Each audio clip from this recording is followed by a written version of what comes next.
superior the entire time, but you know. We could.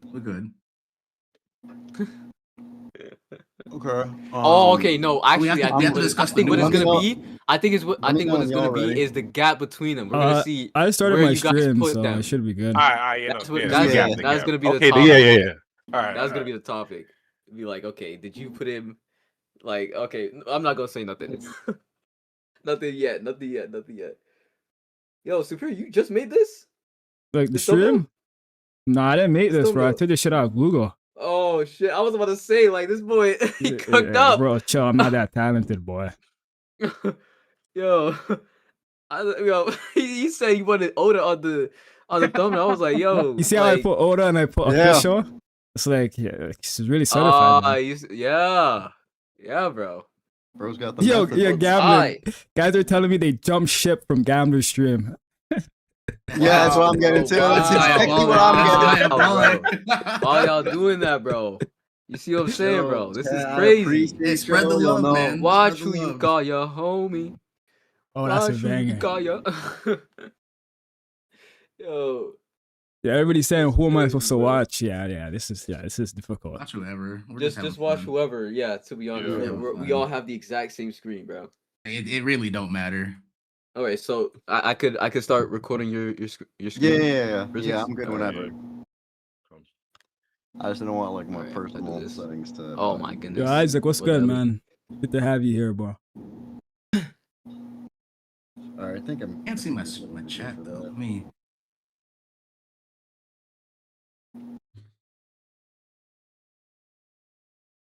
Yo, is my mic fine, guys? You guys can hear me, right? Yeah. Oh wait, what the hell? You talking about the stream, probably, right? Yeah, I'm talking to the stream. Yo, I can't see my chat. Sorry, I love you, chat. Whoever's in there, I'm still. This is my first fucking stream. Wait, hold on. Can someone go into my stream? I don't know. Is y'all audio being picked up? I don't know. Hold on. It said because you guys were before in the test stream, and then now you guys' audio isn't popping up. Yeah, nothing is. Hold on. Yeah. Oh wait, hold on, wait. You have why to, did I just get 3 ads, default, bro? What the set hell? default, because that's what I had to do. Yeah. Go to properties and then. Guys, this is a different kind of top 30, by the way. It's not like your traditional. No, the other one. Top 30. Up here. I think Verdix is gonna explain it, but. And then. Oh yeah, it's not. It's kind of like we all made our list and then we sent it to him. Wait, cancel out that one. And then go down to the listen, you have to wait for him to explain it. I don't know how to explain it. Or am I tripping? Oh, we got 5 guys. So we got. No, it should be that one. Yeah. Verdix, Polar Stone, and Gabner. Yeah, and then go down to properties at the bottom there. Okay. And then it should be, unless it's the audio. Yo, Blue Man, what's up, man? Slightly indifferent. Because it was working fine in the last test stream. My guy. Right. Yeah, I don't know how to pronounce your name, but you're one of my guys. Create Nasaj. It's something my guy, new man. and then put audio output capture, and then just put it to default, and you should be cool. So just like should I just like make a new screen? Just like keep it like kind of brief. It's kind of like I don't care. We all kind of combine our top 30s and see like where the plus sign is down. Whoever there? averages higher is like. So we're gonna make a completely like one list, and then like whoever has certain characters higher is who's gonna talk on those characters. Kind of like gas them up. All right. I think that's how that's gonna go. Just this was always there. I forgot about Ragnar. What the hell? Yeah, that's how I told you this like 3 different times. I muted wait, the hold on. Discord, What the so heck? No, when you pressed plus back then, it just didn't show anything. It was just blank. Your audio is still not. All right, I should have deafened before I started talking to you guys. Oh yeah, they're having stream issues, so we might be waiting here a little while.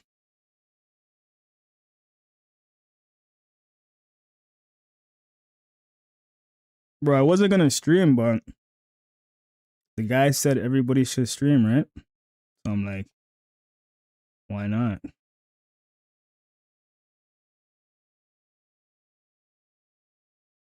I should have included Ragnar in my top 30.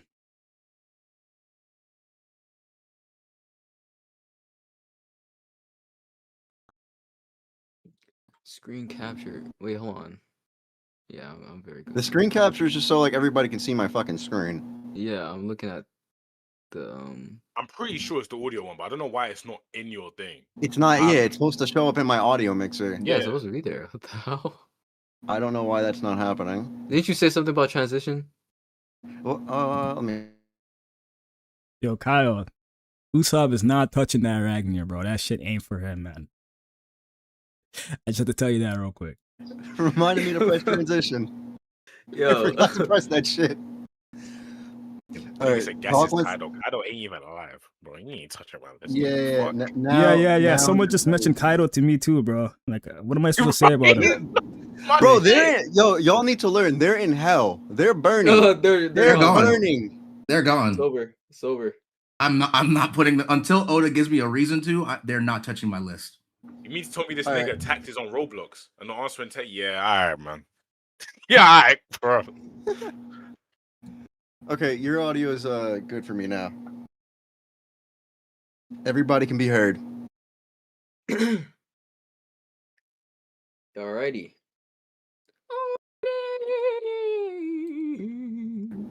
Alright, now I'm gonna show my screen. My hashtag screen. I think I need to raise my actual. Is the screen ready? Do I sound low? Pretty sure. Are you good? Do I sound? Yeah, okay. Talking to a stream. Whoa. Yeah, I was talking to my stream. Do I sound low, guys? Because I can raise my volume if I need to. Me and Discord, you sound fine. Alright. Alright, chat. Good? Alright.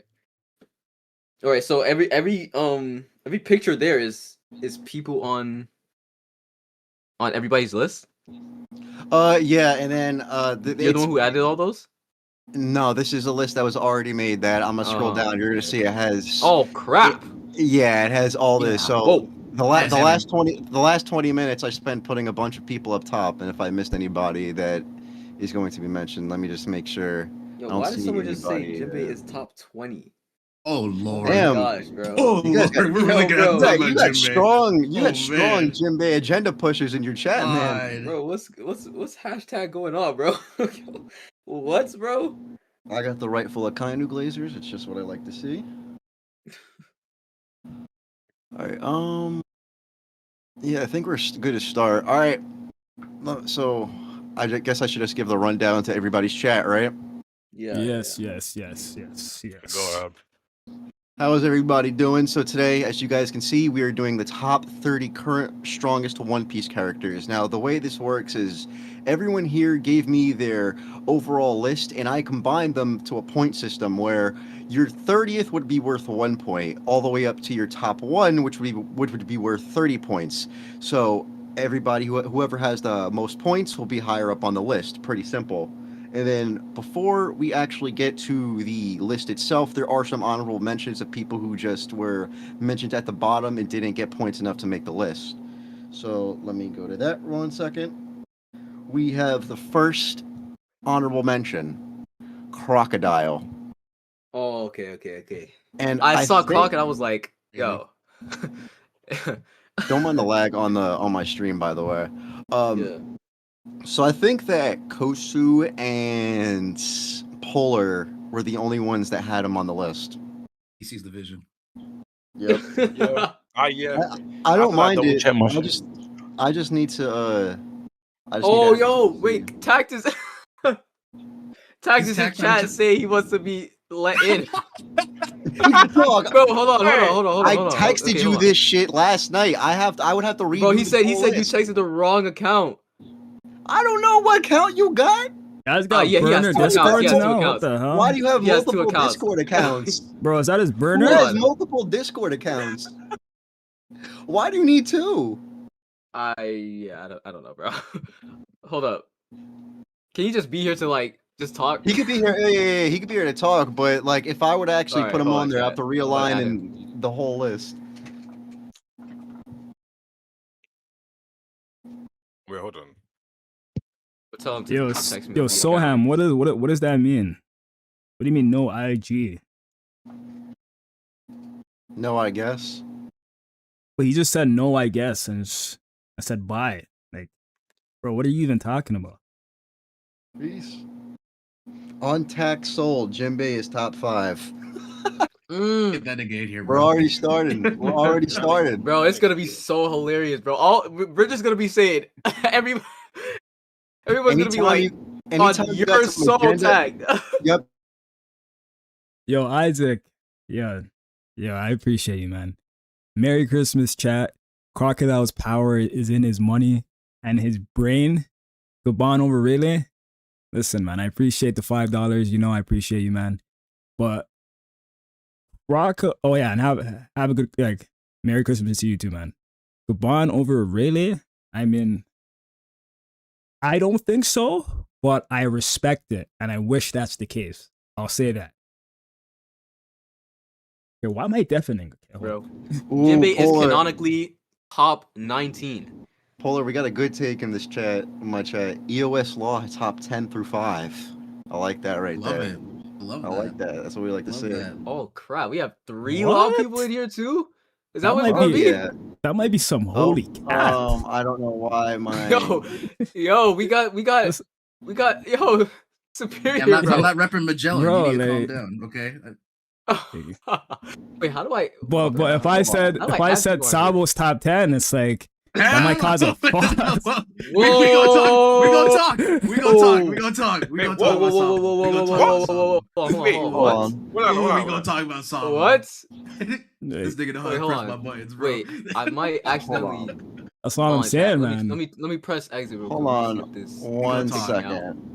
Oh, it doesn't. Okay. Yeah, hold on 1 second. I gotta add tags. Oh, here. that's I what. was about to say, yeah, because I need to add in everyone's thing into my bios, into the Yeah. description of the thing. So I need to know if he's joining or not.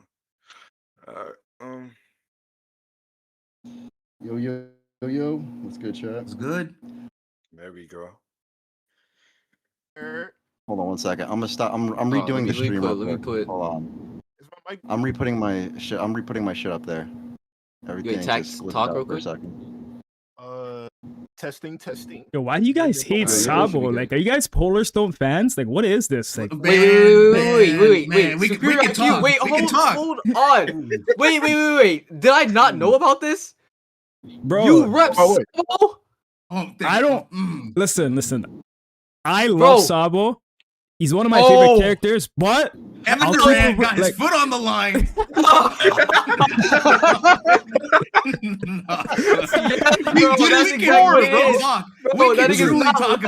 Bro. He's not legendary, bro. What? Listen. I'm not gonna sit here and cap and act like him running away from the Gorosei was like it's a feat. Like that shit was stupid. All right. But bro, the guy's going to be legendary, man. Like you can't hate on him. Yeah, he's gonna be legendary. Going to be. It's like not is. Bro. He's going to be. I want to say right now, though. Bro. Like I'm hearing he's not even on some guys' top 30, which is crazy. I don't even see him being legendary ever. We can talk about it. I don't ever Kuma see is him at least top 20, no jokes. see Yeah, him bro. Kuma, top 20. Like no. Oh, Nigga, yeah, so, all right, now I have to I swear. I have to go find everybody by fucking choice. I know you're not talking about One Piece right now, gang. That Tact, what? yo, Tact, you're low as hell, bro. Yeah. You sound low. Maybe I need to. Hold on. Let me make it a. Nah, I turned him up too. His mic's just low. Y'all can hear me better? That's way better. That's better. Okay, yeah, that's way better. All right, yeah. Blaziken, Kuma top 20. Blaziken? What is this? Blaziken? Yo, why is there like Wait, 20 you said people saying Blaziken? this now? Oh, my fault. Hey, Kosu. Wait. Where's Blaziken? No, I meant to say Kosu, bro. That's crazy word. Oh, because they're both British, bro. Really, bro? That's crazy. Accidental, I swear. I was about to say like Blaziken. What? Yo. Should I real quick do the rest of the honorable mentions so we can get to the list? Yeah. Okay. So for the next honorable mentions, don't mind because my thing just fucked up, so now I have to go find everybody this way. The next one up on the honorable mentions, we have, if I can find him. I thought you were hovering over Ace. Y'all see the cursor, bro? What the? No, I was, and my screen decided to just reset everything. So this is what I have to deal with now. This list is fucking huge. Oh my goodness. Yeah, that's what I'm saying. What I can find. I'm sorry. I mean, I'm not gonna lie. I just didn't feel like making my own one. Oh, Gunko. That's there we go. This is what it does again. Oh shit! All right, hold on. Did it just? Yeah, it just. What This is the what hell? it Wait, what just does. happened? I don't Wait, know. what did it? Did you press the ad? No, it does that. Oh, It's just being what stupid. the helly? Do you guys want me to send you the list and just do it that way? I think. Hold on. Because it'll be quicker. Because my PC, it's a little bit older, so it's running so much shit right now. It's kind of slow. What if I make one right now? I mean, I mean, you could do that. It's gonna take a second. Should we just restart the streams then? No, I'm not restarting. Yeah. I'm not doing all that. I was gonna say because I mean, if I sent you this difficulties, list, it's all if good. I sent you the link to this list, it'll be a lot closer for you or a lot easier for you because everyone's already on here. It's just because like that's a whole bunch, bro. Am I There is seeing a whole bunch of literally fucking every people. single version of Luffy, bro? Like, yo, hell no. Yeah, this is what. Yo, this bro. is the only list we could find. No way. I could probably find you a better list, man. Hold up. Go find me a better. If you guys can find a better list, go I ahead. can But I would find you a recommend better that. list, big man. But I would recommend that you guys stream it on through your Discord then. Why don't you just like ignore the Luffys? Like I know there's a lot of them, but you can still just ignore them. Bro, do you? Because There's like look at the right side. Every Like, you single see how version of much Zoro. it's every character, Sanji. dog. Yeah. Oh, Yeah. Yeah, it's every Yeah. character, Yeah. not just Luffy. yeah, that's OD. These lists are fucking stupid. It's either they don't have what you need or they have too much of what you need. Yo. Yeah. In fact, Bro, it's ridiculous. Yo. let me try. I'm gonna try to see if I can if I've got my old list, I can just add extra characters on. Cause I used to make this all the time. Like that's some bun. Hold on, let me see that shit. Yeah, I Then know I'll just tell you who's up. I'll just tell you who's up next, and you'll put them. That's the reason that I wanted to did I do it through open my Twitter? screen is because I'm the one that has the overall list. So I guess I'll just tell like whoever puts it up who's up next. So who's gonna find it? Kosu? Yeah, I'm gonna try to see if I have one of my old lists.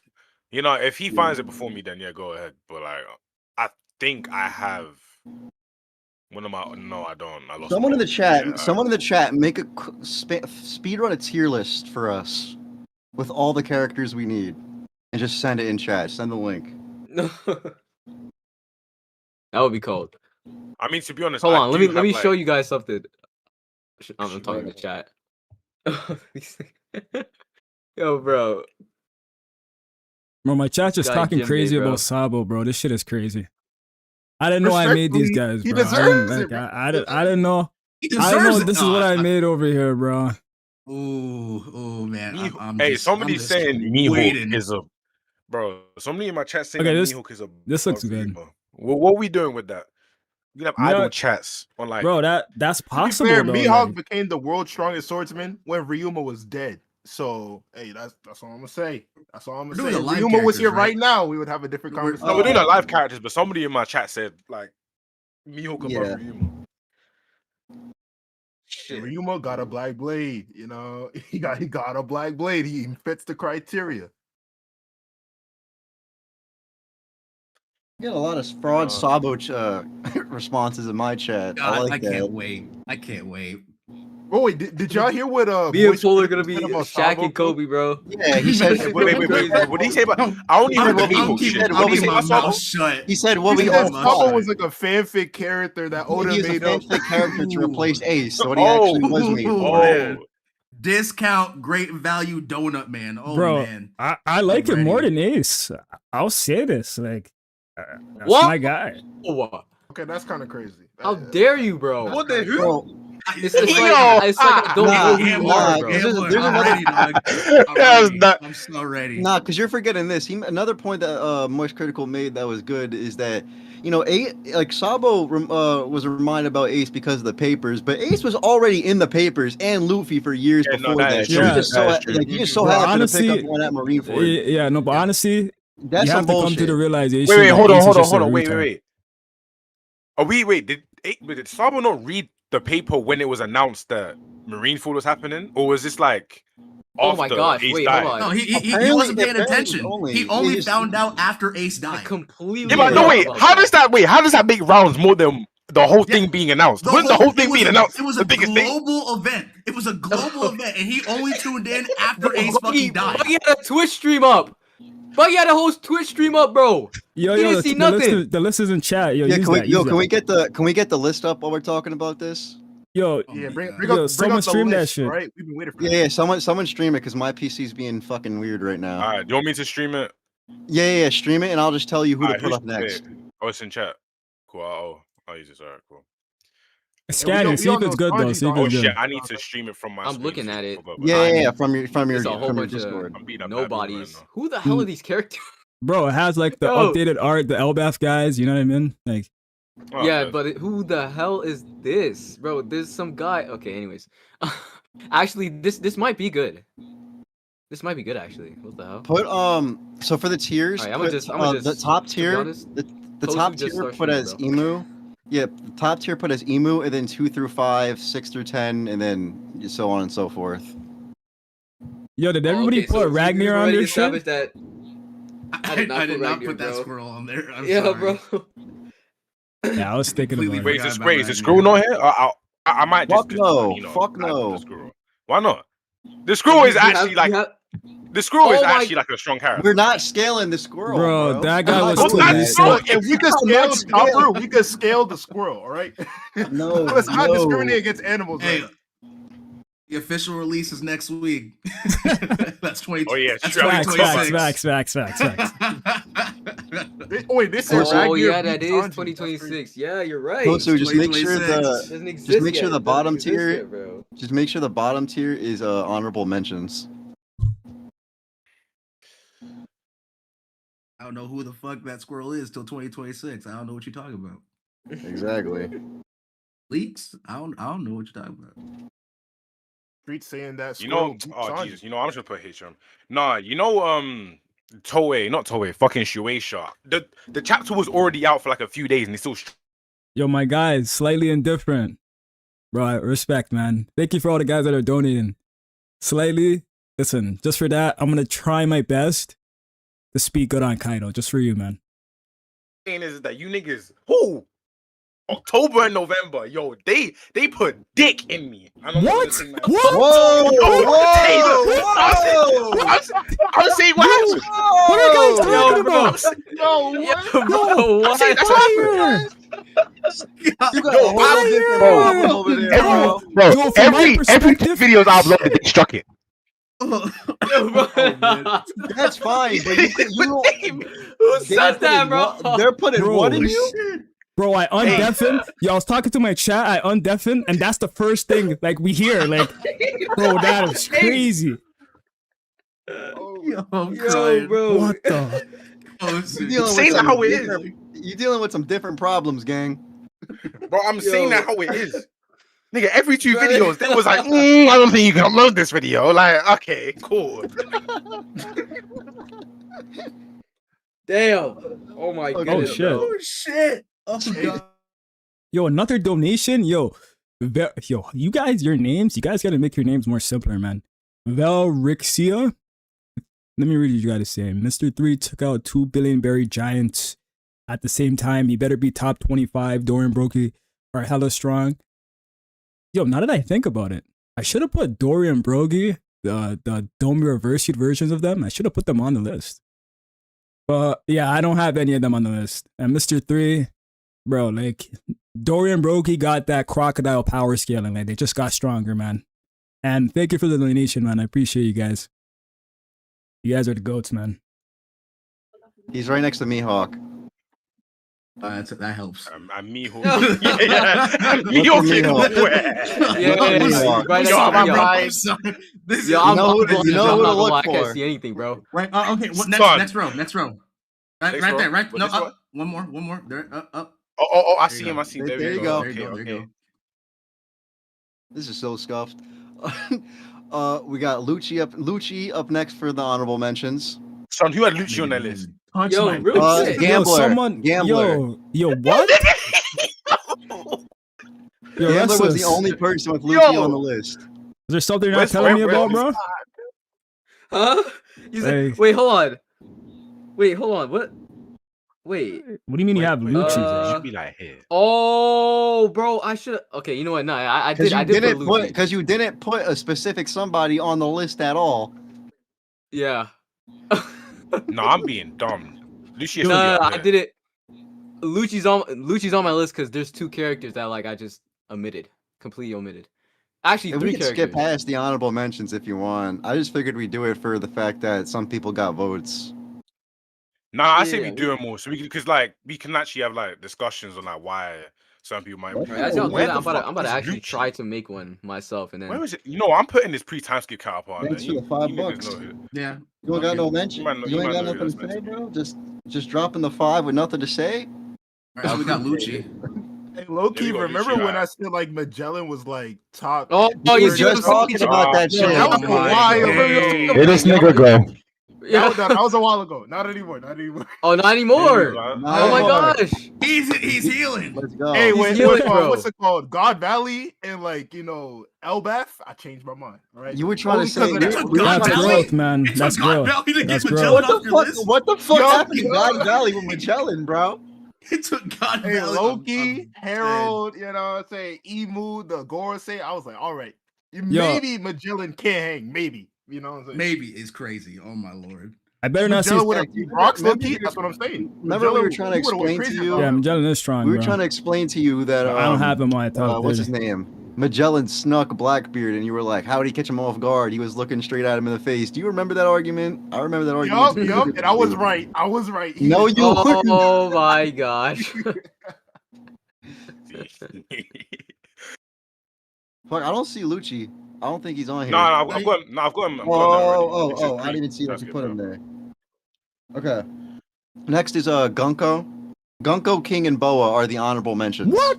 I Boa? wanted, I Wait, want Gonko to Gonko. do. Boa, I want how? Gonko to do that so low? much Wait, more. why is he down Is here? King outside of the top 30? Yo, are you guys on crack? What do you mean Boa's honorable mention? Yo, who didn't put her on their list? Let me know right now. So I'm Mine. saying, yeah, who didn't put Bo on that list? And I know who it is as well. I know the nigga that did it too. So you gotta start talking because I want to hear your reason. It was me. I just didn't have her on the list. But it's gonna be funny when you see who I had her right below that did make the list because of it. King is on the list, right? Where is he? Oh, it is disgusting. I'm sorry. I don't know how she's not on your list. Hancock has one of the most overpowered devil fruits, plus insane hockey. Wait, hold on. You know, Yeah. she's like the best build, like just to have on your base. Like she's got every single hockey type. She's got a powerful devil Facts. fruit, Facts. and like her people are just With naturally one-shot just built potential. like that. Preach. That's what I'm saying. Wait. Sorry, I mixed up points with somebody. That's why she's actually is on the list. Come on, That's right. gang. That's Come right. on. Yeah. You can't be doing that shit. Listen. This was the Now put last. part of Sabo the in list. honorable mentions. Exactly who it was. That's What? exactly Yes, who it was. sir. Yes, Yeah, sir. Sabo. Yes, sir. Wait, Put that Sabo's nigga not on there. somebody's list. Wait, is he on mine? Yo, Polar Stone, He- Polar he's Stone, not and on. He's not Let's on talk about Polar. it. Let's He's talk not about on it. Polar and Gambler. Gambler's list. Yeah. yo, listen. I No, gotta niggas speak not to you on my boys list. real quick. I gotta speak I to you have guys. I real quick. have words as well. I gotta Look, speak the to only you reason guys. being, wait. The only reason I'm gonna say something real quick. The only reason being Sabo's not on my list is because He's ass. the Gorosei. That's it. They just took up like way too many spots. But To- continue. Honestly, to be fair though, like Sabo's like my 30th or like my 29th. But like regardless, bro, like he doesn't have feats. I know, but he's like that. Like why are we doing no, this? I don't. No, Like, I don't. What do you mean? No, No, I no, fucking don't. we don't know. Is he We though? don't, bro. So hold Like, up. do we know Hold that? up. I don't know, man. Listen. Hey, Does he No, does he okay, really but- have anti feats? No. he has shit observation hockey Um, because that nigga Cobra didn't realize has higher. that nigga endurance did not than him. realize that Burgess was hiding on his fucking ship. Went all the way back to the Revolutionaries base. That nigga called up Blackbeard. Yeah, he no, sunk the that's whole it. No, fucking that's- island. that's just like IQ just being low though, because it's like, how are you a Two things can be revolutionary true at army once. captain Two things and can you be true at don't once. look at your you don't look at your shit well enough? That's just an IQ feat or just him being stupid. Two That's things can be like, true at once. I don't know what else. So let me observation. let me ask you So this. Cobra. Hold up, outperformed him. Gambler. Hold on. When we see Sabo again, right? Because apparently he's just a shit guy. He's not on the top 30, whatever. Whatever. When we Couldn't see him wait to again, make a fucking phone call and then that ended up with Lulucia getting blown up. Okay, all I'm saying is when we see him again, he's probably not gonna look like he got a power up, or probably not gonna know he got a power up, but he's gonna do something great, right? We can agree on that. Like eventually, like he has to fight and like do something. It's the fact you gotta say probably. I'm saying he should make make a video on it, and then like the next chapter, Sabo's gonna do something. True potential man, bro. This is true potential man. Bro, if you guys think Sabo's not gonna do shit, bro, I don't know what to tell you, man. Like I don't know, bro. I'm not saying he's not gonna do shit. He's not. He doesn't do anything in my. Yeah, he doesn't have anything right now. Like I'm not about to, you know, saying bro, he's not like when, Dragon for me. But when he does do shit, I'm not giving him Dragon like you know, saying. This is a 2025 stream, brother. But bro, when he does do something though, he's not gonna we're not gonna see him get a power up, and then that's why he's able to move this strong. He's just gonna be set to be that strong the entire time. No, he's training. No, bro, he's just he's training every day. Yeah, he's training, he trains every day. He's training, man. He has the mirror no me. By the time you know what I'm saying, bro? He's getting more mastery on that. Things of that nature, bro. Yeah, man. I will say though, I will not defend the fact that Cobra has better what's the word? Endurance? Yeah, that's endurance. You see what I'm saying? Do you see what I'm saying, bro? This is the guy I'm about to put in my top 30, bro. Come on. That's like putting Jinbei in my top 30, bro. Absolutely not. Cap.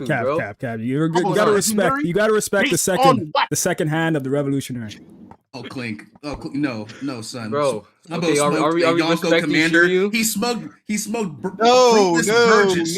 fruitless virgins. I'm not trying to hear that shit. Shiryu, absolutely no Shiryu respect. Get the fuck out of here. Bro. Yeah, wait, Shiryu, 2025. Shiryu. Comparing that to Sabo, though, I still think it's pretty crazy. Not gonna lie, I don't think bro. He was talking about the right hand, bro. Like, who cares, bro? He's buns. I mean, you guys probably have Dragon top 5, bro. Like his right hand is not even top 30. Like what, bro? Yes. No, he carries, bro. He carries, bro. In my opinion, I think he is. But like, it's just the same thing with how I view it with Crocodile. I need to prove it to myself. I need to prove it that he can actually beat these characters with other than just he probably will be stronger than just saying he probably will be stronger off narrative. I need actual showings. And I really don't get that with Sabo. At least with some of the other characters on this list. Should we start off with who we have at 30? Wait, hold on. I just made a better tier list. I made a better tier list. Hold on. Come on, we're not switching up again. Hold on. Let me just. You're gonna send the. I mean, you guys can start. What's wrong with this tier list right now? But I'll. Oh yeah, and then you can just fix it up. Yeah. Switch it up. Okay. All right. At 30 with 5 points is Marco, and let's see, Gambler had him the highest up on the list. That's 28. But all right. Okay, hold on. Where was he for y'all? I didn't have him on my shit. It was only me and you that had him on the list. So. Oh, what? I had him at 28. Look, it depends on. Okay. You had him, I had him at 29. You have at 28, and you had him above King and Lucci. Okay, yeah. All right, I have him above Lucci. I have him above King because he's just like a complete counter to him. I don't see King having. King doesn't have anything over him, in my opinion. Okay, but wait, hold on. But this is like an overall tier list, though. So it's like, okay. Yeah, I'm saying I don't think King has anything. It's a point system. Huh? It's a point system it goes to, is what I was saying. No, I'm saying because obviously we're putting them in I don't know, 30 or 5 because they're just overall stronger than the characters below them. Oh, maybe they're on the exact same level. Yeah. So I'm saying I know what you're saying. I know what you're saying. Okay, yeah, I get it. Marco is more an adept fighter, but I just think there's more win cons against Marco. No?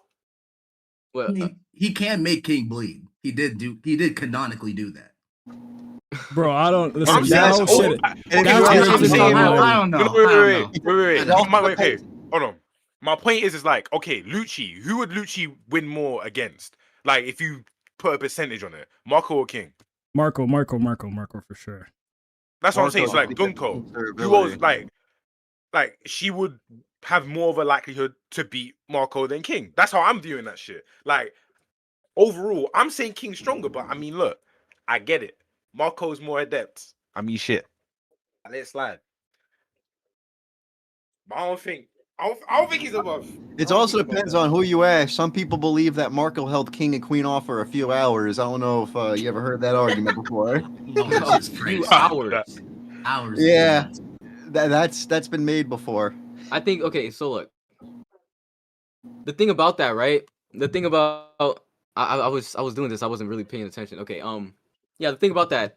The only reason why I would say someone would have an easier time is because of King's gimmick, right? Like as soon as you get past that, I wouldn't say he's not a threat, but real quick, he's just less of a threat, right? He's just a worse Seraphim, low key. Yeah. Yeah. Because like the Seraphim's flames don't go off. They don't like go for off. example, like we haven't seen anyone get past the Gorosei's regen, right? So like, how are we gonna say? Like for example, okay, like oh fuck, you guys get what I'm trying to say, right? Like you can't beat the Gorosei because you don't have the means to get through the regen, but you could be stronger than them. That's how I view. Zoro. Because like, bro, for Marco, I think Marco just has everything over King, and King maybe has like bigger attacks or something, bro. You know what I'm saying? Like, I think he's faster. I hate but it's also I think Marco's faster. He can defend also better. with, you know what I'm saying? King, Stuff like that. That's why his ultimate I'm not hearing that. I won't lie to you. You can't really determine King's AP because his ultimate attack just got sliced through by Zoro, so we don't even know how strong it actually is. That shit wouldn't even affect Marco anyway. Because he does have flames to counter. In the grand scheme of things, his first on-screen showing was just taking a bunch of Kizaru's lasers. That shit's not. None of King's flames are doing shit to Marco. Yeah, real quick, people in my chat are asking, "Where's Enel?" He's not even on the top 100. Son. Never ask me that again. Never ask me about Enel again, please. Never. 2026, bro. Come on, Enel. Oh my God. Second commander level. He's not a commander. He's not any type of commander level. Hey, just wait till he drops from the moon. When he drops from the moon, he's gonna. Yeah, because what is he doing up there that's getting him that much stronger? He's fighting Gru from the minions, bro. Come on. Yeah, bro. Might be it. Maybe he's getting some new space tech. I don't know. Maybe some second commander gets dropped by fucking 3 times get Luffy. No. So up next, 29. I was banging, bro. And Marineford, he was banging. 29. Yeah, at 29 we have Boa with 11 points, and Superior IQ had her the highest. Come on. Okay, but where do you have her? I do this shit, had bro. Her at, hold on. I think he had him one spot above you. Okay. Yeah, let me check. I was gonna have her higher, but I'm not gonna lie. It's another year, no fees. I can't do that. Yeah, that's my same. Yo, that's my same mindset. He had him had her at 25. Yeah. So yeah, basically you guys already know the rundown. Yeah, you guys already know like put Boa in front of Marco. Oh yeah. Also, you guys are talking on King and the Seraphim, right? I hope everybody realizes the Seraphim never used their flames like on their actual attacks. Like, imagine if S.Shark started using flames on their attacks or some shit. I think that was just something that ran through my head. I think the Seraphim are stronger than Lucci, to be honest. I mean, he was struggling even with Gear 4 Luffy's help against Esper, so I don't really imagine that he would have done much by himself. Wait. The flames that King was using came from like the fire on the Lunarian's back? Yeah. Oh yeah, it did. Okay, so wait, that's how he makes. That's how he makes his Imperial Dragon. Yes, that's what I'm saying. They could do that attack. Like, imagine S-Hawk doing that shit. Yeah, theoretically. That shit. Bro, that shit. Firebenders. That's wild. Yo, he don't even got his own sauce. I just think it's gonna be something like they need to control like their output or something. Like I was honestly expecting more from Luchi, but that nigga's ass. Nah, fuck him. He couldn't do shit. Against the Seraphim. People were putting him in law and kid conversations. That was when I was on my son. No. Nah, fuck him. Fuck him. 28. 28. We have Kid with 18 points and big up Kid. Big up Kid. Whoa. Big up Kid. Big up, you have to say big up Kid. What? He's doing this thing. That's crazy. Big up Kid, 27. Kid at 28. Oh, wait, 27. Wait, Kid slander is eternal. Oh, wait, 28. 28, yeah. I disagree. Kid at 28. You guys, so look. I didn't put him on my list. nigga sucks. Yeah. Kosu didn't rank him, by the way. Yo, I'm with a bunch of He's not guys. on Kosu's list. Listen, I'm with a bunch of guys that are gonna gas Lot to oblivion and say Kid is you dog see what I'm shit. somehow. saying? Damn right. Damn fucking right. Recognize Kid. Listen, I can recognize Kid's achievements. Let's I look can at recognize this. it. Just he ain't that good. He ain't that good. Oh, but he's but Oh my good. gosh, bro. Look, I get look, it. look. This nigga but Kid, yeah, right? Polar had him the highest at 20. What? Whoa. What? Okay, bro, how you talking Wait, about? hold on. Wait, Polar, how you saying he's Y'all need to ass? see how my list is set up. Y'all need to see how my list is set up. All right. But Wait, hold on. Kosu, go ahead. I look. Wait, hold on. Okay, so I'm assuming this is all just gonna be over Law versus Kid, right? You probably, No. because you guys are probably gonna have a lot high as hell. No, Of course, he deserves it. no. There's a different. There's There's gonna be a different argument surrounding Law popping up. Oh wait, hold on. I just realized this where Kid is on my list. Oh crap. Yeah. Did you also realize who you purposely left off there? Wait. Oh yeah. Okay.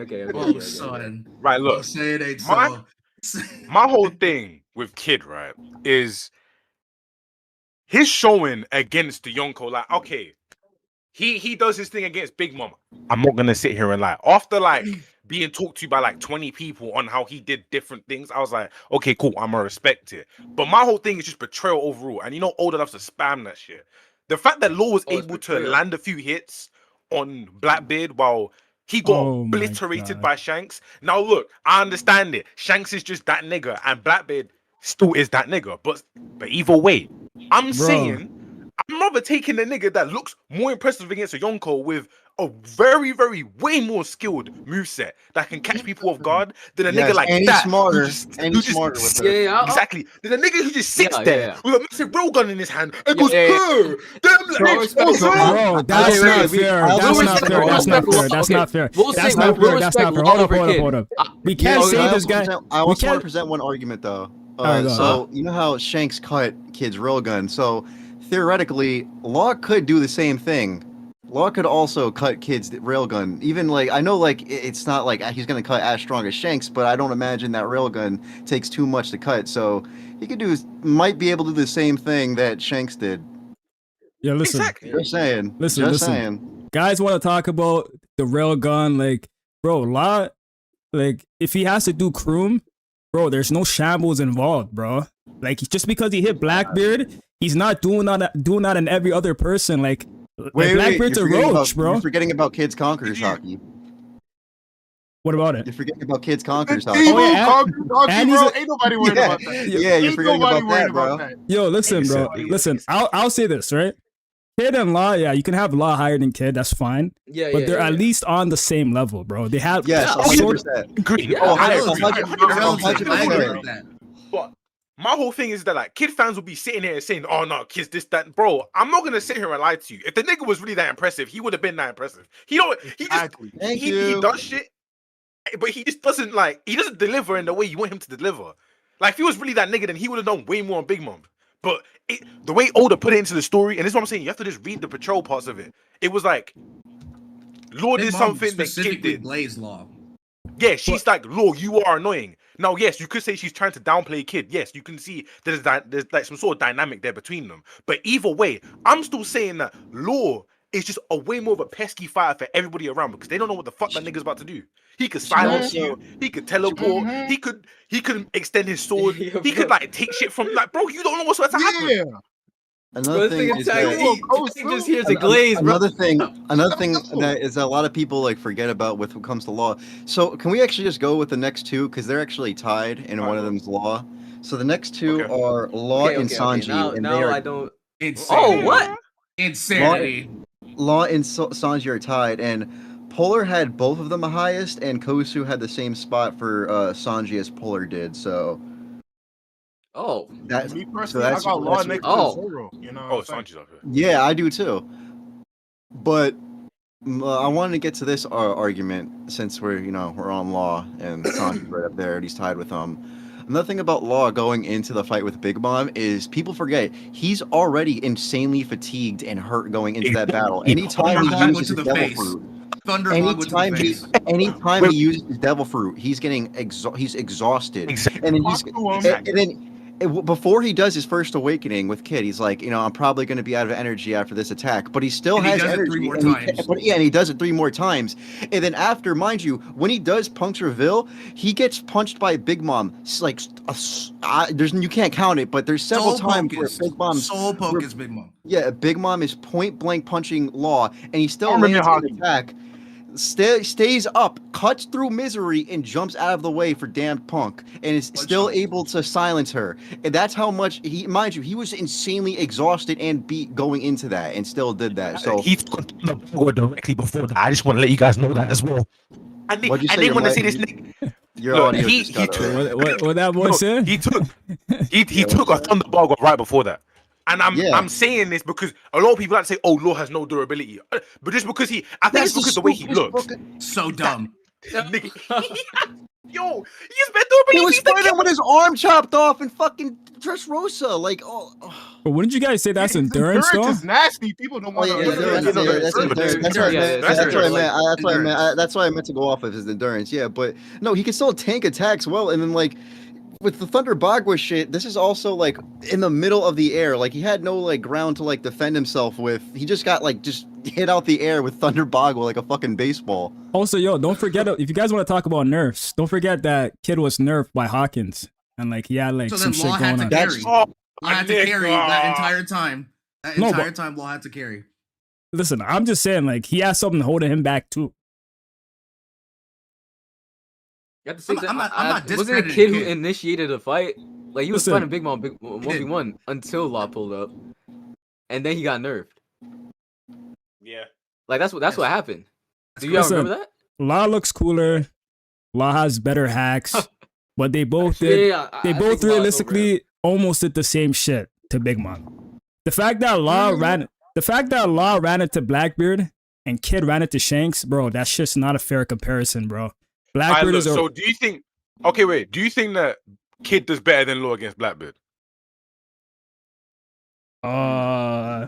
It depends, bro. Because Blackbeard, I'm not gonna lie to you. The reason why Kid pulled out damn Punk is because they were having a shit battle, bro. He wasn't expecting Shanks to jump over.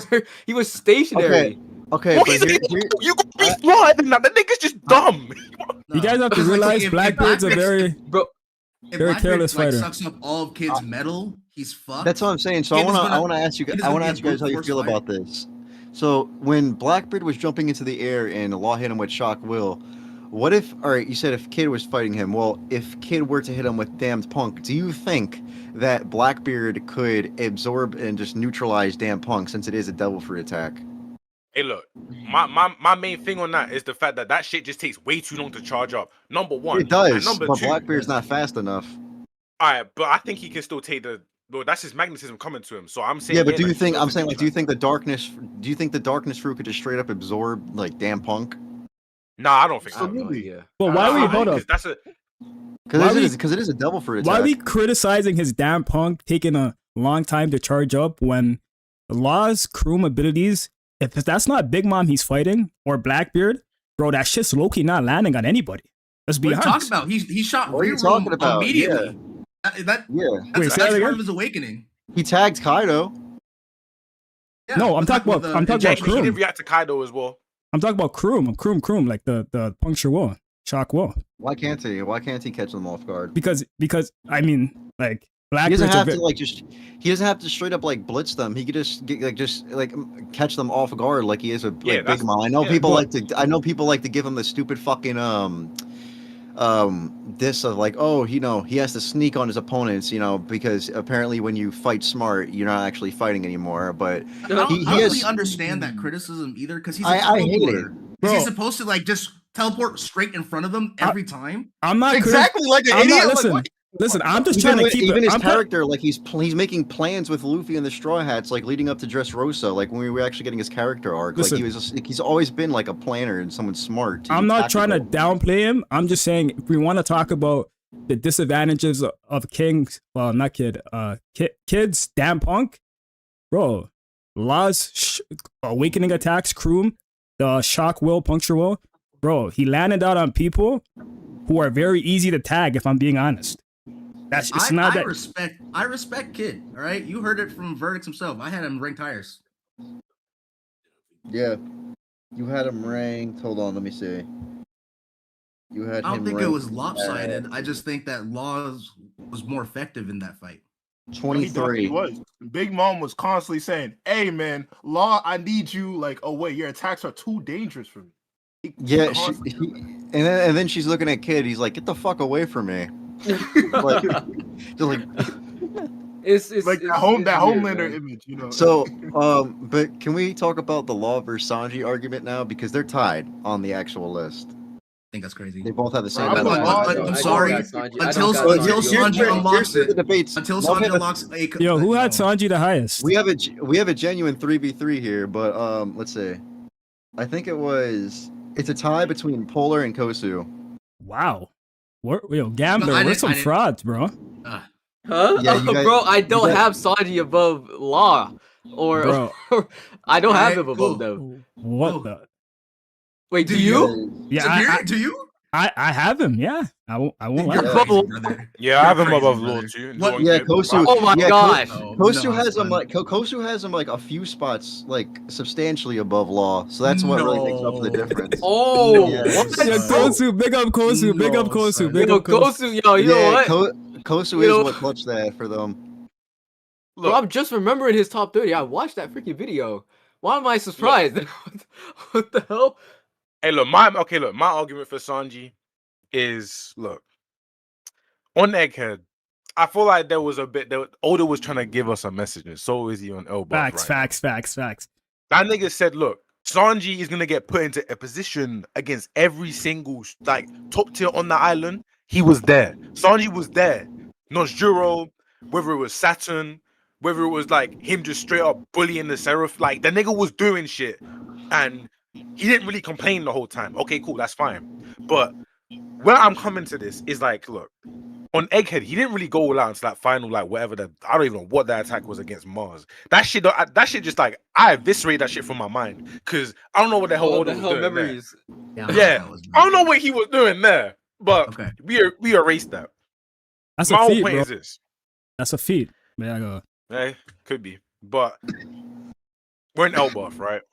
Law and Kid. Okay, Law can come back into the story. I don't know about Kid. Like I'm gonna be so real with you.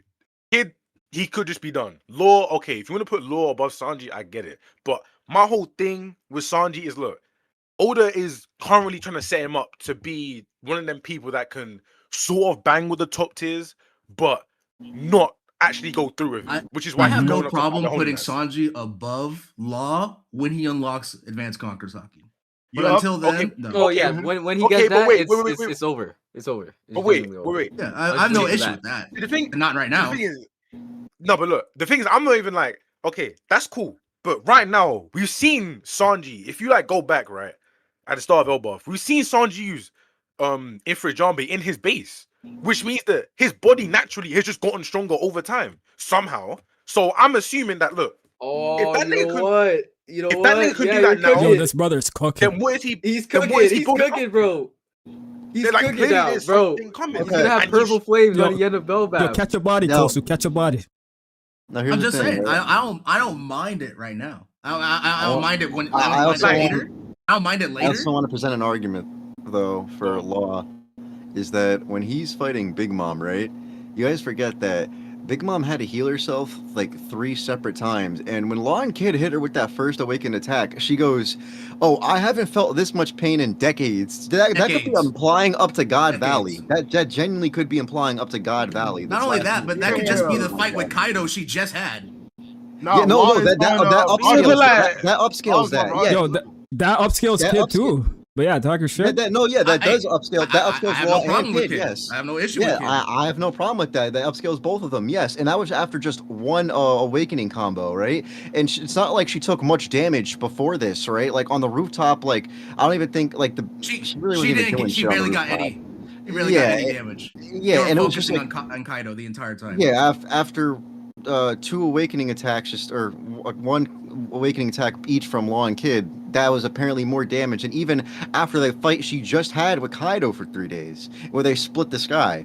So I don't think that Sanji. I don't think that's her words, not mine. That's her words, not mine. So I don't think that Sanji can replicate that same damage, bro. No, I don't.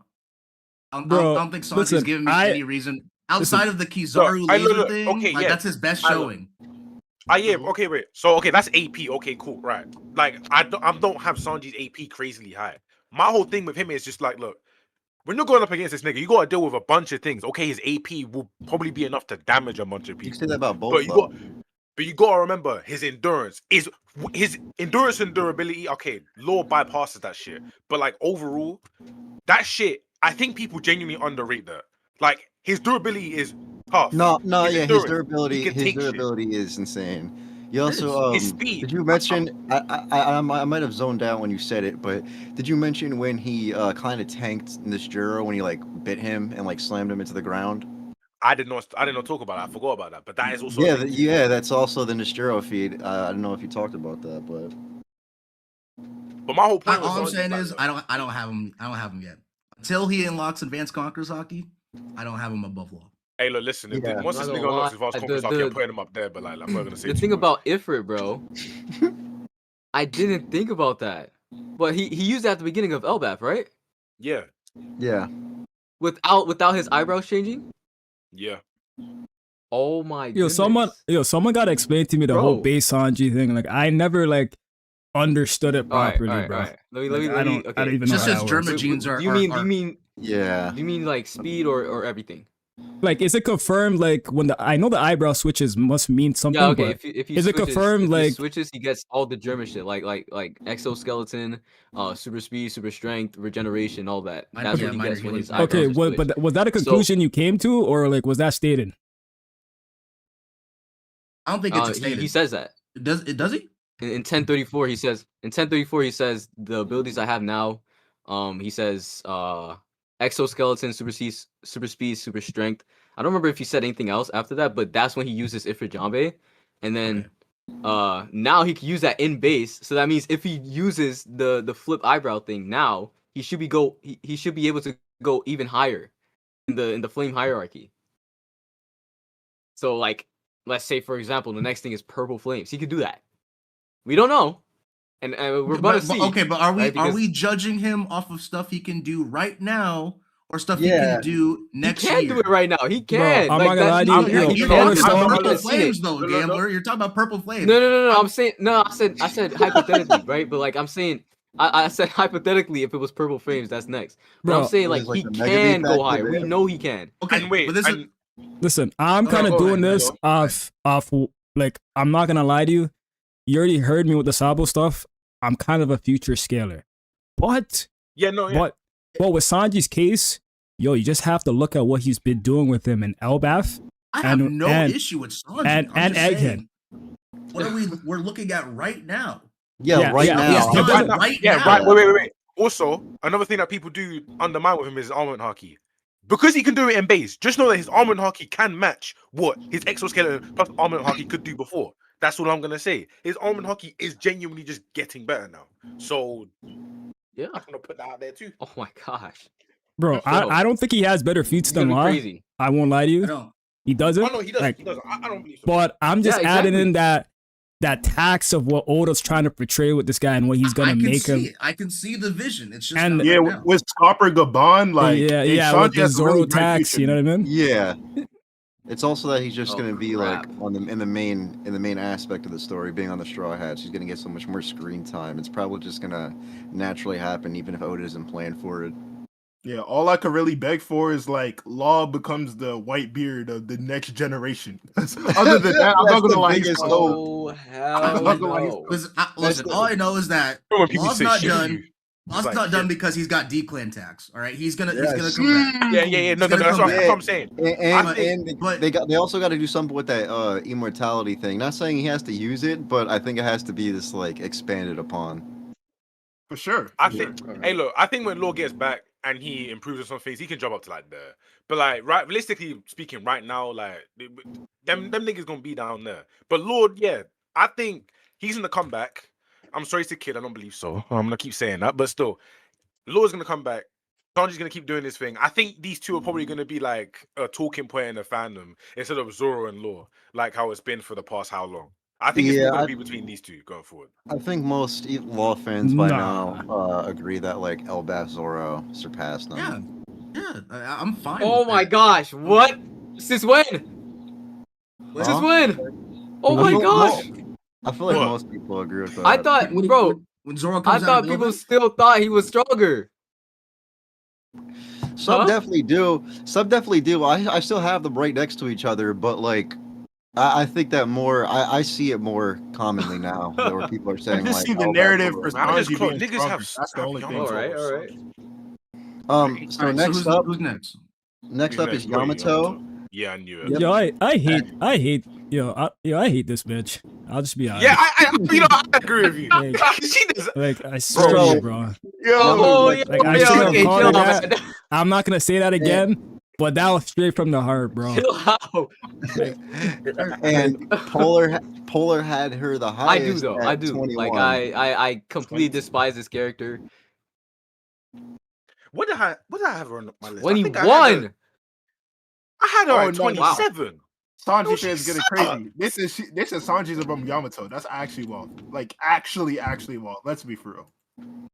Bro, You're gonna love who we see because there's a certain three that you're gonna like his rankings for. That's gonna be a bit controversial. Hold on, if it's cool with y'all, can we do 2 characters at a time when we're putting our placements up? Yeah.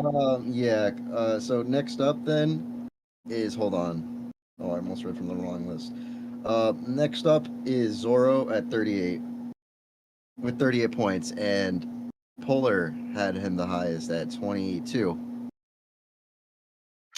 Oh, so he has Yamato. Y'all gonna hate me like. We have how I Yamato said above Zoro?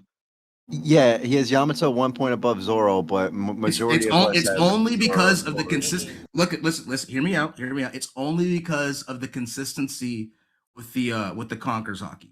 Okay, that is it. That's the only reason why I put Yamato up there, because I was fighting people forever before Gabon made that statement about Zoro. I was fighting people forever, telling people that Zoro has not mastered his advanced Conquerors hockey. He unlocked it in a single night. And he's literally struggling with Enma, and then we don't get anything because Lucci didn't push him that far. Okay. Yeah. So people were jumping down my back about that. And then Gabon comes up here and says, "You're a fucking idiot. You have advanced Conquerors hockey. Use it." Yeah, All right. So Yamato, at this point, I'm putting her above Zoro just because she can actively use it. Zoro, as far as right now, cannot. See, but that will likely change by the end of Elbath, and I will put. Oh, Zoro what the fuck? Okay, my stream just. Wait, don't you have Zoro above Rayleigh? Polar? I just had a crazy lag spike. Holy shit! Man, What were you saying? I'm slandering the old people except Gart, bro. Oh, so you mentioned where you had them? I'm slandering the old people except for Gart. Okay. Wait, hold on. Wait. He hasn't told us where he has them. He hasn't told us where he has them. I'm gonna wait to actually see their placements. But for Zoro, I agree with you. Where like I think because Loki is the exact same thing. Loki didn't know he had advanced Conquerors hockey until Gabon told him. So it's like, but the thing is that Loki could still use it. Use it. Zoro didn't know. And my thing is that I think people who have advanced Conquerors hockey that don't know they have it, they just go all out. Like they're using all of their power, and then that shit just randomly starts coming off. I think that's what happens with Zoro and Loki. Maybe, but the thing is, like I said, Yamato can. Yeah, that's true. At will. But okay, wait. So, but since that Gabon statement has happened, are we rating Zoro post that statement? So now he knows that he has it. Or we not just saying that like outright? He's just gonna. I need to see it. I need to see him use, because we don't know. Maybe Oda might draw him like still struggling to try to turn it on. I don't know yet. I need to see it. All right. Yeah. Okay. That makes sense. But like peak to peak, Zoro's frying her. Them. Honestly, bro. Sure. Honestly, respectfully, bro, we gotta consider guys like Law and Kid stronger than Yamato as well. Is that crazy? That's not crazy at all. That's not crazy at all. I have to reread Yamato's fight. Hey, y'all see the big? If you go back and reread the Big Mom fight, Yamato looked shook seeing Kid taking Ikoku sovereignty. So I'm not mad at that. Oh my god! I'm not mad at that at all, bro. If you really dissect, I don't know if we have any Yamato advocates in here, but if you really dissect what happened with Kaido, like, what did she even do? Like, I remember you were the main one who bro, used to like. Like, talk I know about she that. fought Bro, Kaido. I haven't reread that in years, bro. I don't know what she did. I genuinely don't know. Someone tell me. She made him respect on Yamato, right? I literally she gave haven't watched Kaido that. a slap on the wrist. I said watch. It's just the fact that she has advanced conquerors hockey, but she hasn't done shit with it. Like she really Yamato, by the time we leave Elbaf, yeah. Yamato is going significantly lower. All right. Oh yeah, I agree with that. I agree with that 100%. I'm just saying because of the consistency at this moment, they can use advanced conquerors hockey at will, while Zoro cannot at the time of recording. You know, like that's all. Okay. But the way I see it though, Zoro in the brief moment he fought Kaido was able to do more than Yamato did. Okay, wait. All right, look. Okay, wait. I get that. Okay, I get that. I get that, right? But you gotta understand that Kaido didn't really like know what Zoro was doing. He was just like, okay, cool, this guy wants to fight me again. I'm gonna just like hit him a few times. But then with Yamato, he's like, okay, I know your full capabilities. I'm gonna like, kill you. Fight you. Yeah, like he wasn't fighting to kill her, but he's still gonna be fighting her. Like, okay, I know your capabilities. I'm not gonna to do too much on me. I don't mind like taking a few hits, but you're not getting shit off on me. While Zoro was like, I don't know what this kid's doing, and he gets scarred, and he's like, oh, so you're really like that. Okay, so I think that's the difference between the two contexts. Let me ask you now: if Zoro, King of Hell, approached Kaido, you're telling me it's not going to be? He's doing more, right? No, he's doing more. That's what I'm saying. Oh yeah, for sure, bro. That's why I have. If you want to talk about peaks, yeah, but I'm just talking about the consistency. Yeah, consistency. I think Yamato would be able to outlast Zoro personally, because we don't know if Zoro is like he just drains his haki or something. Because that can happen. You've seen that. Yeah, but I mean, like Marco can outlast Zoro. So like, what are we really saying? You know what I mean? Yeah, but like before that, Marco was dying. Yo, Marco was getting split in two in like the first 5 seconds. Oh yeah. Facts. Facts. Nah. These two in a conversation. That was good. That was a good rebuttal. All right, who's next? Yeah. All right. Unless you want to keep talking about it. My bad. I just came back from the bathroom. All right. We're working up who's next. We want to go 2 at a time now. Yeah, might as well. Yeah. All right. So up next at 23 and 22 is Gabon and Rayleigh. Gabon was at 23 with 44, and Rayleigh was at 47. Gabon had 44 points, and Rayleigh had 47 points, and I had them the highest, and I had Gabon at 18 and Rayleigh at 17.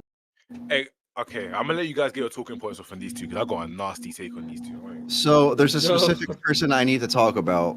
Polar.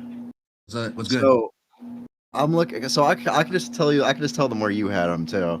So Polar had Rayleigh and Gabon at 28 and 27. What?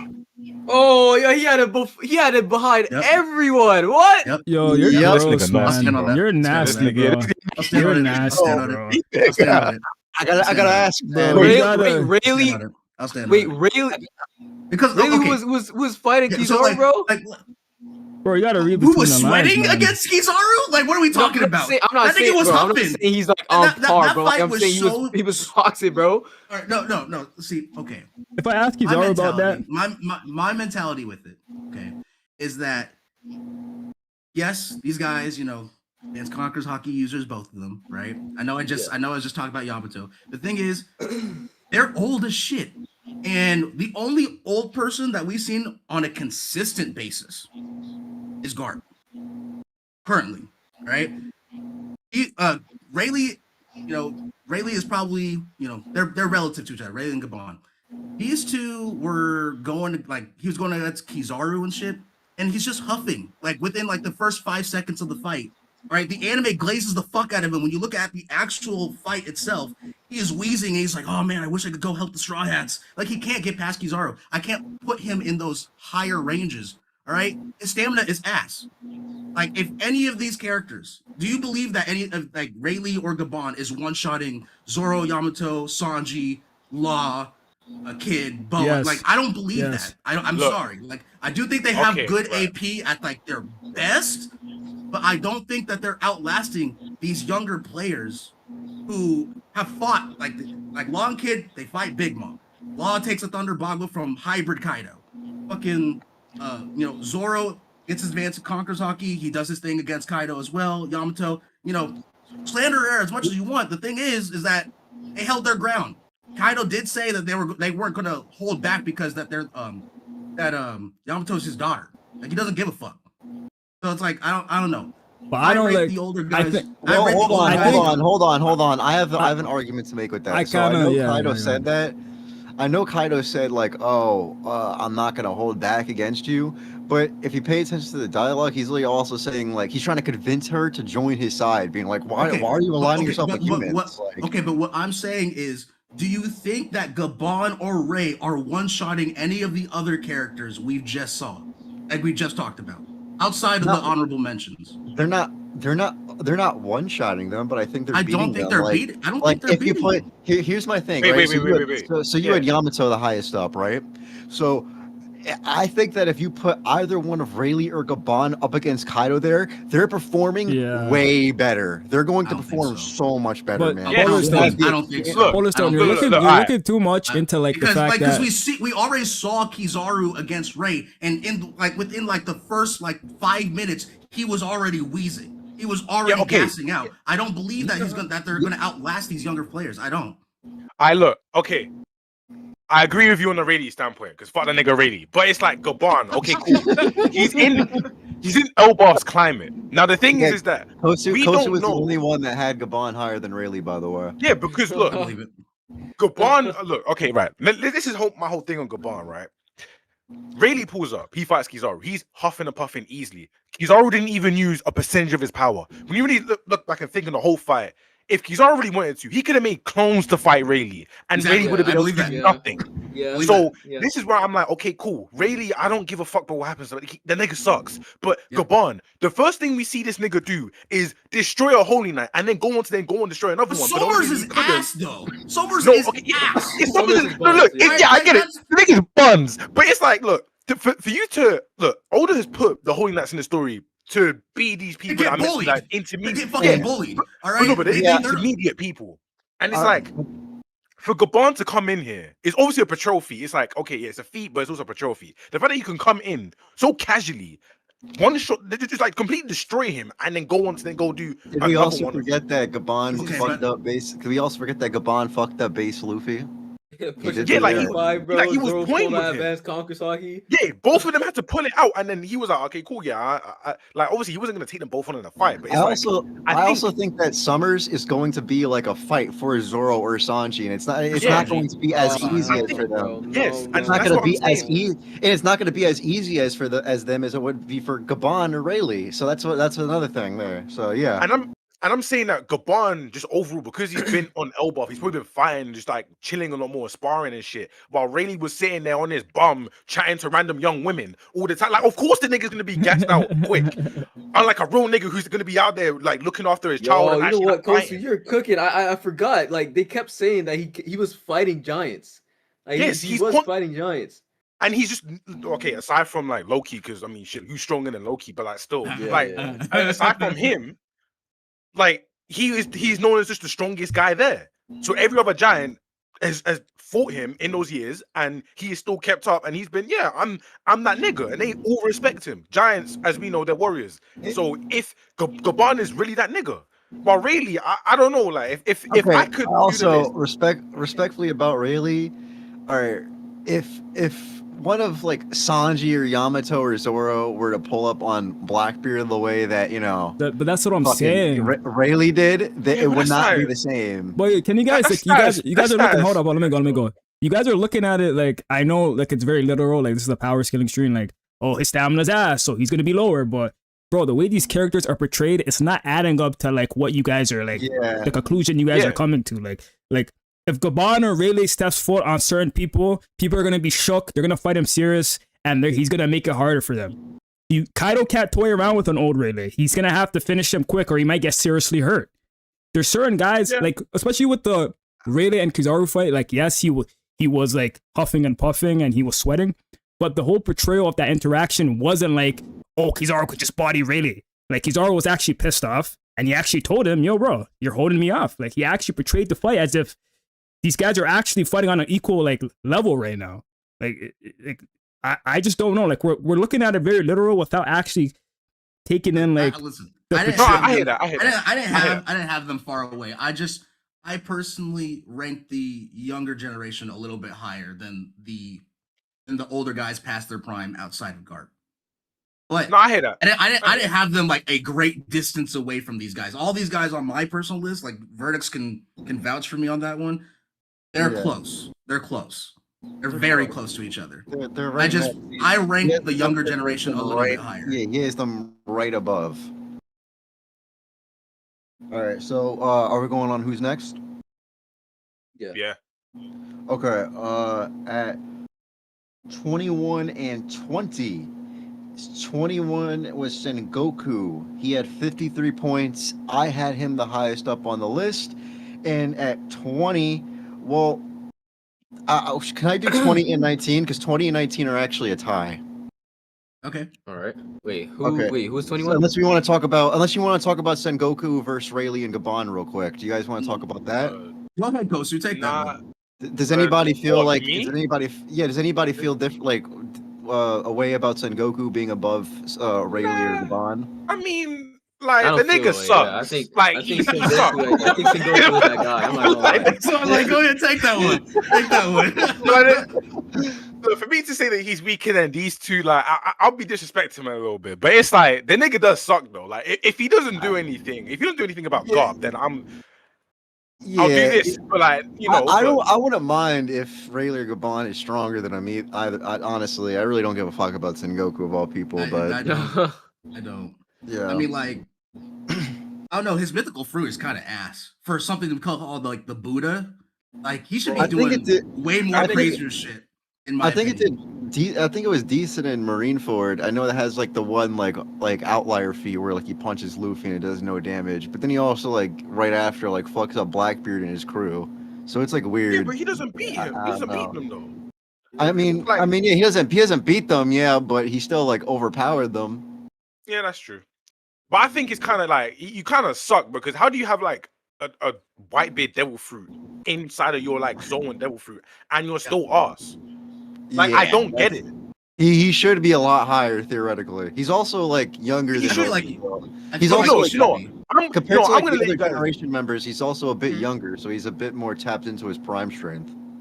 And you know what? Look, listen.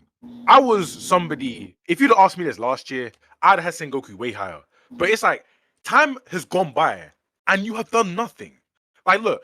I had him above Garp mainly because of his zone fruit before. Whoa. But now I'm looking at no, wait, look. Advanced because he should have advanced Conqueror's Haki. I was looking at this. Look, he has a zone devil fruit. He has he does. Whitebeard. He has Whitebeard's devil fruit technically inside of his own devil fruit because he can make shockwaves and shit. He's got advanced Conqueror's Haki, and he should have all the other advanced types since he was the fleet admiral. But now that I'm looking back on it, I'm like, he hasn't stepped foot outside that damn office. I can't give I'm giving. He has more statements than feats. He's more of a statement man. Yeah. Yeah, it's the statements. Like not as bad as Ben Beckman, but yeah. Have y'all seen? No. Oh my god. Well, speaking I of, forgot about that bum. Speaking of, tied up for 20 and 19 is Beckman and Garling with 57 points each. Garling! Oh my god! I got it. Wait. How did Fartley get here? So who put Fartley on this list? Gambler actually didn't put Garling on his list at all. What? And now we're just doing too much. So, bro. Okay. Hold on. So outside of agenda, there was one reason because it was Vertex. It was Vertex who convinced me to not have him on my list because I was like, I actually had him. Guys, I had him so high. I'm not gonna lie. I had him. Let me see. I have him. He was like, "Yeah, I'm gonna put him down." I look how far he dropped. I was like, "Damn, you put him down." Bro, hold on. Where was he? Tell him the whole spiel. I think he was like right outside the top 10. I think he might have been. He was right outside the top 10 before. And then Vertex was like, obviously, y'all saw the new chapter, right? In the new chapter, there was like, Gabon was like, we were frying the Holy Knights every time they pulled up. Okay. And I was like, that's so crazy. No. Yeah. Right? Yeah. I was like, okay, I don't think Garling was part of them, but like they kept talking about their captain. Why wouldn't their captain be with them at all? They also They didn't they just say sent them out. they also said that none of them had conquerors hockey. Yeah. Like Okay, there's no way the captain wasn't coming down to get his shit, bro. He get his There's no own way. child, He not sent- his own he kid, sent- his own sperm. He sent these bums out there by themselves over and over again. Is he that dumb? Like he sent Summers to go get Shanks like 6 times instead of coming down by himself. And then guys, this is the biggest thing. It wasn't even that, bro. Rox was putting his nuts on his forehead, bro, by himself, bro. Handicap. You know what's even nastier? I think if you go back and look, Rox doesn't even have a scratch on him too tough from after it as well. Bro, handicapped getting jumped. Regular Rox, right? And then we're talking about Gabon, and he's like, bro, like these niggas do not have Conquerors hockey.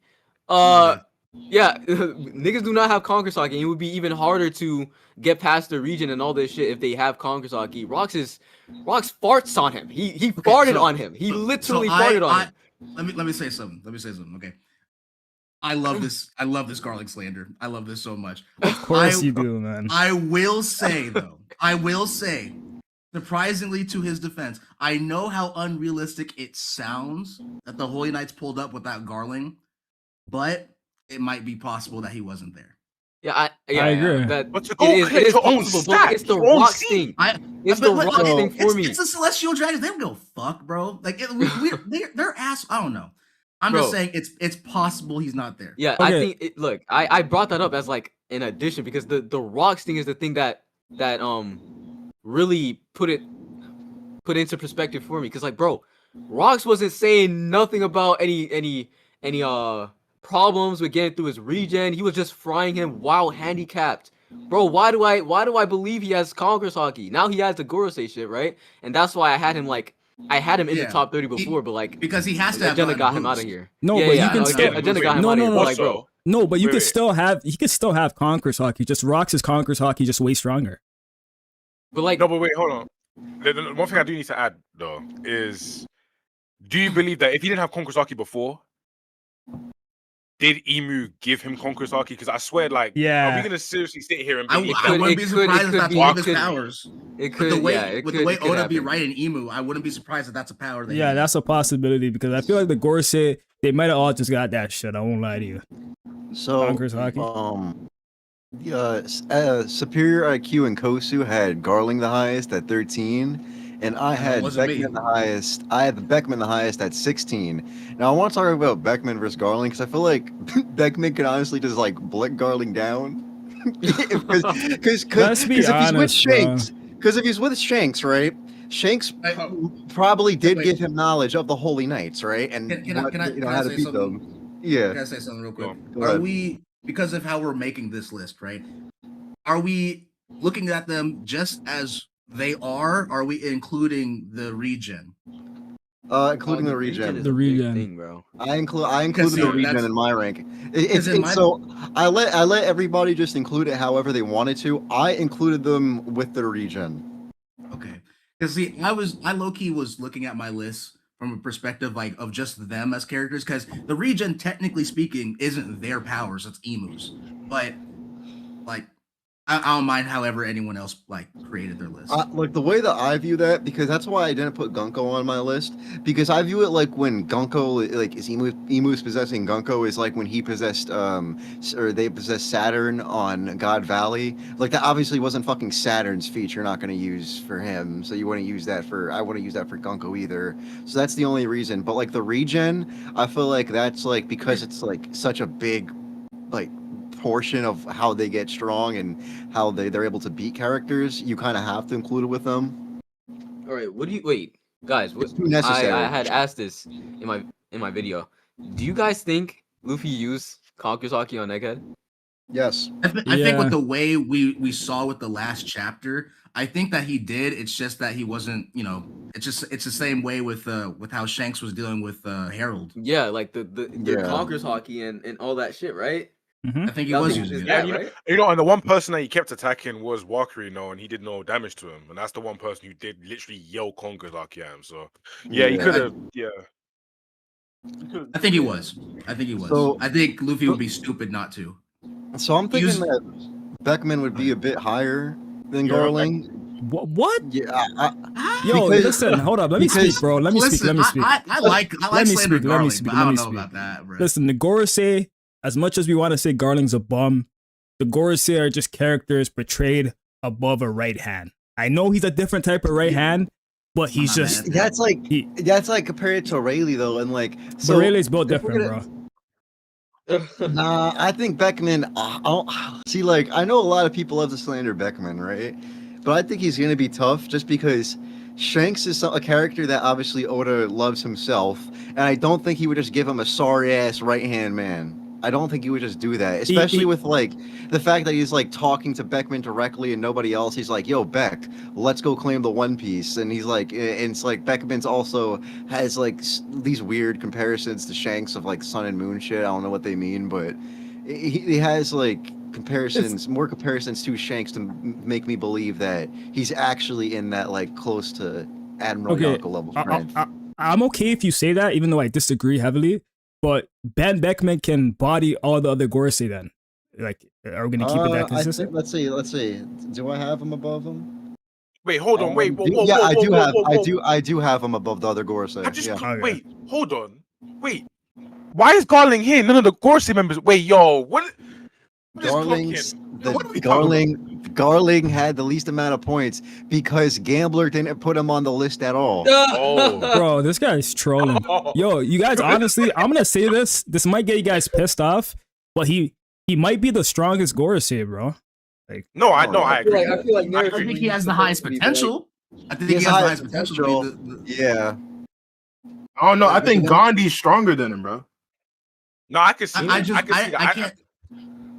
I'm sorry. Go ahead, Kosu. No. I was done. He's supposed to be super strong. Like we're talking about Shanks' dad here, bro. Like I don't know how to rank him in comparison to the other Gorosei because for one, we haven't seen. I don't think any of us believe that we've seen all the Gorosei, like what they can do. No.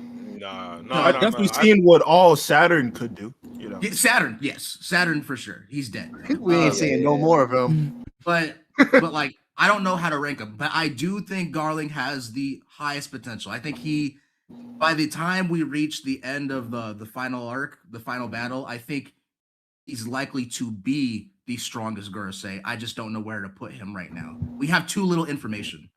Yo, Tact, about that Saturn shit. Did you guys see the new recent episode of One Piece where Saturn's death?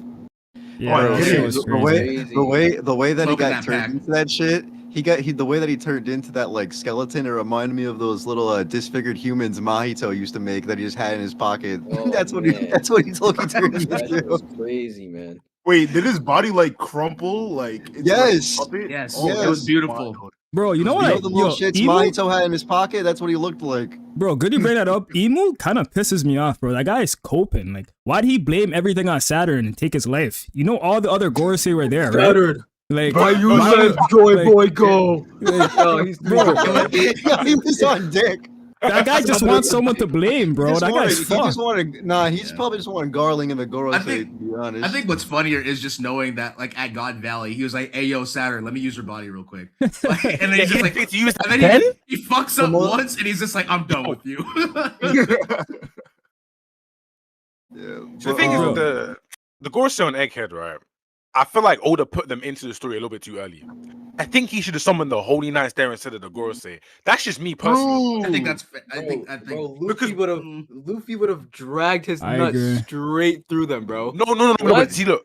No, what I'm saying though is that we could have had more fights, bro. But he could have also made the Holy Knight stronger because he didn't need the Gorosei were just there. I feel like once you had more than two of them, it was redundant. Because what could everybody else do? They were running around the island doing nonsense. You had a worm digging through fucking holes, doing nothing. You had the Holy Knights. My problem with sending the Holy Knights in is because like we hear Gunko and Somers on Elbath being like, "Yeah, let's hurry up and get this shit done. I really don't want to fight Emperor Luffy." And it's just like, you have like the admirals are sent to go and fight the Yonko. I don't really know if the Holy Knights are going to be able to do anything. Like.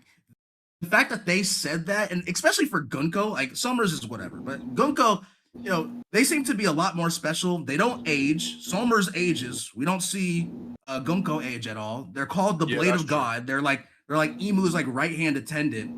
I don't know if it's just because Emu likes to possess like Gunko whenever they want to pull up, or like I don't know. I don't know the reason why. But I wanted them to be a lot more impressive. But the fact is, Gunko flat out says she does not want smoke with Luffy. Yeah. Hey, Polar, by the way, on that thought, right? I just want to add real quick. I just want to add real quick that I do remember, because I was watching like Gambler's recent video on the chapter, right? And apparently they've been sending the Holy Knights to go fight Scoffer, Gabon, and Shanks in them, and they constantly kept losing. So I don't think you should send the Holy Knights to fight any Yonko. They were saying Garland was getting low diff by Crocus. Hold on. I need to get this on my chest. Kosu, let me get this on my chest, and then it's yours. I go. The thing is, what makes that even worse is the fact that that's Prime Gabon, and a fucking Gunko needed to use like a child meat shield against old Gabon. I'm sorry, like I don't have the Holy Knights up there, man. So, but go ahead, Kosu. That's all you. Now look, when I said that, right, I mean it's like he could have. I mean, from like a story standpoint, you could have saved the Gorosei. You could have preserved their strength and just had the Holy Knights go there, and he would have made them stronger for the occasion. Like, for instance, you could have had Summers actually be an issue. You could have had Gunko genuinely be an issue. You could have had Killingham be an actual issue. But instead, he just wasted the Gorosei. So you're upset with the betrayal. Yeah. So me personally, I believe that the way he should have designed them is that if all 9 Holy Knights are there, a Yonko can go like by himself, not with his crew. Like if you was to put Shamrock, Gunko, Killingham, Summers all in front of Luffy, and Luffy had to fight him, Luffy's going down because they, as a collective, they take him down. But like, you know, how that nigga Oda does. Now they know what he's doing. Yeah. So I gotta ask you guys something real quick before we. Last thing about Garling. So I have Rayleigh and Gabon and Sengoku above him. So if Rayleigh and Gabon were kicking his ass in his prime, I don't see like what really changed for me to put. Garling did nothing for me to say that like, oh, I guess that Garling could just beat them now. He was already getting whipped by them. Like it's just listen, because it's just Gorosei. Yeah, he's a Gorosei. It's just the seal. I guess, but like you see how Gabon said in this chapter he couldn't defeat Harold because he never fought one with Conqueror's Haki too. It's like the Gorosei all have Conqueror's Haki. It seems like so. It's like they're gonna have a hard time fighting those guys. Wait, so what about Shamrock? Wait. If when Shamrock has Conqueror's, we'll talk about Shamrock. Okay, like, there's no way he doesn't. There's no way. They're twins, bro. Like it's either they're twins, so they both have Conqueror's Haki, or it's like Mai and Maki, where one of them has it, and the other one. If Shamrock does not have Conqueror's Haki, the other one's Buns. Oh my goodness, bro, that would be insane. Because like Shamrock got to sacrifice himself. Yes, bro. Oh my god, is being. That's when he's gonna surpass Mihawk. Yo, yo, that's crazy. It makes sense now. The cope. Shamrock, give me your energy, bro. Yes. Anyways, yeah. What would you say, bro? Go next guys. The next two guys. I thought Polar was saying something. No. Go ahead. Oh, okay. Next up at 18 and 17. Actually, we'll just do 18, 17, and. Yeah, just put all the Gorosei out there, man. Get your cursor off X Drake. So hold on. So real quick, let me do these next two. So Jupiter is 18 with 65 points, and Mars is 71. Mars is 17 with 71 points. Gambler had them the highest, and then so 16 and 15 is where things get a bit different. I need to speak my piece. Okay, I got Garling above Jupiter. Wait. Because listen. How the fuck is it that my coworkers get like this demon boar, this skeleton, this crazy ass bird, and like he would have been higher. He would have been higher. I'm a word. I just realized. You guys be seeing those Jupiter memes? Like you guys know what I'm talking about? You guys realize the only reason the hybrid form, right? Okay, the hybrid form, right? Let's talk about it because like back on Egghead, this nigga Luffy throws a giant building and just plugs up Jupiter. I don't know. I don't know. Polar, you have to talk to Gambler about this because he didn't put him on the list at all. He got 0 points. Gambler, what are you doing, bro? Wait, what? Wait, who are you guys talking about? No, because he was saying that Jupiter and Mars are stronger than Garling, and I was saying that that Garling would have been above them if you fucking ranked him. I'm just saying, I have Garling already above Jupiter. I would be real. Yeah. So no, I think everybody does. I think that's yeah. Jupiter, who the fuck is that? Like, come on, bro. Like a fucking worm. I just realized what I put Dorian on my Ruggie list. Sliced him open. I probably messed up my list a little bit. I was. I mean, Dorian Ruggie cut that what about half, it? What about it? Did you want to switch?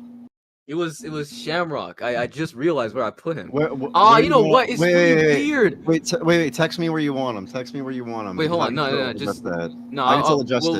We'll just continue. Honestly, okay. Like it doesn't really matter. But it's. Actually, I'm not gonna lie. weird. I'm looking at it right now. Even if you adjust them, unless you put them like crazy higher or lower, it's not gonna really matter too much. It's literally would probably be it's weird. It's a weird thing because like okay. We'll talk about it when we get to him. We'll talk about it when we get to him. Oh, okay. All right. Yeah, because he's up higher on the list. So, next up at 16 is Nisjuro. And So I'm guessing everybody has the exact same ranking for the Gorosei, Pretty right? much outside of Jupiter and Garling. Like, Jupiter. But hold on. So it's actually not War Curie. So he's in that tier. So keep him there. But Nisjuro is actually tied with Green Bull. So put Green Bull at 15. Okay. Who had Green Bull the highest? Me and Polarstone did, and then Gambler being the fucking god. You got all the fucking Gorosei the highest. You got Nisjuro too. My whole thing. Oh, go ahead. Who wants to go? Who wants to go? Because I still think that Green Bull is stronger than Nisjuro, but I think he's stronger than the. I have the Gorosei above them. Above like at least Green Bull and Fujitora. That's what it was. Like that's who I have them above. Yeah, Wait, you have them above. Are we above. seriously having Saturn above Green Bull? Saturn's No, fucking dead. Saturn's a special case. But you know what? Yeah, like Saturn's actual buns. Yeah, he's a special like case. just thinking about this guy. Nah, he has he's the the best worst AP. He has the best AP feat amongst the Gorosei. Oh, like He has the bullets. The bullets, thing, right? Yeah, the bullets that he spat out at Luffy. Remember when Luffy bounced it back? Oh. Yeah, those bullets destroyed War Curie and made him regenerate, and even Luffy couldn't do that. So that's the best AP feat the Gorosei have. Did Oda think about the freaking regeneration Conqueror's Haki shit back then? Because like, no, he didn't give a fuck. He just does whatever. You guys think so? He just freelances. Because like, bro, what did you say? Not even what did you say? Because like, again, like Saturn's such a weird case. Because I think he seems sorry compared to the rest of the Gorosei, but like he is a Gorosei. You know what I mean? Like he should be relative to them, right? And I don't think like their Conqueror's Haki should be like a tier above them. So like they should all be relative in that. And he shoots that at them, and like War Curie regenerates instantly. What? Yo, no lie. It's either a big mom of the Holy Knights. I'm not gonna lie. Oh, okay. You know what? That makes sense. Wait, who? Saturn is the big mom of the Holy Knights. You mean the Gorosei? Yeah, the Gorosei. My fault, not Holy Knights. Oh yeah. No, you good. So should I just go with the next two? Y'all don't got Green Bull over Fujitora? It's gonna go into the same. No.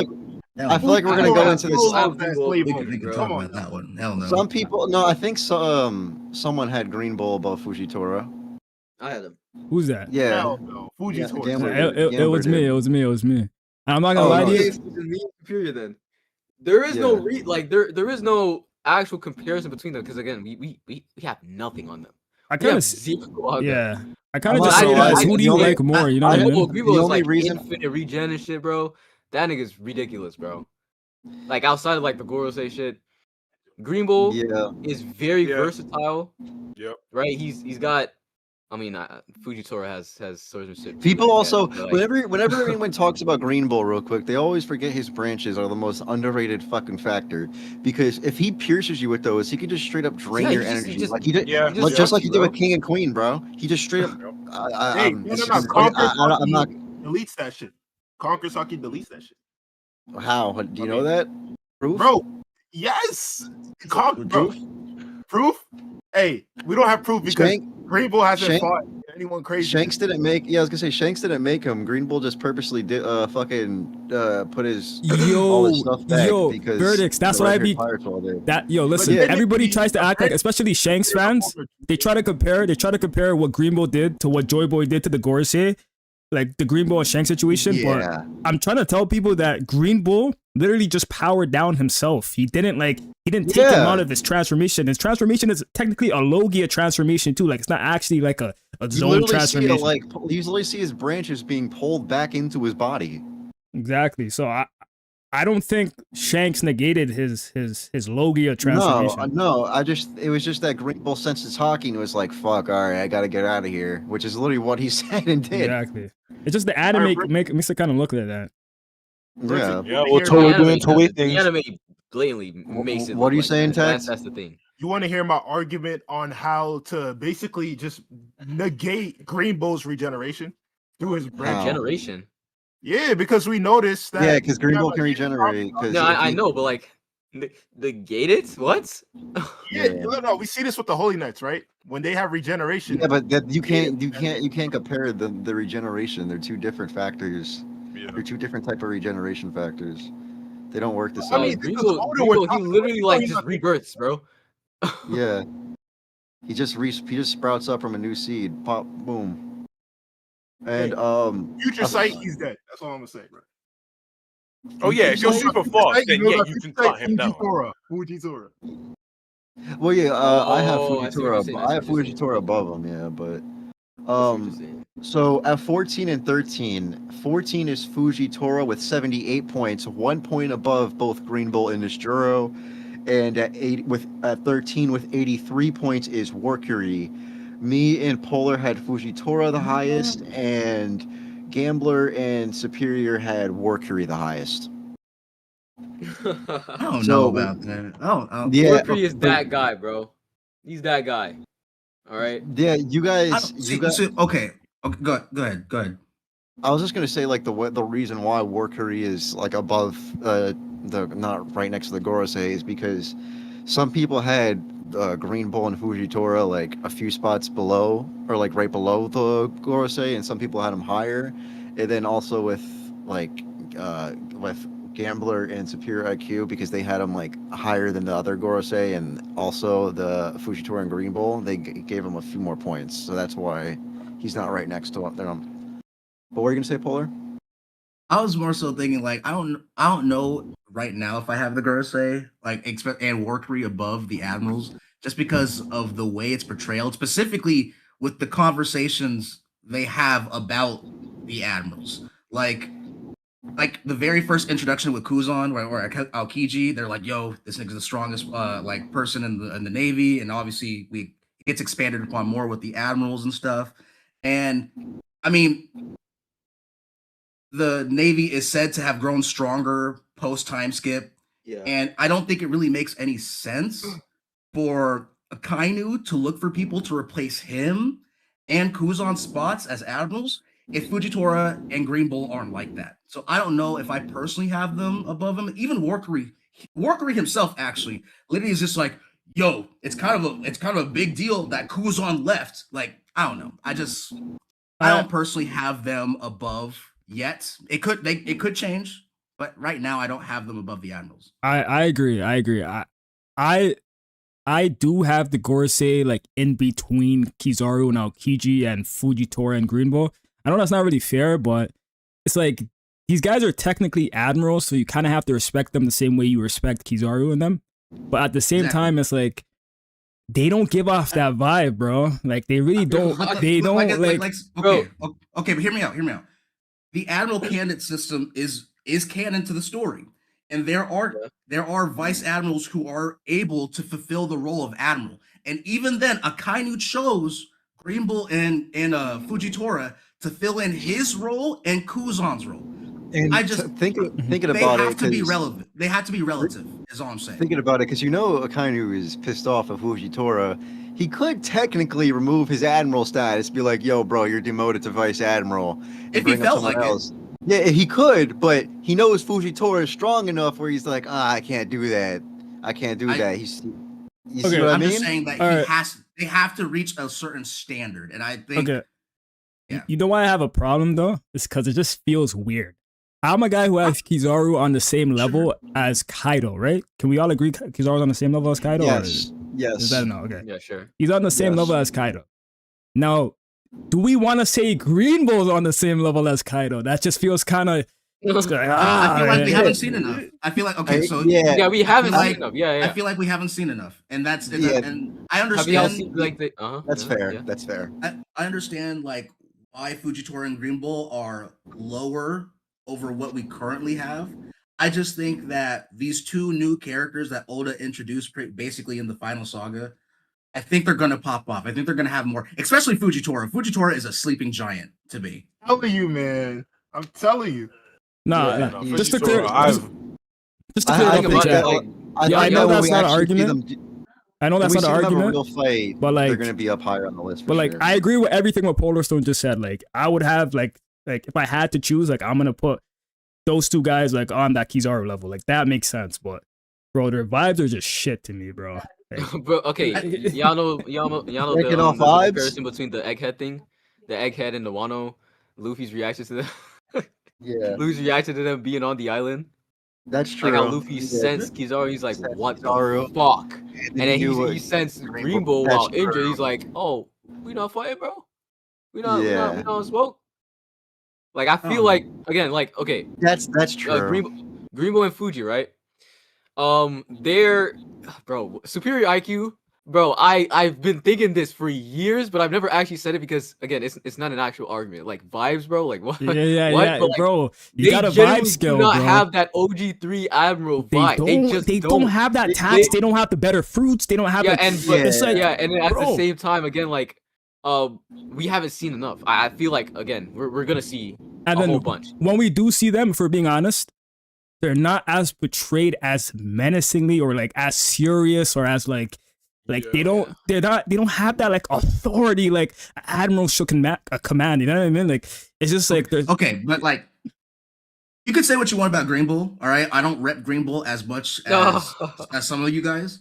I think Fujitora specifically though, like the way Oda showed him throughout all of Dressrosa and in the Reverie.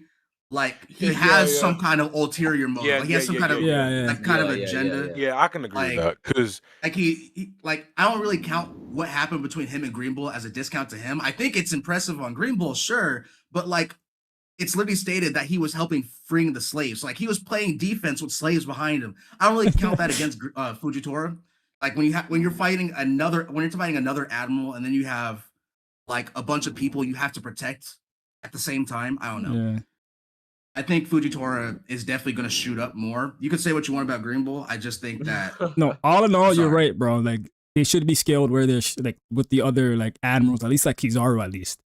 It should be bare minimum relative. Yeah, but bro, like they don't give me like they just you know what I mean. Like you know what I mean.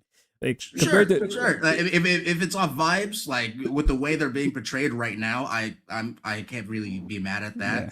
I just think that they're going to have time to shine as we get closer to the final arc. And honestly, why I had Green Bull above Fujitora is that he's potentially like a Sanji fight. Like I know everyone wants to be like Sanji versus Kizaru, but Green Bull might be his opponent, bro. So like tap in, buy those stocks. I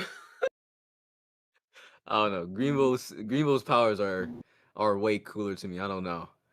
And then hey, y'all see the Black Blade agenda? That shit is so dumb to me, bro. Why would Green Bull have a Black Blade? Yes, bro. That bullshit, bro. That absolute bullshit, bro. You know you want to see it though. You know you want to see him with a Black Blade. That would be tough. It would be tough, but like, bro, there's no fucking way. They better not do that. They better not freaking do that. Like, bro, but you gotta think about it. I'm a Mihawk agenda pusher, bro. Why wasn't he really using his blade? That's probably why he wasn't using his blade in Wano, because he was like, well, if I use it here, it's gonna be too much. You know? Because he was fighting. Because you think about it, he was fighting the Scabbards. He was fighting Momonosuke. He was like, I don't really need to whip out the Black Blade for these guys, bro. And then Shanks pulled up, and he's like, oh, okay. You see what I mean? I'm just saying. Not yet. Not yet. We never know. All right, so who's next? Next up at 12 is Garp with 90 points. I had him the highest. Where did I have him? I had him at 9. That's where I had him. And then up above him at 11 is Shamrock with 96 points. And Shamrock was the weird one. Kosu had him the highest. Now, what did you want to say? You had something you wanted to fix on your list with Shamrock, right? Oh, me? Yeah, because you were saying it earlier. It's really weird. I wanted to talk to you guys about it because, like, okay, last night I put Shamrock above all the Gorosei, and then I'm thinking, like, wait, hold on. What has he done? So, yeah, you know what I'm saying? Wait, not even that, but, like, his dad was first in line to go. What was his dad before that? Because he's the captain. He was a commander. Supreme commander. Shit. Oh, wait, so it was Supreme Commander and then Captain? I don't know if they're two separate things, but he was definitely like the leader of all of them. So, like, Garling has to be stronger than him before the he Gorosei is stronger shit. than him. He is stronger than before the Gorosei stuff, and Bro, he's stronger now. Oh my gosh. Yeah, so, okay, so Garling... It doesn't really make sense to put Shamrock over Garling. I'm not gonna lie, it's just Shanks tags. This is all because of Gambler. Okay. Yeah, it's the Shanks tags, but like, it's bro, just Shanks tags. Do we have Shamrock over the Gorosei? If Shamrock is relative, if Shamrock is relative to Shanks' hockey, and then he also if he also has the seal, I could see him being in the top 10. Yeah, like there's no way he has on par with. Where do I have Garland? Bro, I'm saying relative. Doesn't the Gorosei hold up? Doesn't the Gorosei have like a third seal? Am I tripping? They have like the highest level. Yeah. Well, so I had Garling. So how are those guys not stronger than the Holy Knights? But I don't know why you didn't have them on your list.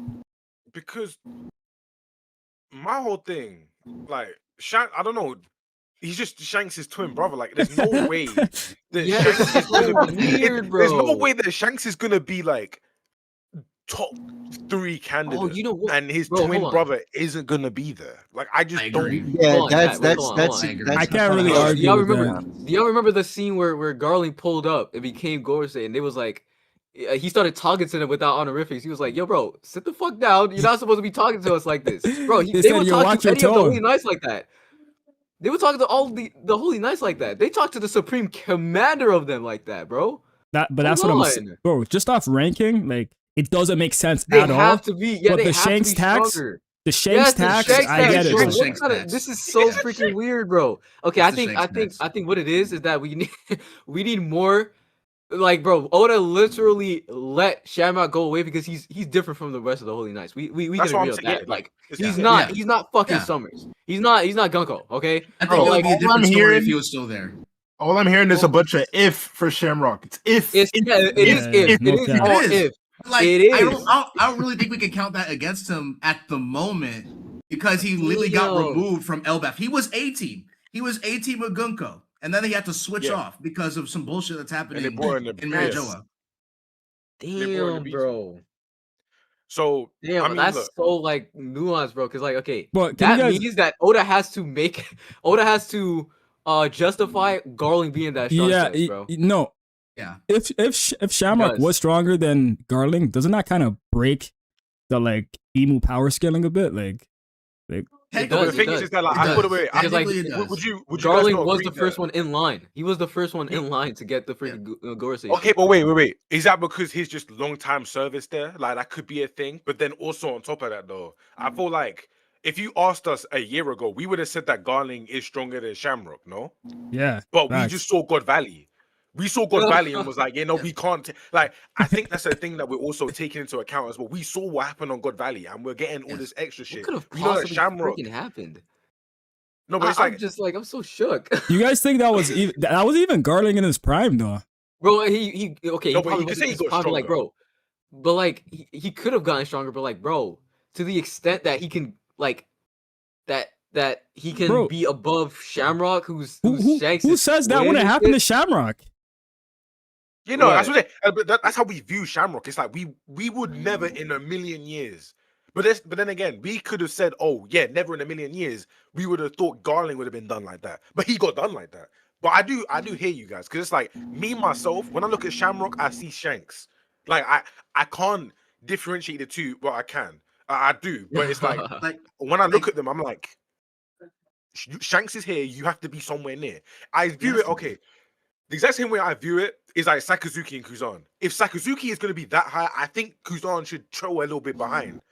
But it's like you can break not that. Not to the same extent, but yeah. yeah. I don't think Kuzan has tax. Yeah. But it's like shit. If Shanks is going to be what top 3 contender, then I'm going to need Shamrock to be somewhere near there. Is Shanks a top 3 contender though? Like, if we're being honest. No, the nuance though. The nuance. I'm saying like.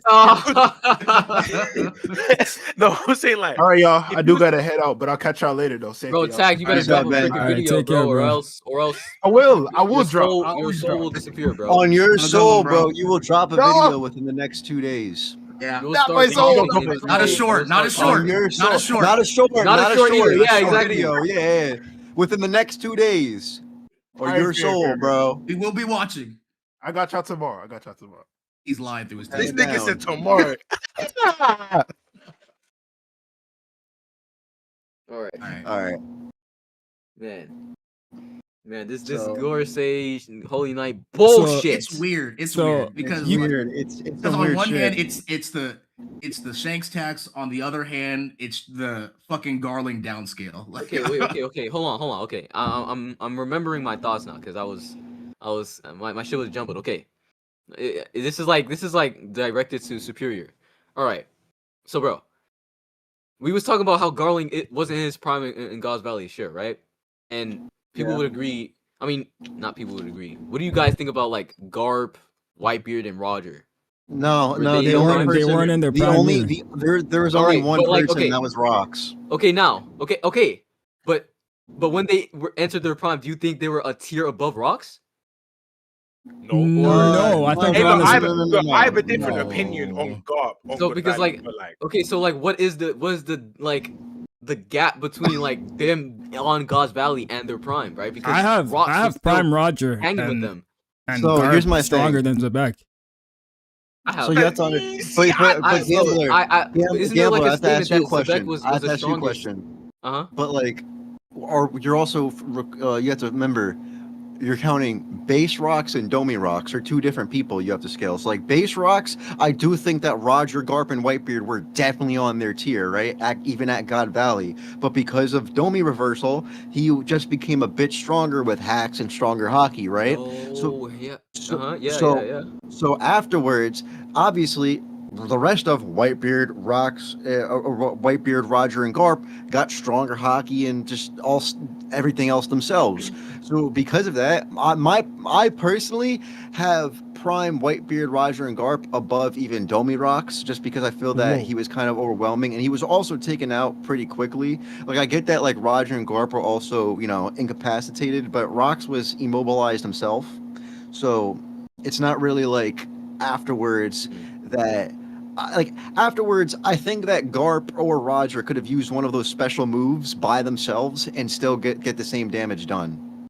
Like they could have at least come to a stalemate. I don't think what you said actually makes sense because like I was thinking about the statement that Rocks was like Roger's strongest enemy. It's probably because of Domi reversing Rocks, right? Like in hindsight, that's probably what it was.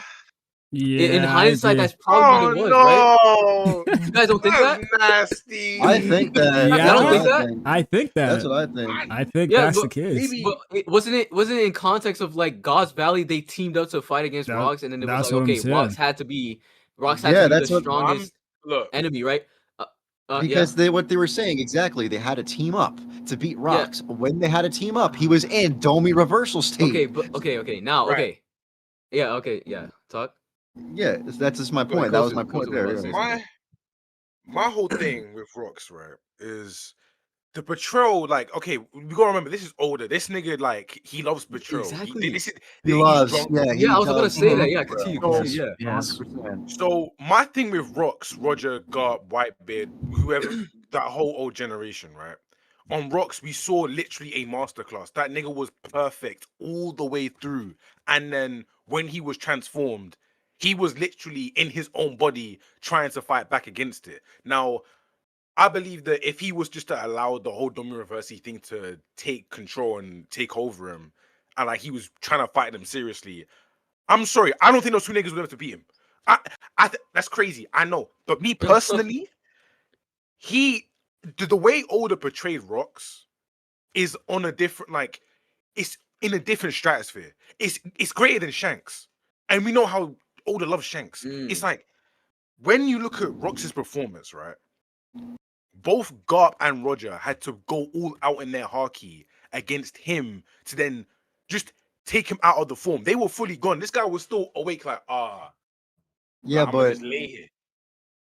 But what I'm saying, right, is if, mind you, that Roger and Garp also didn't really know how to deal with that. So if you give them in their prime states, right, where they know how to deal with Domi reversal, then I think the fight would be different because I don't think Roger or Garp or Whitebeard would just be spamming out attacks that would be useless. I think they would know to go for the stronger and, like they said, more mass-filled hockey attacks.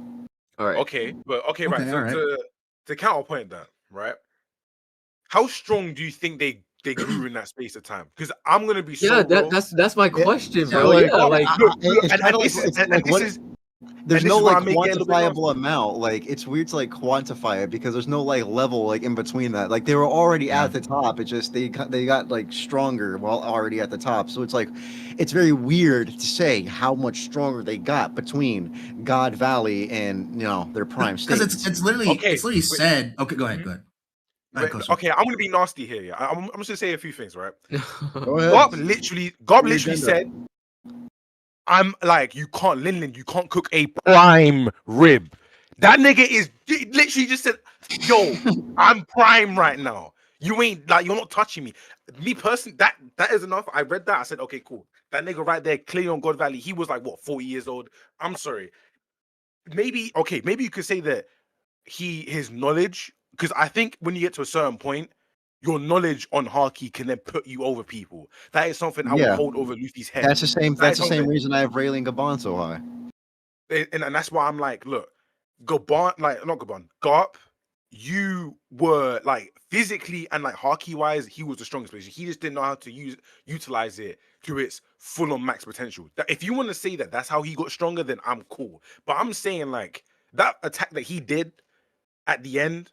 I don't think he should be able to produce something that's like way stronger to the point where Domi Reversi Rocks is gonna be like, wait, it's just one of them doing that attack. I'm gonna get stunned or something. I think he would just tank that shit. All right, but it's also real quick, just I gotta ask you about Whitebeard because Whitebeard also got like what was it, like 12 years after he got the World's Strongest Man title, something like that. Oh yeah. So even on so that would be 12 years beforehand, he was still able to clash with pretty evenly with Domi Rocks.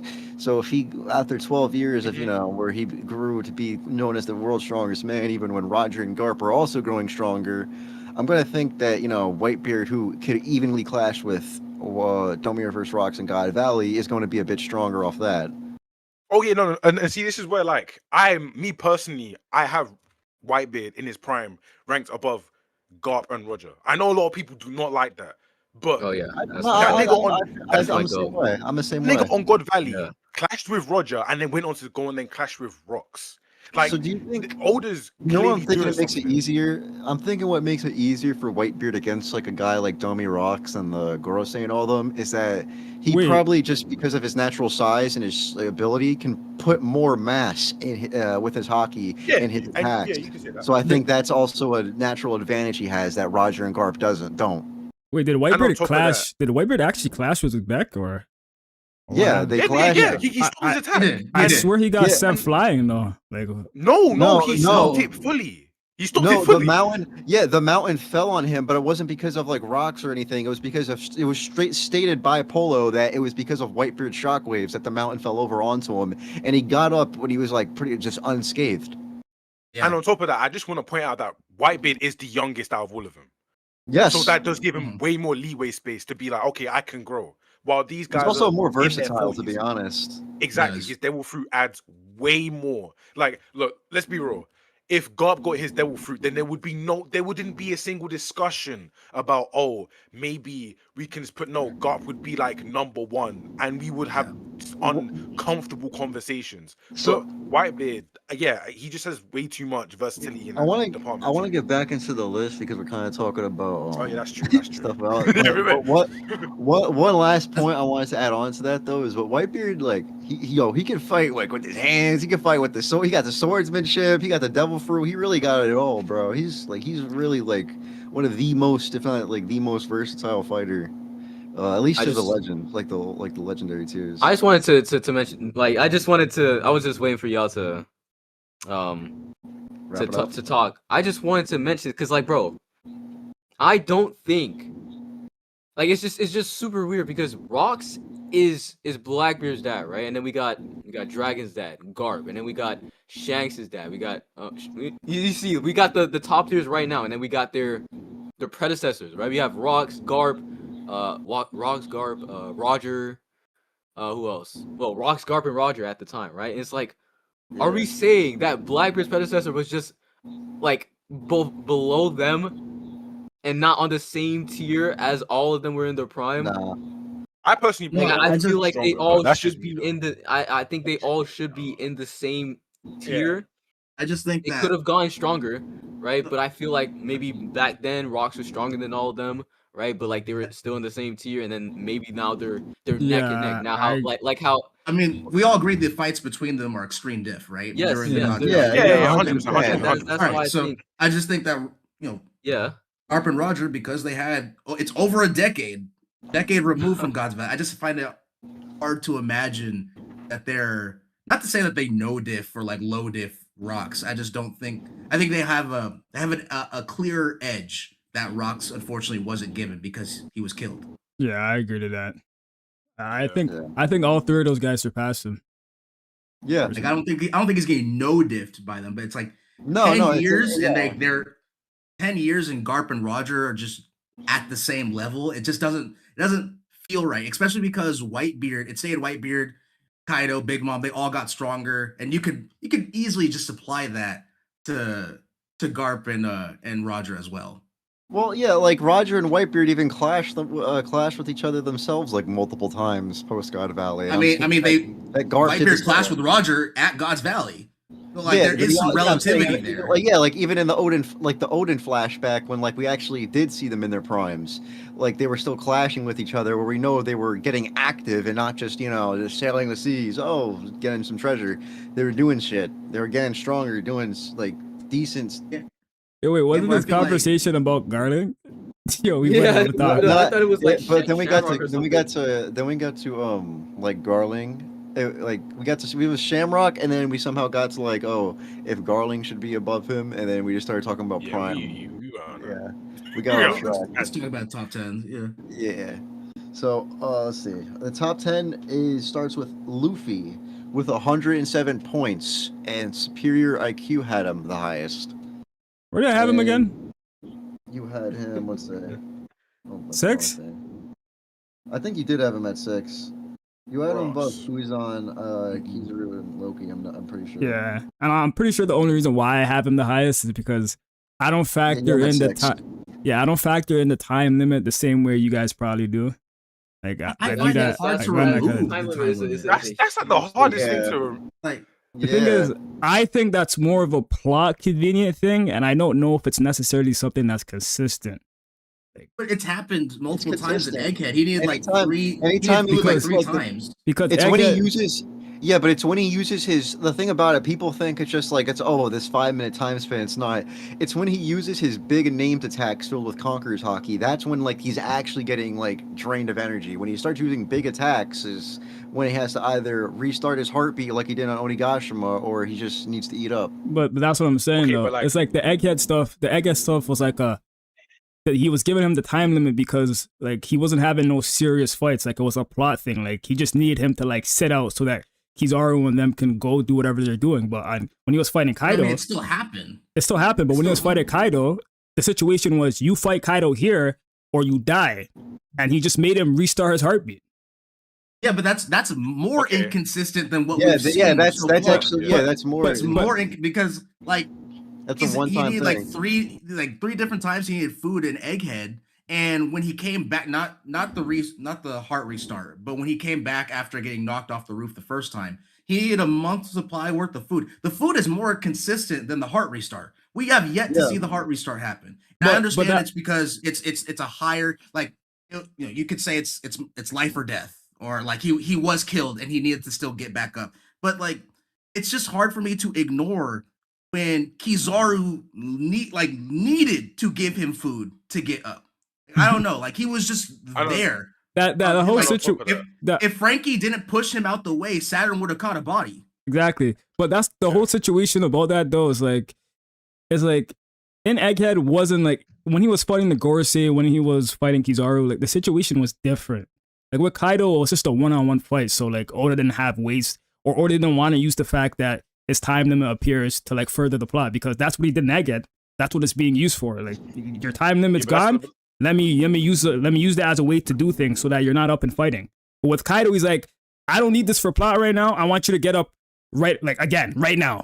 And that's what happened. So if Luffy seriously fights someone, I'm kind of leaning to like if it's a serious fight, like not Luffy versus Kizaru. I mean, to be fair though, with Luffy and against Kizaru, it's not like he didn't have any stakes on the line. Like, he was still actively trying to save Vegapunk's life. But Oda didn't want Luffy to defeat Kizaru there, though. That's my point. Like, no, you're right. I just wanted to bring that up to be fair about. I mean, you can say that, but like, what was stopping him from like just getting rid of that entirely against the Gorosei? Because realistically speaking, Luffy could have fought the Gorosei seriously. There's like 4 of them there. So like, it doesn't really to me. It's like, look, I get it. Like, when he was fighting somebody one-on-one and it was serious, he gassed out the end to restart his heart. But at the exact same time, like, Kaido was taking all those attacks after doing all the attacks that he had to take before. And so it's like, if you're fighting another top tier fresh, they're not gonna just like, okay, yeah, let me just let you sit there and restart your heart. Or it's not gonna be a thing where it's like, Luffy can defeat him before he restarts his heart, let's say twice. The fight is gonna go on for a prolonged period of time, because that is just how it is when top tiers in One Piece fight. It's like, the people that Luffy can like are below Luffy, it's just like, okay, if Luffy gets into a fight with you, it's not going to be that long. But the people that are near him and above, it's like, yeah, we can take those attacks. Like Kizaru, he can take those attacks. Kuzan, he can take those attacks. All those people above him can take those attacks, and they're gonna keep going, and they can dish out what he's dishing out. If we're talking about this, can we just go up with the guys next up on the list? With Kizaru, it has 109 points. He's at number 9. And then me and Gambler had him the highest up on the list. We had him at, hold up. I want to quickly say something about Luffy quick. You guys, so when Luffy fought Katakuri, right? Like, he used Gear 4, ran out, and he used Broly to escape the Mirror World. You guys all remember that stuff. But even though that's something that happened within their fight, Katakuri still considered Luffy on his level. And you guys might even think he was stronger than Katakuri when the fight was over. But he still had that moment where, like, he could have died. Relative. He could have died whether or not Broly was there. If Broly wasn't there, he would be dead.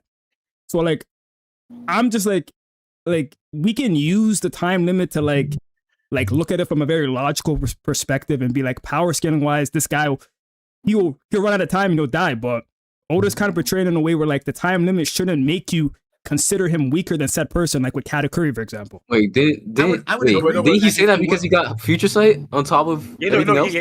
I was just about to say that he gets future sight, and also it did, like, the person that Luffy was. It was more of a writing thing in that point, where it was like, okay, the person that Luffy like has shown himself to be to Katakuri. Katakuri then realizing himself that, you know what? No, but I have to actually respect this man. That's why. I thought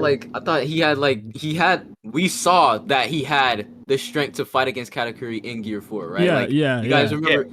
He had the strength. Like, he was stopping him from using Gear 4. He finally got it off, and then he was frying him. And then on top of that, he got future sight. I think that's why he said that. I don't think it's like, okay, so this entire time you've been fighting me, you've been running away, I'm taking that into consideration, and yes, we are equal. No, I don't think it's like that. So let me ask you this. If Luffy were to fight with, like, if he fought Katakuri fresh, like with the future sight he had at Whole Cake Island, like the one that he was just tapping into, do you think he could beat Katakuri in one Gear 4th rotation with Snake Man? Oh, because he did it inside the story. He did it, and he couldn't beat. Yeah, but that's Katakuri. No, but that's Katakuri after he stabbed himself. He took a couple of hits from Gear 4, Bound Man. Wasn't the whole point? Yeah, that's what I'm saying. Katakuri would still win. Wait. Well, hold up, yo. I confused myself just now. What the fuck? Wait, I'm so I'm very confused right now. Hold on. I don't remember how the fight went. I haven't read it in like 2 years, bro. All right, how did the fight go? Listen, screw that whole Katakuri shit. But back to the Luffy time limit. Like, if Luffy fights I can't necessarily just say he has a time limit. For one, because like it's confusing right now. Like, I hope we get that cleared up in Elbaf. But because when he fought seriously with actual stakes and like Oda actually wanted to give him a serious fight to defeat someone, he removed that shit. But then when he wants to use him for the plot's sake and not give him an actual fight and have him go down and like go down and fucking like stall this guy and make sure these guys can do this so that he doesn't have him in all the action scenes, that's where he mainly gives them his time limit. So I don't know. And then also it's kind of strange. Like, you guys disagree, but like Luffy like surpassing his opponents, whether like he wins in scummy ways or not. Like, even kind of with Luffy and Doffy. Like, you guys think Doffy was stronger than Luffy? I'm not mad at the scumminess. I think that Luffy is going to, eventually we're never going to see the time limit stuff again. I think this is just something that Luffy is dealing with right now. I think it would be pretty lame on Oda's part if we're still seeing him need to recharge and need food and stuff, like, as we get closer to the final battle. But it's here right now. I'm sorry, I can't block that from my memory, especially obviously because of what happened with Gabon. They didn't really fight, so there was really nothing for him to like waste his energy on. But if we see that, and I'm hoping we don't, but if we see that in Elbaf when we switch back to the main timeline, it's something you can't ignore. Like, it happened like 3 different times on Are we comparing it? Yeah. If it happens, if Luffy seriously fights someone, like, I'm not talking about like he's fighting Emu and like fights Emu, gets bodied, and the Emu leaves or something. Like, I'm talking about his serious one-on-one that Luffy has in the arc. If it pops up, then I'll 100% like not even think about what happened with Kaido. But I just still need that, like, I still kind of need to like see how Oda's gonna handle that in Luffy's next main fight, like his actual serious fight. Sure. What do we compare it to, like, Zoro? Yeah, like Zoro was like, bro, exactly. He at the end of the arc, he was like, "Oh yeah, I gotta finish this up because I'm gonna fucking die." Like, he literally said that, right? Like, let's see that, but right. Isn't so it like that? Because he was talking about consistency during this stream. He was talking about consistency. Correct. Yeah. So like at his peak, like Gear 5 is, I think everybody agrees. Yeah, I think everybody agrees that Luffy in Gear 5, like if he's fighting Infinite Gear 5, like, yeah, he would be way higher on this list, right? Yes. But we're talking about consistency, like, as a whole. Correct. Like that's that's my take, at least. I also do want to add that the Giants literally did say that Gear 5 having a time limit is apparently something that's known. I just want to add that because they brought food for him. When did they say they that? brought food. They brought food for him and was like, "Yo, like, we heard about Nika needing food."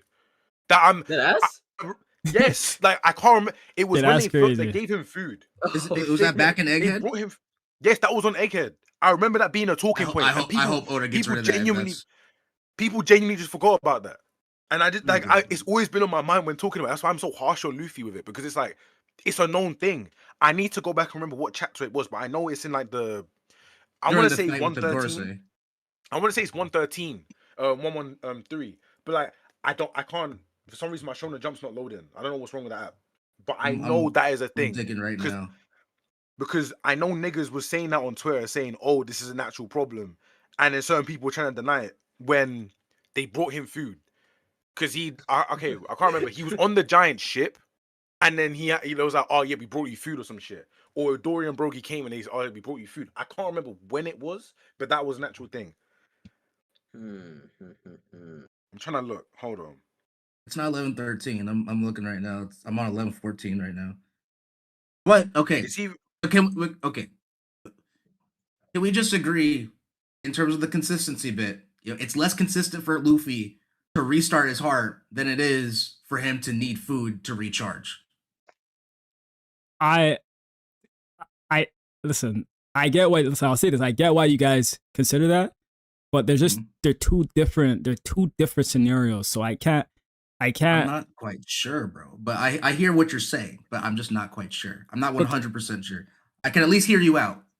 Yeah, I'm not 100% sure either. Like, listen, Oda you could definitely just make him like have a time limit on Elbaf, but you can agree that in Egghead, like it's like he uses that as like he's always been using Luffy's nerfs like as a plot device to some degree though. You can agree, right? Like with the Gear 4 stuff too.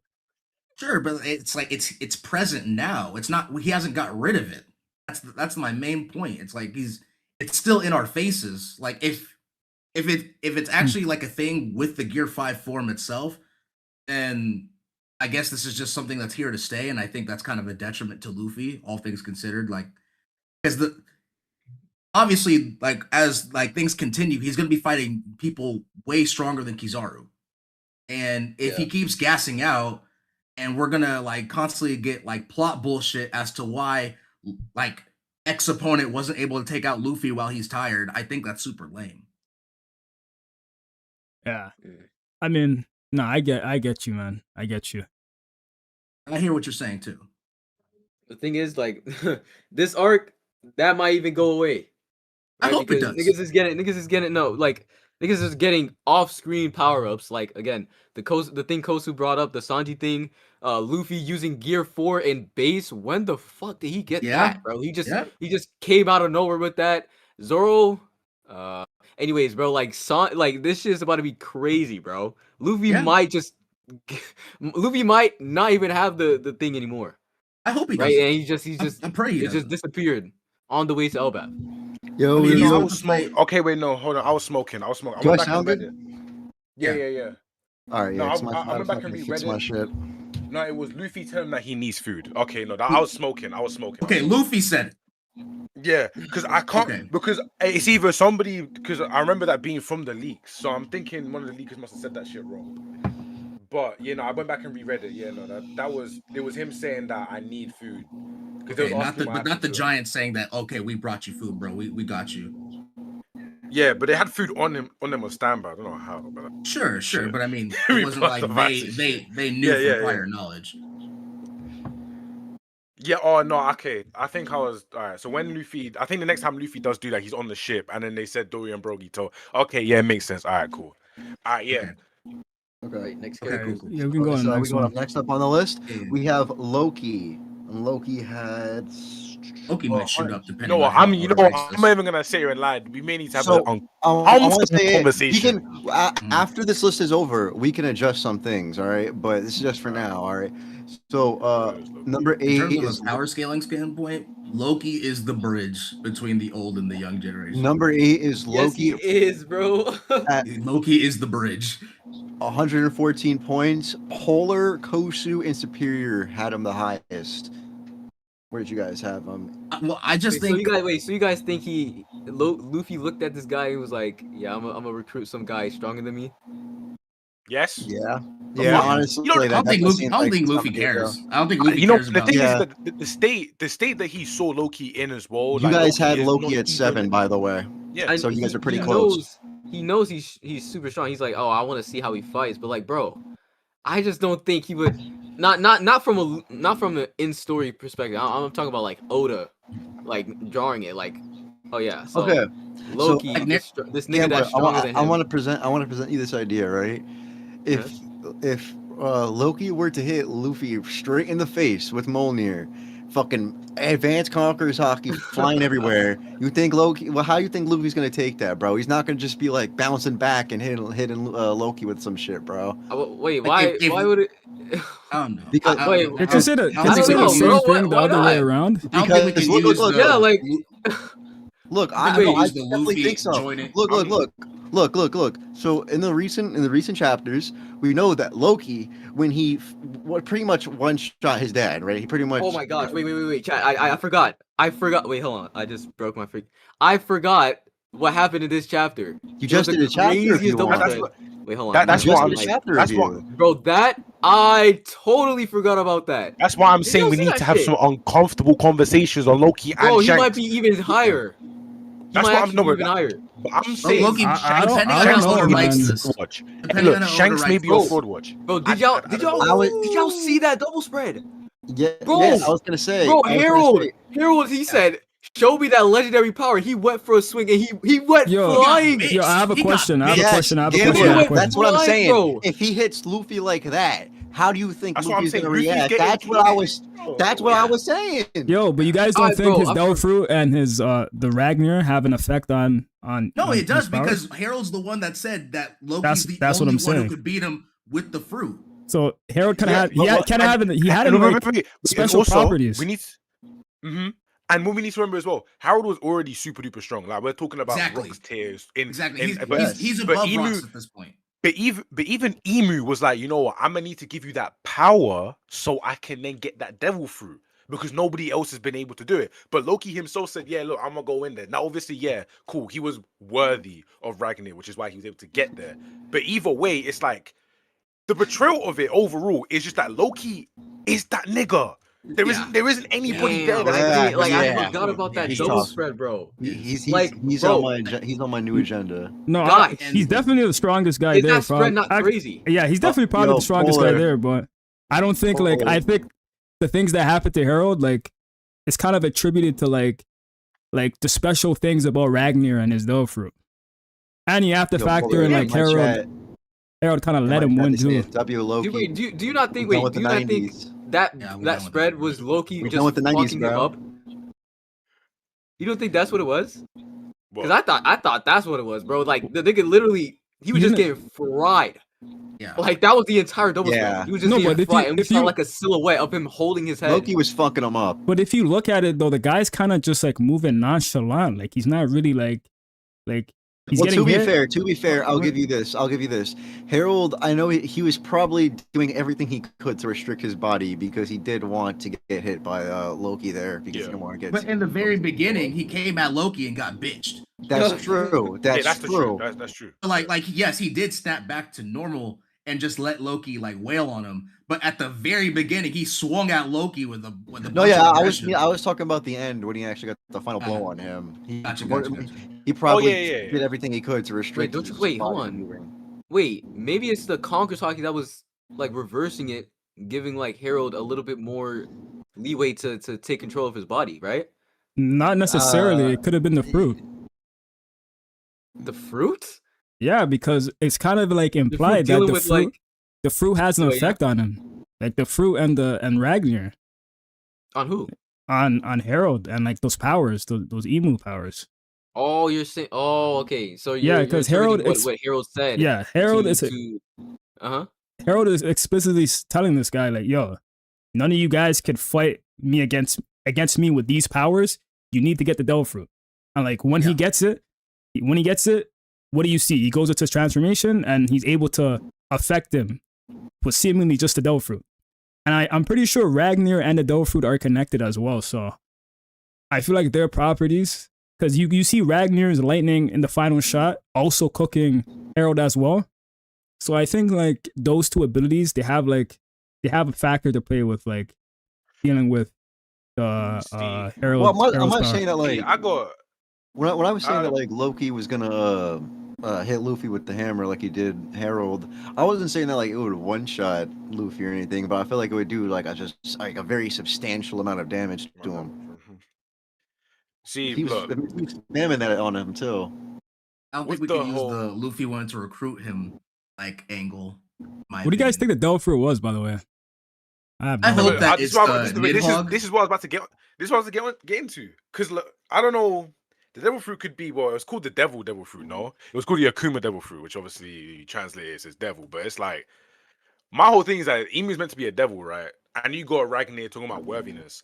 I think you guys are right where it says they can affect people who are like changed by Emu. Because number one, like a devil fruit going up against like we don't know what Emu is. Let's just say it like might not even be.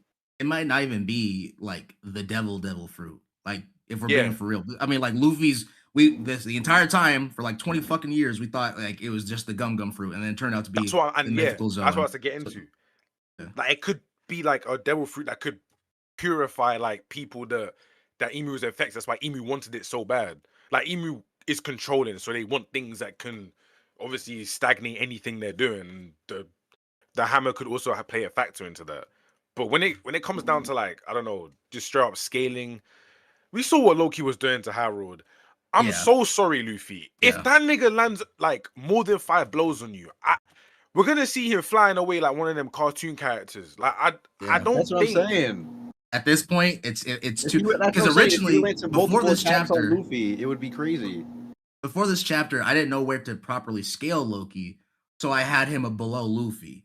But once that shit dropped, like it's hard to even put him like he low key might be higher.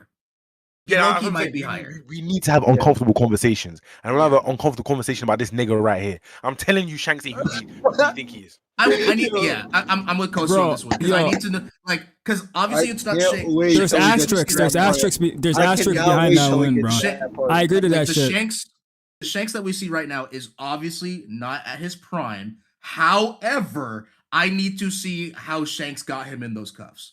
I need to see how exactly he pulled that. That's exactly what I'm saying, bro. Like, because Loki did call Shanks a coward, so I don't know if he did it by a trick or something. Like, I don't know, but I need to see. I put the cuffs on him, bro. Yeah, I needed. I sniped the cuffs on him. It was Yasop who did it. I have a whole entire. I'm playing around. Okay. I'm fucking around. But Loki did call Shanks a coward. I'm not. This isn't meant to downplay Shanks. You know, we all know about Shanks. I'm not gonna argue that. But what I am saying is, I need to see the full context of that fight. There's just like seeing this overwhelming power when you have Harold, who is already relative at the bare minimum to Rocks. It's the fucking deep sea buff from Emu. And he's way stronger now, and he just gets no-diffed by Loki with the fruit. We need to have uncomfortable conversations about Loki. But you guys have to realize though, like he was kind of mentally nerfed. Like you guys, like you have to tax that in. You can say so was Loki though. Yeah, he's literally killing his mom. He was crying. But bro, final hit. He was. But you guys have to realize this guy literally, like he let him do that. Like he literally said, before I turn back. You have to kill me quick. Like, yeah, before he turned back. But before he turned back, though, he went and swung at him and got dogged.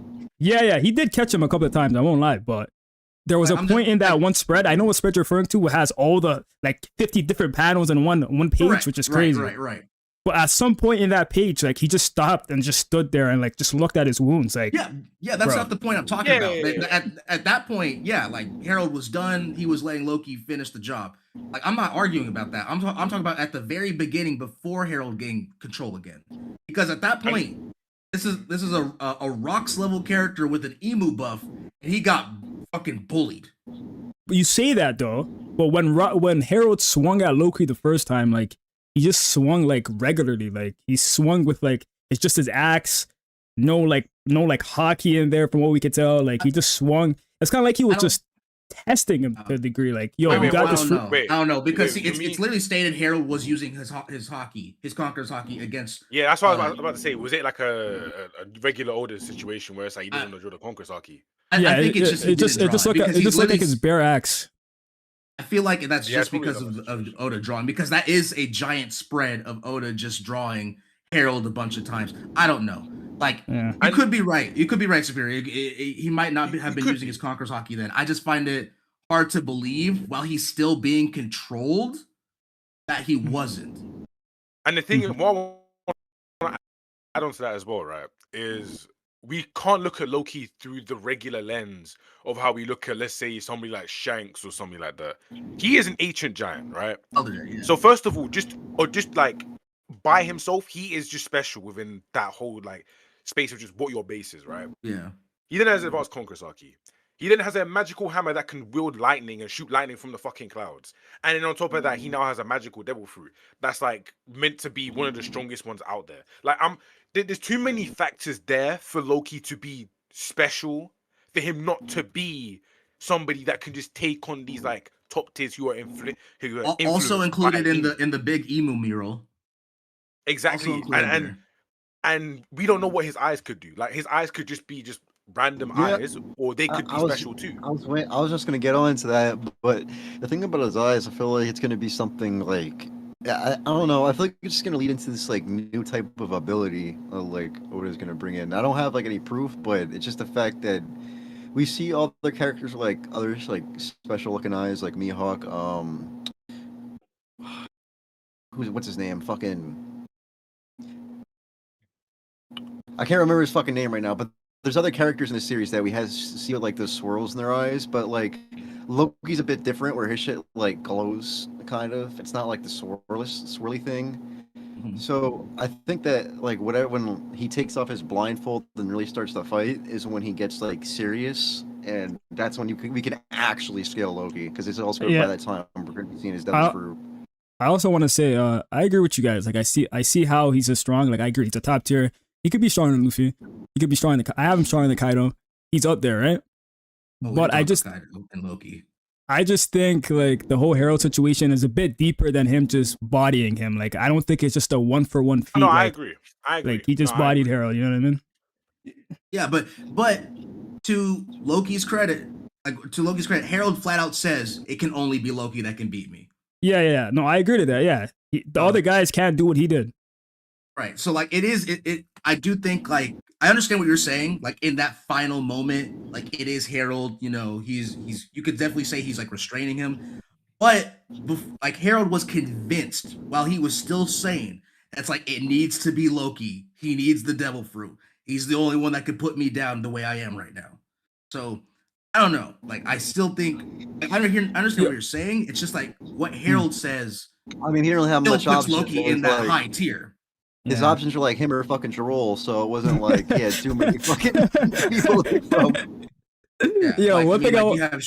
One thing I want to say, it's not about that, but it's about the Delphi once again. The Delphi more than likely definitely does have a direct effect on those powers, because it seems like Harold didn't even know per se that he had Conqueror's Haki, Loki, and he kind of just said, "You kind of need the fruit to stop me." And then like acting like the fruit is what's gonna be able to like fight against his powers. So I feel like I think he was banking on it. Yeah, I think he was banking. Or he could have, he could have been doing that. Because he the way it sounded in the dialogue, he's like, I knew you did. You had like the blood of a conqueror. I think he was kind of like he was already kind of suspicious of the fact like it's likely that he would like Loki had it in his head. Mm-hmm. He just didn't have any proof. Probably because he was a shit dad that was always away. Yes, thank you. Spit our agenda. You know how we feel about this. It's a conversation for another day, though. Listen, Listen, I don't get the chill, bro. I love Harold, bro. What if I tell you that's my favorite guy in the flashback? We can listen. Let's because we're gonna. I'll never forgive him. We're gonna get super sidetracked. Yeah. Let's move on to the next one. That's a conversation for another day. You got a point on that one. So next up at number 7 is Kuzan with 118 points, and Polar had him the highest. Let's see, where'd you have him? Well, okay, I made a video on my reasoning. You had him at number 5. I did. Wait, where is he? I can't find him. I've gone on record saying he's on the left side. Currently, I have Blackbeard and Kuzan up interchangeable. Oh, I see. Yep, there you go. I just favor Kuzan. However, like I said, like it's. Well, should we just go with the next one? Neither of them are weak. It's just once you get to this higher. So let me just say the next one. Next one's Blackbeard. Yeah, Blackbeard's up next. Everybody had him at number 6. He had 123 points. Everybody except Superior. He's the only person that didn't have him at number 6. You had him at where'd you have him? Number 8. Mm-hmm. Yeah, at number 8. Number 8. Yeah, I have Loki over Blackbeard. Yeah, you had him the lowest, and everybody else had him properly placed at 6. So that matched up. Blackbeard's interesting. Like we all know what he's gonna be. It's just a matter of like what do you think of him right now? You know what I mean? Like we all agree Blackbeard. Go ahead. Yeah, I was gonna lie. As the story continues to progress, right? I just like I don't think there's a reason for you to keep putting them lower, and especially what we just saw with Rocks. Why, what we saw from Rocks. I'm sorry, I'm gonna keep putting that boy up until he just gets until he. Next time we see him, bro, it's over. Yeah, and the thing with Blackbeard is like he's not like the same age group as Luffy and all of them, but like he is still part of that like generation, like that young generation up and coming. Like obviously he's older, but he's still like, you know, like I said, coming up at the same time as they did and growing just as Luffy is. It's not like, you know, Blackbeard's always obtained the strength. And by the time like we reach like his peak, he's only going to be below Luffy and Emu. Yeah, that's what I'm saying. Like Joy Boy and all them. Like next year, Blackbeard has a really high chance at being like in the top 3. I kind of want Blackbeard to be the final villain, but like, you know. I mean, yeah, I feel like we all agree with that, right? Like Blackbeard's I really do want it. It makes the most sense. No, I'm not convinced on that, but I can see why people say that. Yeah, it makes I want it to happen, but I can't put him above Emu just yet. There.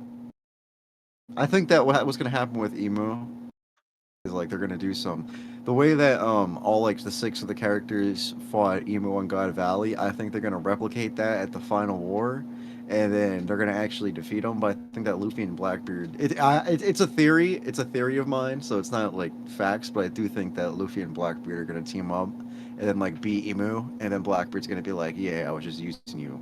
That's where I feel like it's going to happen with them. Because Blackbeard's always like, because Blackbeard always got, because that's what I mean. It's going to be the final thing too, and then Blackbeard's always got some scheme. He's always planning ahead. Like if like they have to whoever finds the One Piece is the one who like, what's that word? Controls the future or something like that. Control. It's not control. The word's not control, but I forgot what it is. But they could take down Emu, and it's like, okay, if Blackbeard wins this fight against Luffy, then he does whatever the fuck he wants. He becomes like the king of the world. If Luffy gets it, then he brings the dawn. So I think that's also with like a lot of like, if you look at the characters like in the same tier as them, they all have devil fruit powers, and that's something that Blackbeard can nullify. So he also has like the matchup advantages too, to And if he has hockey relative to his dad, he's definitely gonna have Conqueror's hockey in an absurd level of it. So I feel like it's crazy if he doesn't. I'm ready. If he's not a show me something, bro. Show me something, Blackbeard. Like we all agree he's gonna shoot up. There's just no way. So do you want to talk about who's next? Because this is gonna be my favorite. This is the one that let's just knock him out. Let's just knock him out because it's just, all right. It's so just this last round. These next 2 are tied, and Kosu. So we have Shanks at 5. Shanks at 5. And we have Dragon at 4. They're tied with 133 points. All right, so expose the guys that put Shanks over Dragon. Okay. So do that for me. So obviously Kosu had him the highest. You had him at number 2. Polar had Shanks at number 3? At 3. At number 3. Where did I had him at number 5? I had Shanks at 3. You have Shanks at 3. You have Shanks at 4. Wait, I do? Oh, Emu. What the hell? Wait, hold on. Wait, Polar, how did you have him at 3? Oh, hell no.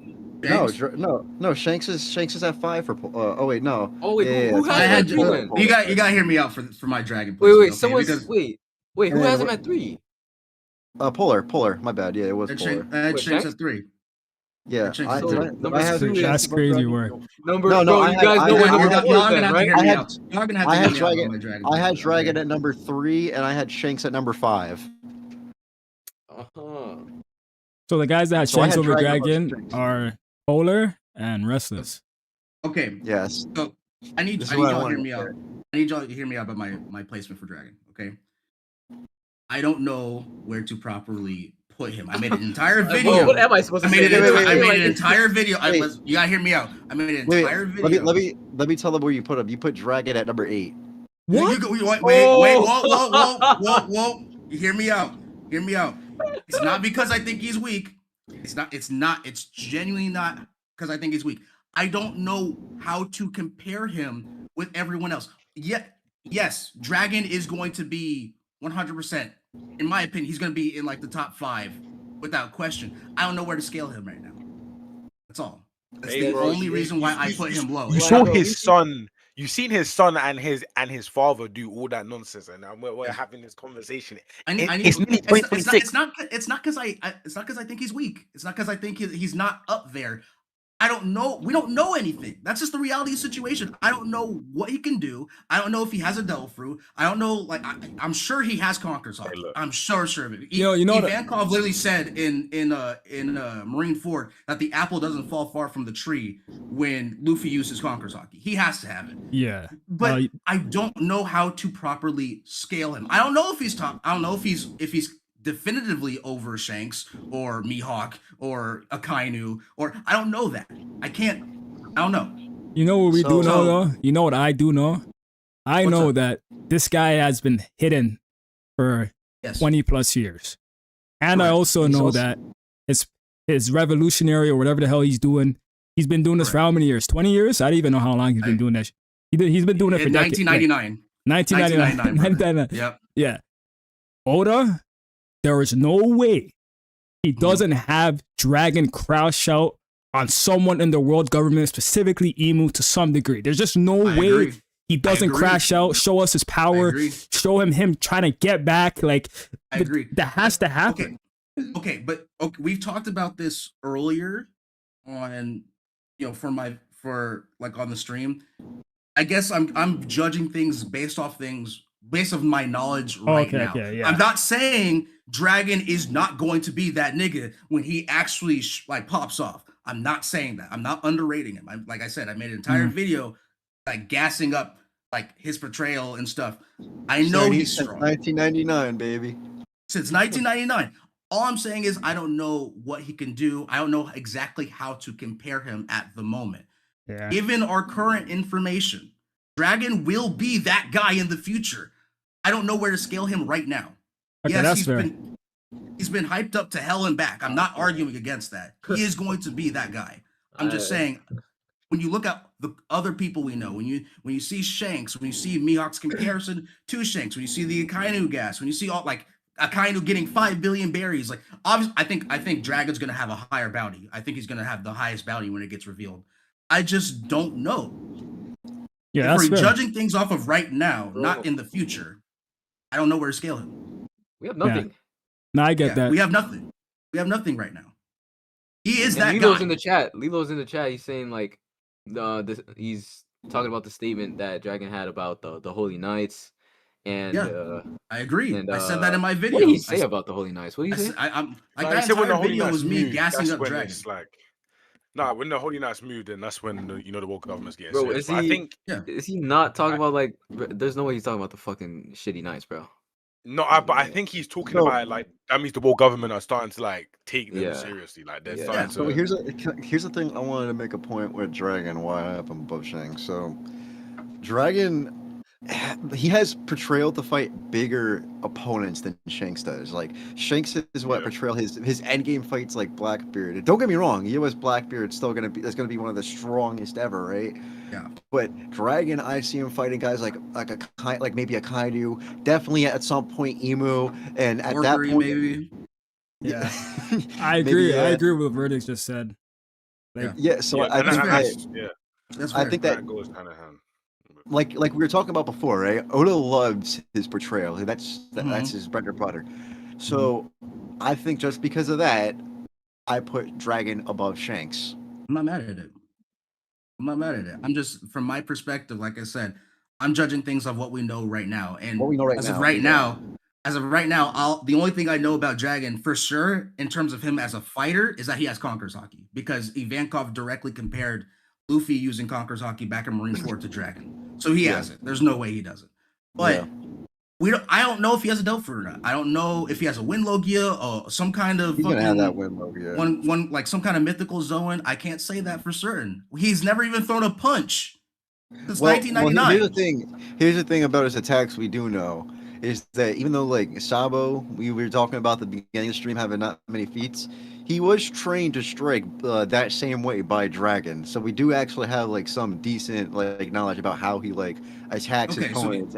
And since he taught Sabo, who did seem to have decent even Rio, it looked like, because he did just put his hand to the Coliseum and made it break. So what I'm thinking there is that Dragon also has some crazy Ryu. Like I said, I'm not mad at his future portrayal or his future scaling. I'm just talking about as of right now. I don't know where to definitively put him. Yeah. No, yeah, I see what you're getting. I just wanted to add on to that. Yeah. Like I'm fine with the Dragon Gas. I have no issue with the Dragon Gas. All right, who's next? Who's next? So do we just want to do? I'm pretty sure I know who's next. Yeah. Nuance. Yeah, we know who next. We know who next. So, at number three, Yeah. Mihawk. Oh, that's good. I like that. Oh my god! My god! Mihawk, son. I'm not even lying. Akainu beat Mihawk by 1 point. Mihawk had 140. Akainu had 141. I had him at 2. Gambler had him at 2. To the right. To the right. Oh. Yeah. I had him at 2. Gambler had him at 2, and Superior IQ had him at 2. I forgot him with a bunch of Akainu niggas, bro. I forgot about Right. that. So I don't even hate Akainu like I don't even hate Akainu like that. Like it just I forget. Polar had there, Mihawk. Yeah. Oh, yeah. By the way, just go ahead and put emo in. Just put There's no point. Yeah. Yeah. Just put emo at top 1. Yeah. I'm not mad at Akainu being that high. I mean, I had him at 3 on my list personally. You're at 4. I had him. So that's right. I'm sorry. We're including emu. My bad. Yeah, I had him. Yeah, at no, 4. but no, you had Shanks and Mihawk above him. Yeah. I think that top. Okay, now obviously not counting emu. I think Mihawk, Shanks, and Akainu. It can be anything. It can be whatever y'all want. Like, in my personal opinion, I have Mihawk and as them two specifically. Because Shanks, nuance, right. Man, nah. Yeah, I literally. You know what? All right, yeah, that's fair. I'm fine with that. But like, what I'm saying is, in that upper bracket under emu, these guys are all giving each other extreme diff fights. I don't think anyone's one-shotting or low diffing each other in that upper bracket. What I will say though is that I did have Mihawk as my personal top 1 or top 2, including emu. Yeah. I mean, I'm not mad at the Akainu placement. I think everybody agrees that Mihawk's over Shanks. Now, everybody had. The question is the gap or the nuance. Yeah, the nuance. Unironic. Wait, hold on. You're forgetting something. Oda's clearly making a divide between swordsmanship and swords. he's creating some kind of divide between swordsmanship strength and swordsmanship skill. Yeah, and he said he swings at you with brunt force. Oh my goodness, bro! What a funny video, man. What an absolutely funny video. Honestly, bro, like you guys are forgetting. His heart wasn't in it, bro. His heart wasn't in it when he was saying that shit. You guys are forgetting that, like, Shanks, Mihawk is only more skilled than Shanks. Like, you guys are not looking at the bigger picture, bro. Of course. Like it's the like nuance. The nuance of like swordsmanship. Like, there's a difference, bro. You guys are crazy, man. Just on Mihawk versus Shanks, bro. Whenever I see that discussion, I just look back at 1033 when Zoro is like literally reflecting on his hockey usage against King, and he's just like, how should I stabilize my hockey? Right? Like, people want to keep dividing like hockey and a person's fighting style. That's not how it works. Hockey boosts an existing fighting style. That's just the fact. Right? Like, if Shanks can overpower Mihawk because he has stronger hockey, then he is the true strongest swordsman. That's what I'm saying. It's like, why are we at, like, I kind of think about it like this. Zoro before pre-time skip was just, I guess you can call that just straight skill. Like, I don't know what that was, but I guess what he's doing pre-time skip is just the skill swordsmanship. Why the hell did, like, he just start learning hockey? Like, like, stay that way. That's all it takes to be like the strongest. You could just stay the way you are, man. You don't need hockey because that's all, like, it's not about this. The title's not about hockey. It's not about getting stronger in other ways. It's just about, bro, like, can you swing that thing? Yeah. Can you? So a lot of Shanks fans, they like to bring up the hockey blast and shit, right? But I always counteract this with just go look at Marineford. Mihawk fired like a much larger scale, like probably the most large scale hockey blast we have seen, and that was a no-named attack. Like, I get it was tanked by Jozu, but it even still damaged him, and his whole fucking purpose is to endure and tank attacks. So when it comes to just like how swordsmanship works, it's clear that hockey and swordsmanship go hand in hand. And also, especially if he's training Zoro over 2 years, and that's the whole fucking thing he's training him Also, with. I think. Go ahead, Kosu. I think people miss what Mihawk says. He says something very, very blatant to Zoro about Haki. He says, well, you're going to need Haki to clad your sword and so it doesn't break. A swordsman can't be a swordsman if their fucking sword is broken. So what are people like? I don't understand people's like logics behind it. Where they're like, oh, so what you're not seeing is he twirls his wrist faster, right? Yes, and it just goes straight into him. That's what you're not seeing. Yeah, because it's all about the skill, whatever the fuck that means. Yeah, it's so stupid. The skill makes you the strongest swordsman. Suppose a skill that you can't define for me. Okay, you know what? You know what? I'm gonna be devil's advocate for Shanks fans for a second, right? All right, go ahead. The only way I will ever take the skill argument is if you're saying that Mihawk is just more better at like skillfully using it, like he knows how to use Haki better on his blade and shit, while Shanks just can't control it that much. But like, let's say for raw strength, because you know how Rayleigh, when he was explaining in Conqueror's Haki, is like certain people just can't control it, and then Ben Beckman was like, "Oh, Shanks, you're knocking out certain people on the ship." If you want to go like that down that route and say that Shanks is just naturally more powerful, but Mihawk just knows how to control it more, then I like that's a stretch. That's a massive stretch. But I'll sit there and I'll be like, you know what, I'll entertain it for a tiny bit. But it's the fact that nobody actually on the Shanks side uses their brain enough to do that to the point where they're like, nah, you know what? It just doesn't include Haki in general. It's not like one of Zoro's main points throughout all of like the whole of post time skip has been Haki. No. We're gonna say that he needs to get better at just like flicking his wrist better to block an attack. All right, bro. Okay, cool. I think something you brought up Rayleigh, right? I was talking to this fucking troll yesterday. You brought up Rayleigh. When Rayleigh fucking tells Luffy that this power, this conquers Haki, it's more than likely that people who have made a name for themselves around the world have it. There's a certain section of the Shanks fandom that genuinely believes that the world's strongest swordsman is not going to be a conqueror. Or I don't understand how that. I don't even entertain. I'm sorry. Guys, did you also bring up when King said to Zoro, like, "Oh, it seems you have kingly ambitions," and Zoro is like literally playing the flashback of when he said to Luffy, "I'm going to become the world's strongest swordsman." Like he's chasing after Mihawk. They have the same dream, the same ambition, but Mihawk's not a conqueror because. Also, I'm just kind of confused. Like, since when being more skilled than someone just doesn't make you the better fighter? Like, why is that even a thing? Like, it's the same way that I view it with like people talk about Law and him being a sneak merchant. It's like he's using his fucking brain and using his like obviously like what he has at his advantage. Like, what is he going to be like? Oh well, you know, I could just teleport. I could teleport right behind the guy and kill him, but I might as well just go straight in. Fuck it. Like, why? It's the same argument I use. But yeah, no. And should we go on to Akainu versus Mihawk though?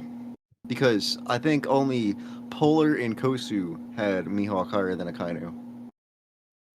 I mean, that's just my stance. I think if you think Akainu is above him, I don't really care. I just think as of right now, I have Mihawk as my placeholder for top one outside of Emu. Yeah, my thing is that I think that Kainu could endure an attack or two from even a few more from a Mihawk, but mind you, when Akainu took half of Whitebeard's face off, Whitebeard had the luxury of being as big as he is. If he was hitting someone like Mihawk or Shanks, that could unironically be their whole face he's taking off. Like, remind you, he did this to Whitebeard and Kuma, two people who are massively bigger and have much more of a facial structure.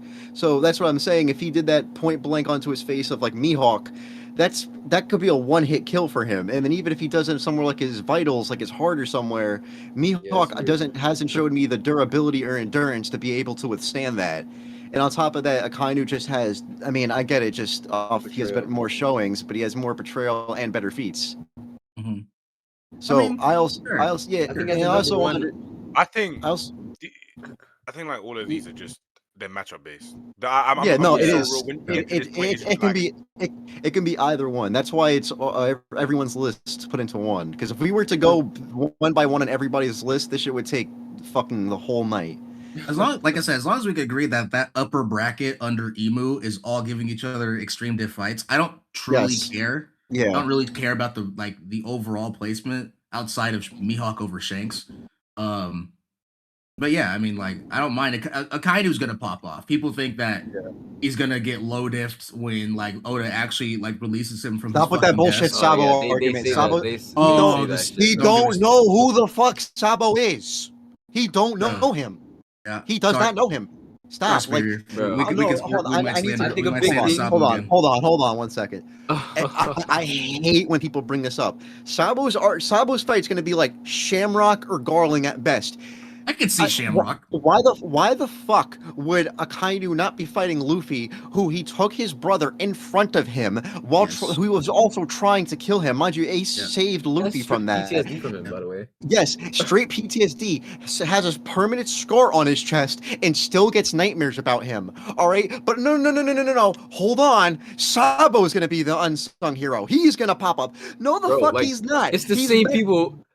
He's meant for the fucking holy knights in the or maybe the exactly. Maybe the Gorosei, bro. That's what he's built for. He has the scar on his face for it, bro. And then Luffy has a scar from Akainu, right? We have freaking Mihawk and Zoro. We have Blackbeard and Sabo and Akainu. What kind of dumb shit is that, bro? Where did we get this from? It's so Where dumb. did this come from, bro? And it's like again. Sabo was upset when he read the newspaper. Luffy fucking went unconscious. Oh my god, like what are we talking about?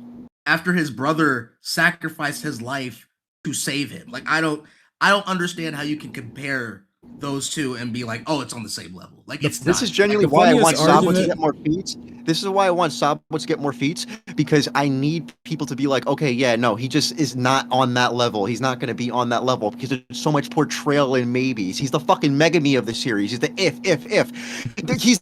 Stop with that shit. He's not fighting a kind. The funniest argument people say that doesn't even make sense is that, oh, Sabo wasn't there for Ace at Marineford and he couldn't do anything, so like he feels like he's responsible and he has to go fight Akainu. But then because Luffy doesn't. Yeah, because Luffy doesn't feel responsible. Yeah, that's what I'm saying. Like you could use that same argument for Luffy. Luffy was the guy that was directly in front of Akainu that had to watch that shit. Like what is Mind you, in the middle of battle, the dumbass was like, "Oh, let me get your little fucking Viva card." Just went down while Akainu was like right in front of him. Oh, let me get this Viva card real quick. Like you don't think Luffy feels responsible at all, bro? Come on. That's what I'm saying. It's like they're using the argument that you can use for Luffy. Luffy's spirit broke. Luffy's spirit was like untouchable up until Marineford. Well, you could argue Sabaody, but he was still on a mission. He was completely broken after Marineford. And I think it was all until one. I think Sabaody was like the start of it, and then just but I mean, I think you can argue. I think you can make an argument for because the entirement of Sabaody up to Marineford was just hell for Luffy because he had to go through so much. Yeah. But we got like Akainu, bro. Akainu was already like that nigga before time skip, and then he had an ultra mega hockey bloom against Kuzan, bro. Like, come on. And what? Another thing, right? The 5 billion berry shit. The only character in the entire series right now who has 5 billion. He's gonna have Conqueror's Hockey too, bro. He has that mentality. He's going to. Okay, he is going. I love guaranteed, bro. I love that shit with King of Lightning when he first saw it, and he was just like, "Oh, look, a fleet admiral has 5 billion bounties, like 5 billion bounty. Like, don't even play it. It's Akainu. Akainu has it. All right, like, nah. Like, I think one of the funniest things about that agenda was that people were like, Buggy saw Whitebeard and Roger fight each other and said, "Yeah, give Akainu 5 billion barrels." It could have been 4,000. It could have been 4. I mean. It could have been 4, right? Because we have all the Yonkos have not all the Yonkos, but wait, actually, what is Blackbeard's? Blackbeard is like 3.9. Yeah, you see, they're all at 4 billion. This guy said no, 5 billion. Okay, 5. Yeah, because he gave Garp a special bounty of 3 billion when all the other vice admirals do not have a 3 billion berry bounty. You got to think about it too, right? With Mihawk and Mihawk also being on like You know, I doubt that Buggy was just making these posters without Mihawk and Crocodile over his shoulder. So that could be used to say that, like, oh yeah, Mihawk was also agreed on Akainu being a 5 billion berry man, which I'm not gonna lie, that could be saying Mihawk himself saying Akainu stronger if you wanted to. If you wanted to make the stretch, you could say that. Oh crap! Wait, hold on. I forgot that's from Cross Guild. Yeah, Cross Guild. So that's what I'm saying, because Buggy's not just making decisions on his own. Like especially after that ship, when they saw that ship, they beat his ass for it. So I doubt that after that point they were just gonna let him do shit on his own from then. So yeah, I think there's so many perspectives that I think that Akainu just. Obviously, it would be an extreme diff fight, like I said, like Polar said. Everybody in those tiers below Emu are going to have an extreme diff fight with each other. It's just really pick your poison. Like except for Mihawk and for Akainu, it's pick your poison. Yeah. Shanks is another matter. Like it's I don't know. Like I understand people. He's his own discussion. But I think since we're talking about like kind of like future portrayal and stuff like that, I think it's more so crazier that Oda's Golden Boy Shanks is having all these showings right now. And we're not seeing anything from Dragon. We're not seeing anything from Mihawk. We're not seeing anything from Akainu. Like, he's getting Shanks out there. He's pushing him out there. And then, all for Blackbeard, bro. All for Blackbeard. All for Blackbeard. Yeah, all for Blackbeard. But people are also forgetting that Oda, Shanks is definitely his golden boy, but he said he cherishes Akainu, and he glazes him like shit in the fucking SBS whenever he didn't have to give him a 5 billion berry. He didn't have to. He didn't have to. But that's what I mean. Oda. This is what I try to tell people. Oda himself is an Akainu glazer. Like that's not a debate. If you're gonna base someone's character design off who you depicted to be the most handsome man in the world, you clearly have some level of glaze for this fucking character, right? There's no fucking denying that. And he even put his devil fruit in the highest tier of offensive power. So, and we saw what that level can do. It can tear through Whitebeard of all people. So,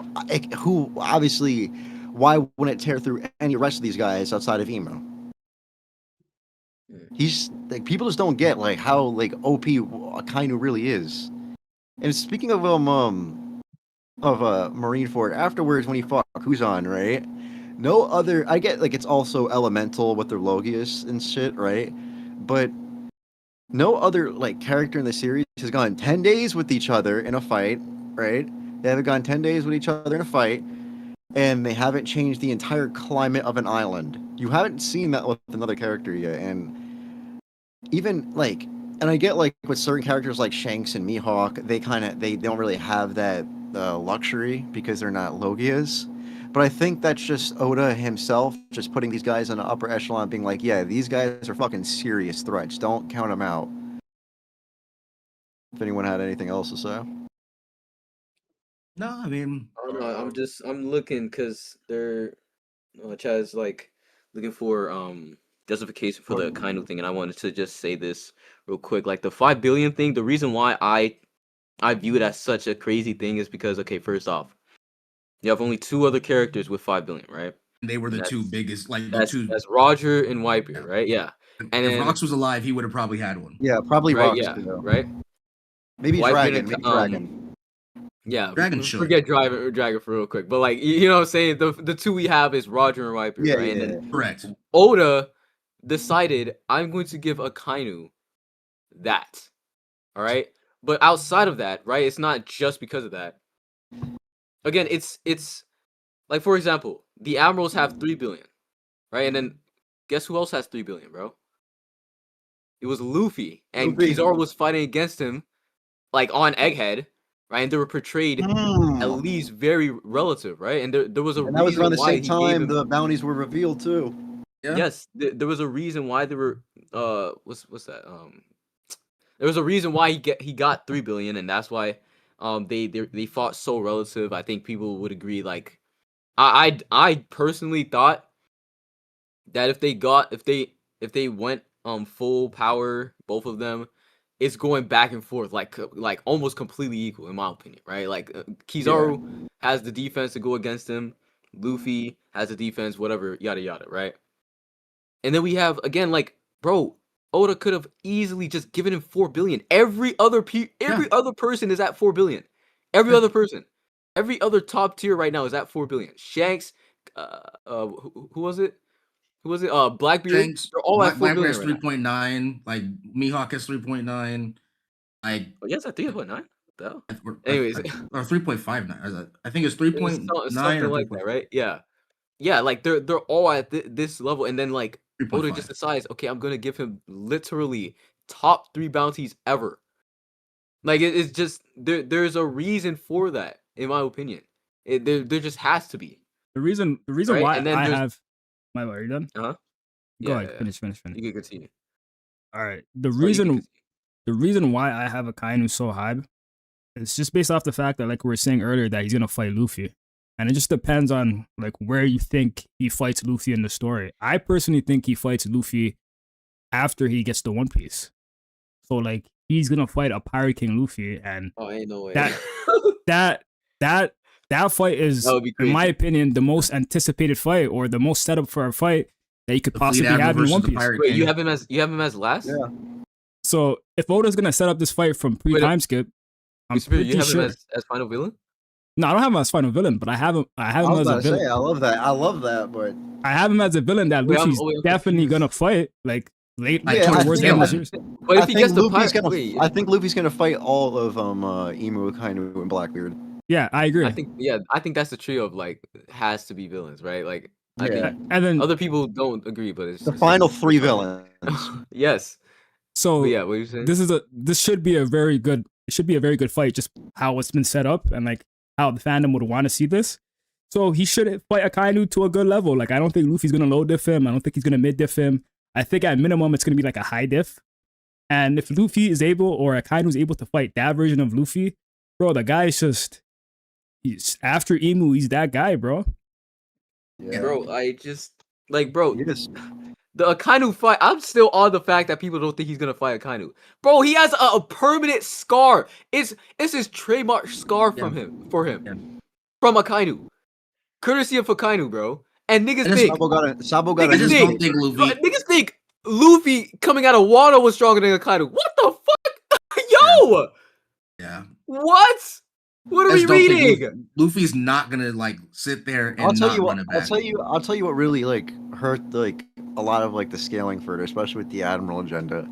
If you were around for like early, like I'm talking about like really early 2021 P scaling, you would know that the agenda pushing was insane. They shit on the admirals. They were talking about like they were up there with Marco and fucking like Yamato and shit. Like back then, that they did so much damage on the admiral agenda specifically that it carries over and people still think they're that weak. Like no.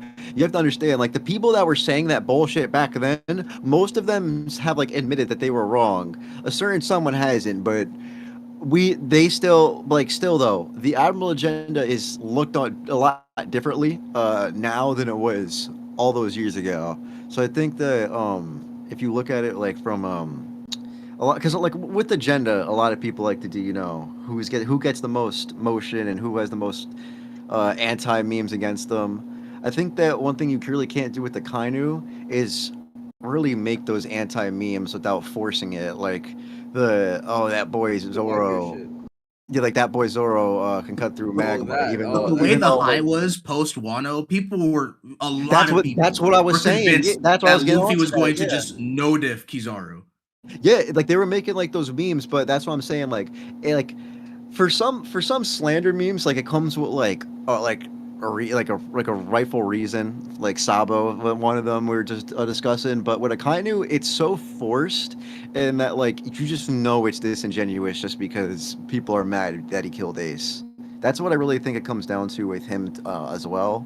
People just have this bias to where he's not liked by a handful of the community, to say the least. But when you put that into the scaling, you got to remember that that's not really what Oda cares about. He doesn't care like how much you like a character. Yeah. Honestly, it's a waiting game. It is a waiting game, bro. That's what it is. That's how it is with most characters in the ridiculous fucking already. Yeah. Portrayals are ridiculous already. Already, like, man. absolute justice. Come on, that's the easiest. That's the easiest conqueror ever. By the way. Yeah, I want you. I Absolute need justice, people to what like the listen fuck? to him talk, and then be like, "Oh no, he's not a conqueror." Like, all right, like what the fuck were you listening to? I feel like I mentioned it in a past video, but I feel like with what we saw with Whitebeard and Roger during God's Valley, how they had their Conquerors clash, and then we compare that directly to Garp and Kuzan, it's like it's so likely that Kuzan and Akainu have it. I just find it hard to believe that fleet admirals, not admirals, the fleet admirals, the two guys chosen for the second highest position. We don't fucking talk about Kong, but the second highest position are not conquerors in the Navy. Yeah. Sengoku has it. Like, I'm sorry, I just haven't. Yeah, that's another point too. Especially after the God Valley stuff, and like we just know that he really did nothing. And, like, there's no big feats from his past to go off of other than like his fight with Shiki with Garp. And he's completely cool with turning blind eyes and stuff. Yeah, that's what I'm saying. Like Akainu and Kuzan have more of that mentality than he does. And like Harold, for example, like, but like, you know, it's very hard to say that those two, especially for Akainu, do not have Conqueror's Haki. 100%. So, do we want to change anything up on the list? Changes? Honestly, anyone bro? got like new opinions for me? Formed. Sure. I think I would just put Greenbow Fujitora on my list personally. I would put him over Workery, all the Gorsie, and I might even put him above Garp. I have him above Garp. I have both of them above Garp. I might even do it, bro. Wait, who? Greenbow and Fujitora. Okay. I actually have Garp above Luffy and Loki, but Loki might change that. I actually still kind of view him above Luffy, but I don't know about Loki. I still think Loki might be. I don't know. I can't look at what happened on Egghead, what happened specifically in Hachinosu, and be like, yeah, Kuzan was like going all out against Garp. Like, he wasn't. No, he wasn't. I agree. Like, he was literally asking, like, hey man, are you doing okay? Like, mid-fight? Like, come on now. Yeah. He was saying, like, stop wavering, bro. Like, lock in. Yeah. Like, tell stop him. wavering. You're stop being soft mid-fight. Kuzan didn't talk to you like that. Like, come on now. Yeah. It's clear. What I saw Kosu, you changed Loki to number 6. I'm Loki down with that. I don't mind that for him going from 8 to 6. What do you guys feel about that? I have him there. I have him above those guys, but I also have Luffy beside him, so like I don't mind it, but I would put Luffy near him. I had Loki at I had 7 currently. Let's see if hold on, because I want to see how far up I would put Loki up on my list. Like, I don't know. Here's the thing. I don't know if I can convince myself that Loki would be Kuzan, but I do see like myself being able to convince myself that he beats Blackbeard. Because I feel like that, like, because it's like, you know how we were talking about matchup issues, right? I feel like with Kuzan's like can just freeze down the temperature and just like be able to slow him down, and has great AP comparable to Garp and most likely conquers Haki. I do think that it's a better matchup against Loki than Blackbeard is. See, the reason I have Loki up here, right, is for some. Okay, right, we're gonna match him up against these people. Right? Okay, Luffy. Yeah. I don't think Luffy has the stamina to hang around with him. Yeah. I don't think Kizaru just has the overall output to just keep AP. Up with Loki. Yeah. With Kuzan. Now here's where we're getting to. Yeah, because like if you start talking about like Kuzan freezing the place, Loki has a hammer that can just shatter. I'm not saying that he would completely hold him in place, but it would like stall him the way that he did Garp and Whitebeard. Just keep him up there, so tactically being able to charge up another attack after he breaks out the ice. But for me, this is where his size comes in, because it's like, all right, look. True. That is. Yeah. What he did to Idrisil was crazy. That's what I'm saying. It's like you got to think of it. Loki, like Loki has intangibles that like all of these guys just simply just don't have. Like with him, I believe that Loki, if you really, no, I'm gonna hold it back on this. I think Loki is physically superior to Garp and Kuzan. I don't think that's like, like he's an ancient giant. I don't think anybody's Physically, gonna no, like yeah, sit there. physically superior. But do you Physically, think yeah. As an overall combatant, I think it might maybe it's more so like I need to see more from him. Like I had Loki lower do you think he has before the higher recent attack? chapter. Do you think he has higher attack output than Garp and Kuzan? Is really where it Yeah. comes to question. Because obviously, like with his size, he has better physical strength, but the attack output's a different thing. You know. But for me, it's like okay, he's got advanced Conqueror Saki plus lightning in it, and I but his extra hard. Like, there's too many things that he's got. Like okay, Kuzan, he's got. Depending on who you ask, some people would think it's just regular, really strong arm and Haki, or it could be advanced Conqueror Haki, but that made an explosion. great Yeah, strength. yeah, that's some So it's crazy like, arm hockey, bro. hey man, all I'm saying, I want to see him use that by himself. If he does have it, I'll put him up more. But I'm That's fair. saying I need to I'll see give you that. So it's I like think within the look, next couple of weeks, things might change drastically depending on and how that's Oda writes it. Yeah, because we also haven't seen his what his devil fruit actually does. So Yeah, that's what I'm saying. So it's like he's gonna get taxed for sure. or his eyes. We haven't seen that either. That's what I'm saying. There's too many factors with Loki, and I feel like a lot of people are shackling him behind Luffy or Blackbeard, mainly I think because Luffy's strong. people. I mean Loki's stronger than Luffy. I think mainly because people do that because they think that he's gonna join their crew.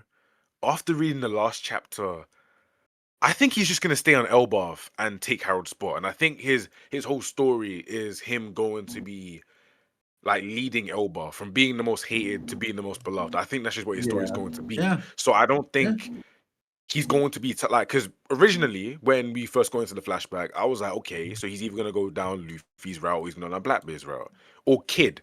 I thought Kid was gonna come back or something. I was thinking of all these different things, but when you really like are able to look at it in retrospect with what we have now, we don't need to shackle him to anybody saying, oh, he has to be weaker than this person, as we were discussing earlier.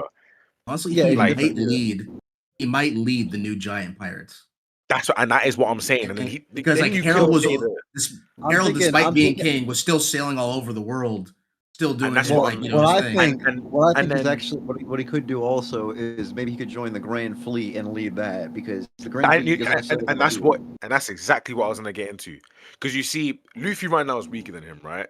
And we know how old it is when a character is stronger than Luffy. He doesn't really like to, if an allied character, unless it's like, I don't know, on Marineford, where obviously you're going to have characters who are way stronger than Luffy just be alongside him.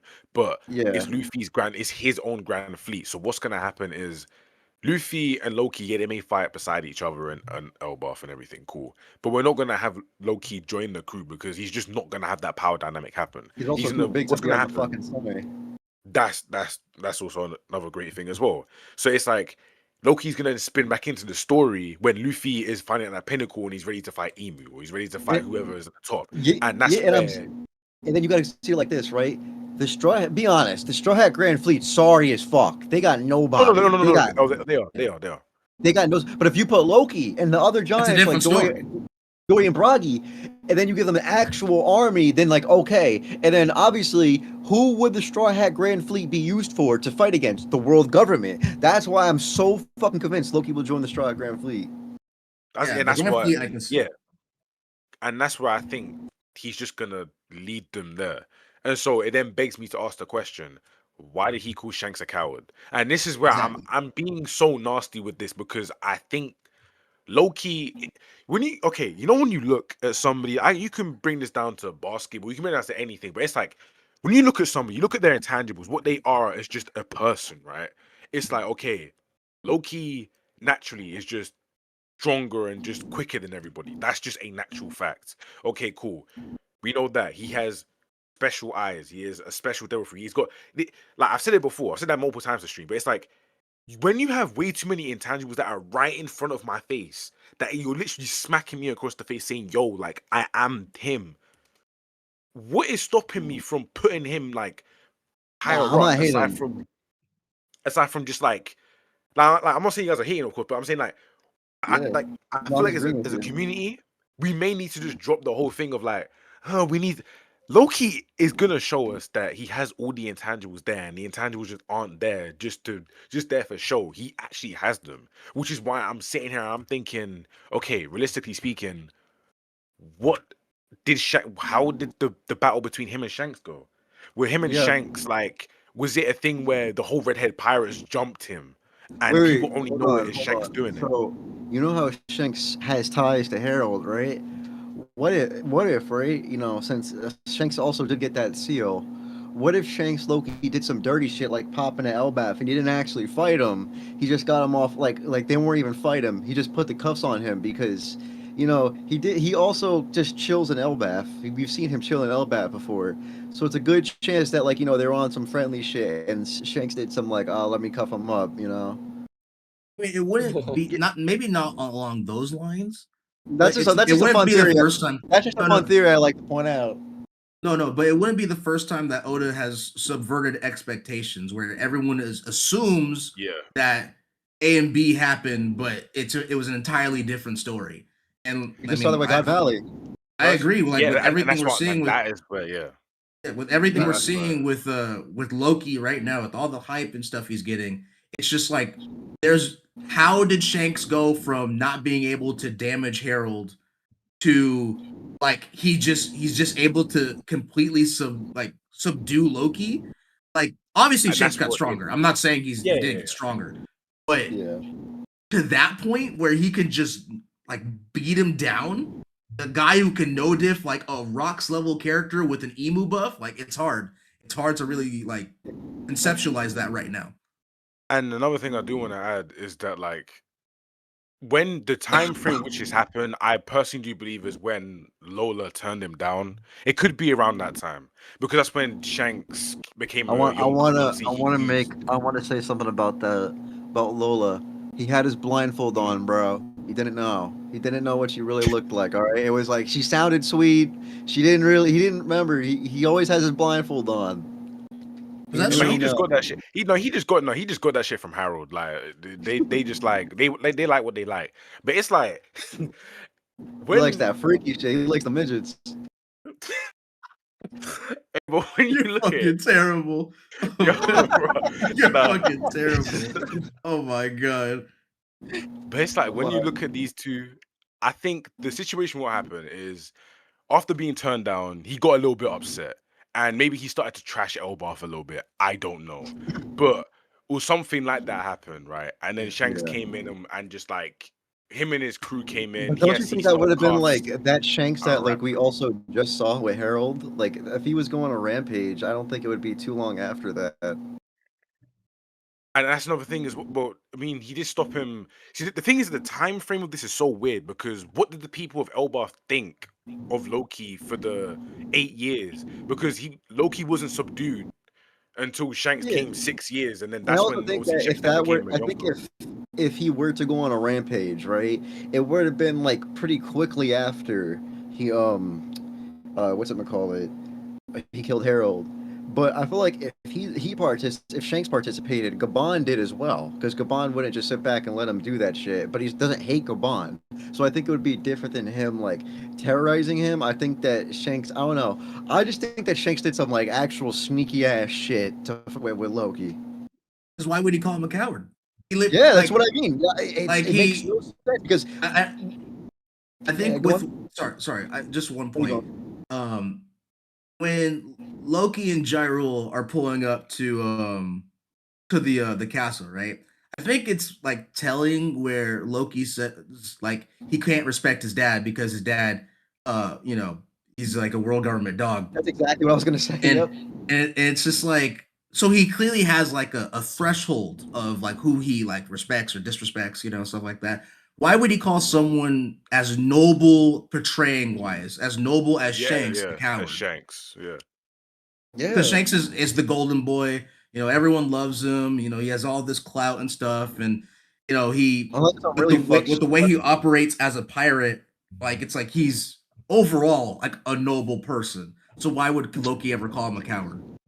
No, but you know what's another thing about Loki joining the Grand Fleet? It would be like if he really does, and he has like Dorian Broggy and the other giants alongside them. If he sets them free from Emu's curse, right? That's honestly a second Yonko crew following the straw. Yeah, no, it genuinely is. Yeah, it is. Loki puts them in that tier on his own easily. Like if Loki was like, and that's the thing, because like Shanks literally became a Yonko because of Loki. So it's like if Loki were to step on the sea, people would look at him and be like, "Bro, that could be a fifth Yonko of the sea." Yo, do you guys think it's possible that Shanks was still with the world government when he fought Loki? That's what I'm saying. That's why he got his thing back. No, he literally says like it's like when fighting Harold, like it's disgusting if like he ended up like them. So he was already gone. Oh yeah, this is probably why I got his arm chopped off. He was already gone. Yeah. No, you're right, because if he went back, I'm pretty sure they were gonna tell him, "Yo, it's time for the upgrade, bro. It's time for you to get that deep seal." We were gonna choose you anyway. The yearly upgrade is ready, bro. Come on, step in the machine. No, but nothing about Loki. I also been kind of theorizing. Go ahead, my bad, bro. Well, I was gonna say his eyes, right? Because we didn't really. I feel like we don't get into that enough. I don't know why, but like when I saw that panel of his eyes, right? I just can't look at it like that's just something that just gonna be like, oh yeah, it's just a cool design I gave him. I think it's gonna be a crazy power. That's just the whole power. It definitely could be. Like it's kind of very random that it's just like a disformity with his eyes. Because he already fucking got them yanked out when he was a kid, and they just popped back in. So that's what I'm saying. There has to be some crazy power alongside that. His mom's so horrible for doing that, or yanking his eyes out. I fucking hate her. God, that's so crazy. Wait, she yanks his eyes out? Yeah, I don't remember that. She ordered it to happen. Gouge his eyes out. Yeah. Yeah, she didn't do it herself, but she was like, I don't want to fucking look at him. Gouge his eyes out. And then they threw his eyes out. And Harold comes back. You must be sad that your mother died. That's what I fucking hate about him, bro. He's picking his fucking baby up like, oh, you must be so sad that she's dead. No, you're so fucking stupid, Harold. Oh, I like how the narrator was just like, it was at this moment Loki lost all hope of love. It's so sad, man. But no, Loki's getting taxed real soon, like within the next couple weeks. I mean, he has no choice. He's going to be participating in the fight in Elbaf. We're gonna see how he. We're gonna see how he directly compares to Luffy. And that's so crazy because, like, a lot of people think it's just gonna be Luffy doing the heavy work against. I'm telling you, Loki is gonna be doing some crazy shit that we're gonna be like, yo, Luffy, this is what you have to step up to be. Because I don't even understand how. Go ahead. Sorry. Because it's like I don't understand how we're gonna have an emu like body here, and we think that Luffy's just gonna defeat it and be cool by himself. Loki is gonna be the guy next to him, like, yo, I got this with you. We're gonna be double teaming them, like the same way Garp and Roger double teamed Rocks. It's gonna be the exact same thing, and that's why I think by the end of Elbaf, if you want to put Luffy here, I won't get upset. But I'm saying, like, look, Loki is already at the cusp of just being like undeniably in the tier. Like, I think we should call this tier like the 4-way deadlock or some shit like that. Like you got to call it a tier where it's like these 4 guys, if they fight, like it comes down to extremeness.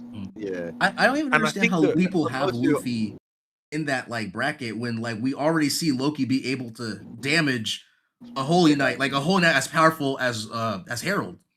I don't know how people think that Luffy's going to be doing the heavy lifting when Loki already showed he can do that. That's what I'm saying. It's like, I think when we then get to see Loki fight, he's immediately gonna say, yeah, no, it's gonna then be a 5-way one, and then when you're gonna see Black Big out, then you're gonna start seeing that, okay, the people that are the bridge between it will probably be Kuzan, Kizaru, Shamrock, and let's say when we finally get to see them fight properly, Fujitora and Green Bull. Let's say that could be the case, but for right now, I think that like low key, he's on the cusp. We just need to see like one last thing, and he's up there. I don't give a fuck. I think that's so fair. So you know how you talked about Luffy and Loki teaming up, right? So when I was talking about earlier, when I said that I think Luffy and Blackbeard were going to team up against Emu, that's what I think. Like I think there's going to be multiple people teaming up against Emu, paralleling what happened on God Valley, but this time they're going to be successful. And I do think that like imagine like a big army where there's like Luffy, Blackbeard, Loki, and then like maybe some other characters, right? I do think it's still going to be like a 6 to parallel, but that's like one of my big hypotheses and theories for the end of One Piece. And I just want to let you guys know, that if Loki and Luffy are able to do this, genuinely, like if Loki and Luffy are able to take down Gunko like completely, I don't care what anybody says. These two are actually in contention for just being some of the strongest, just period. Now you're gonna think I'm waffling, but go back to when you're not. Because when you go back to when they all attacked Emu, there was how many top tiers attacked Emu at once, and Emu just said, "Okay, I'm good." 6. It was 6. 6. Yeah, it was 6 of the. Yeah, it was Kaido, Big Mom, Whitebeard, Rox, Roger, and Garp. And it's not like that's what I was saying earlier. And it's all fully like fleshed out named attacks, and they all attacked him. And Emu said, "Yeah, I'm gonna just regenerate." Genuinely speaking, if these two could, and there was only one that didn't have Conqueror's Haki in it, and it was Kaido. Yeah, everyone else had Conqueror's Haki on their. Yeah, so everybody else had Conqueror's Haki. Even like Whitebeard and Rox showed their first and only named attacks, and it still did. Along with everything, did nothing. There was fucking Divine Departure, Galaxy Impact. Kaido did a Blast Breath.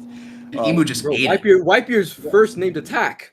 Yeah, that's a huge. Exactly. And Emu just ate all of it. And that's what I'm saying. Like, if I don't care if it's just but they possess the body. I don't care. We've seen that when Emu takes over a body, no matter who it is, that garbage ass nigga Saturn, who wouldn't even grace this list, was able to be somebody just sits there casually. So it's like if these two can do permanent, where it's like Emu's like shit, I don't care. There wouldn't be and that's why I feel like we have to rate Joy Boy so high. It's like you were able, because obviously what we're getting patrol by is that Joy Boy, you was banging with Emu. Yeah. So it's like if these two can do it in Elbaf now, I don't. Listen, we're gonna have to put Luffy in uncomfortable situations and uncomfortable discussions, and that's what's just gonna have to happen. I mean, but until then, like you said, if it doesn't, it could even be a scratch. It could be a scratch, but if it's permanent and Emu can't regenerate from it, no, that's a disgusting upscale. Yeah, that's coming. I don't know. I feel like these two are gonna like do a combined attack. We're gonna get, you know how like Oda likes to hype it up, and it's like the final attack. It's like a double spread. Well, we saw something like that in Wano when Kaido and Big Mom did Ocean Sovereignty. They like we see that it's possible to combine big ass hockey-filled attacks. So I do think that Luffy and Loki could do it, but I think it would be like different, where it'd be more of like a direct attack. Like Luffy hits him with like a big ass fist, and Loki hits him with Mjolnir, and it's gonna send like Gunko flying or some shit. You know what I just realized as well? We don't know what type Luffy. Wait, not Luffy. Loki. Is it a Zoan Devil Fruit? I think it's a Zoan. It's most likely. So wait, Zoan, hold on. We need to discuss. What if it's awakened as well? Nasty. That's some shit. Yeah, that's some crazy shit. This is why he's a disgusting character when you really think about everything he has. Yeah, he is. With all the gas he's getting right now, like if he had an awakened fruit, Christ Jesus. I knew better than to not bet against the man. No, yeah. Same. He's one of my 3 major agendas. Bro, last year I had him like, I think I had Shamrock just below him. I had him at like 7. Can we talk about that real quick? Shamrock's crazy, bro. Shamrock's like, if you were uncuffed, I would beat you just like Shanks or some bullshit like that. I used to kind of think that Shamrock was when this chapter came out, I thought that Shamrock was stronger than Loki.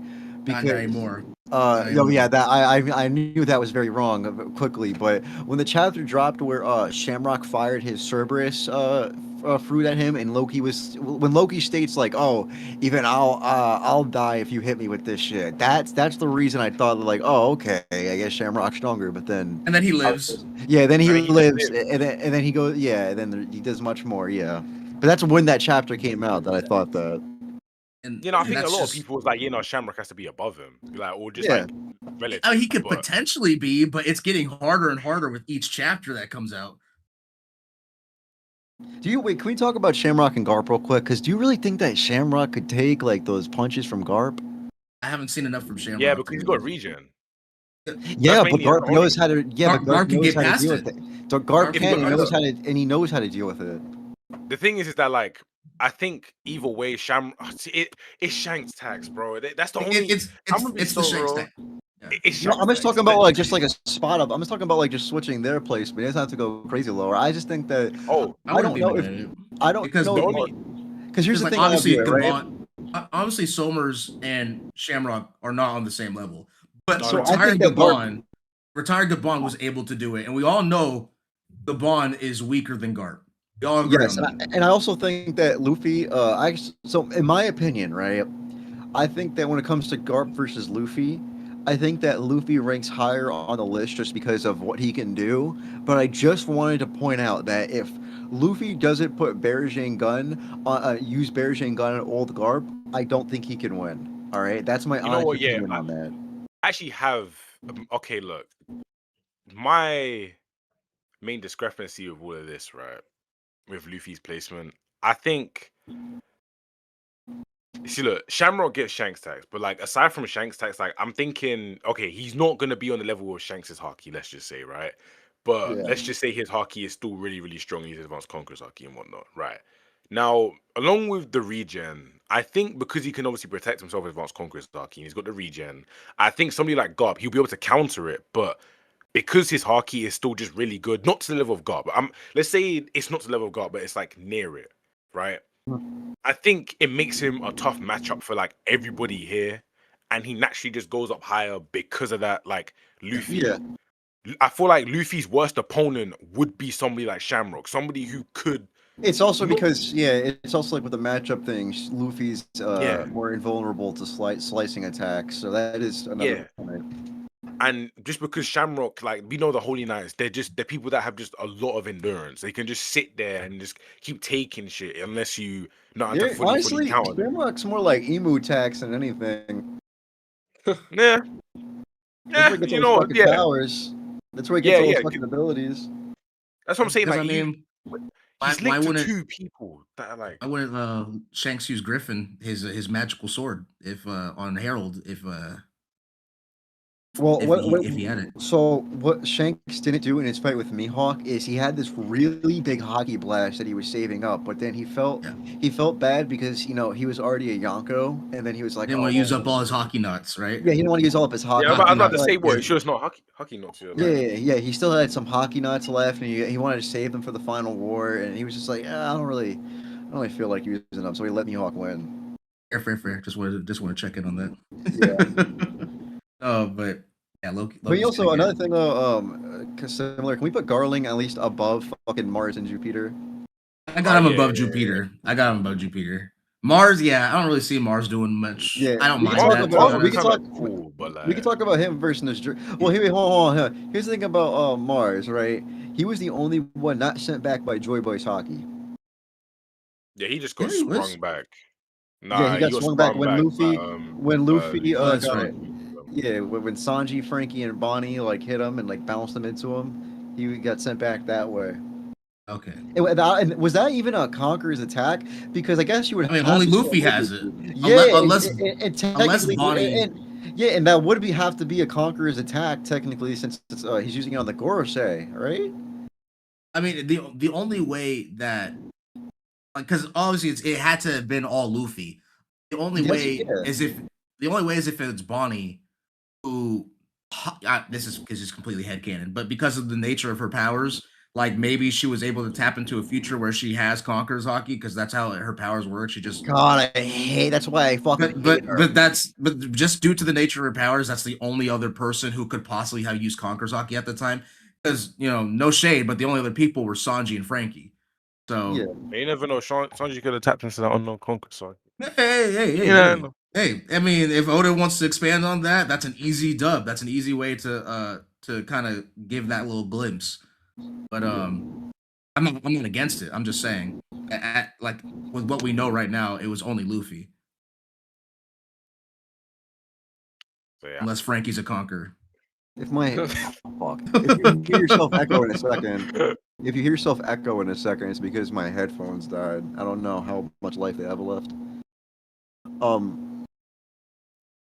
Is it still good? You gotta talk? Yeah. Good. Okay, yeah, okay. I don't know. Do we have any other changes anyone wants to make? No. Bro, I just got back. I didn't even know what was happening. You guys, nigga, where have you been? Changes to the list. Bro, I was just walking around the crib. I'm not gonna lie to you, but okay. So you guys didn't make. Okay, the only thing I see different is Loki, and we moved up Garling. Garling. The Garling should be because he was below Jupiter and Mars, so because Gambler didn't rank him. Yeah, nah. This list is fair though. I still agree. I still want Warkery to be moved below Fujitora and Green Bull personally. Can we do that? Just with the way they Warkery talked about Kuzan, I feel like it should be above him. There we go. That also looks better. I think that match that looks way better. Yeah, for a combined list, this is pretty much as good as it gets. Yeah, I like this list. I'm comfortable with it. I'm not mad at it. I'm not mad at it. Yeah.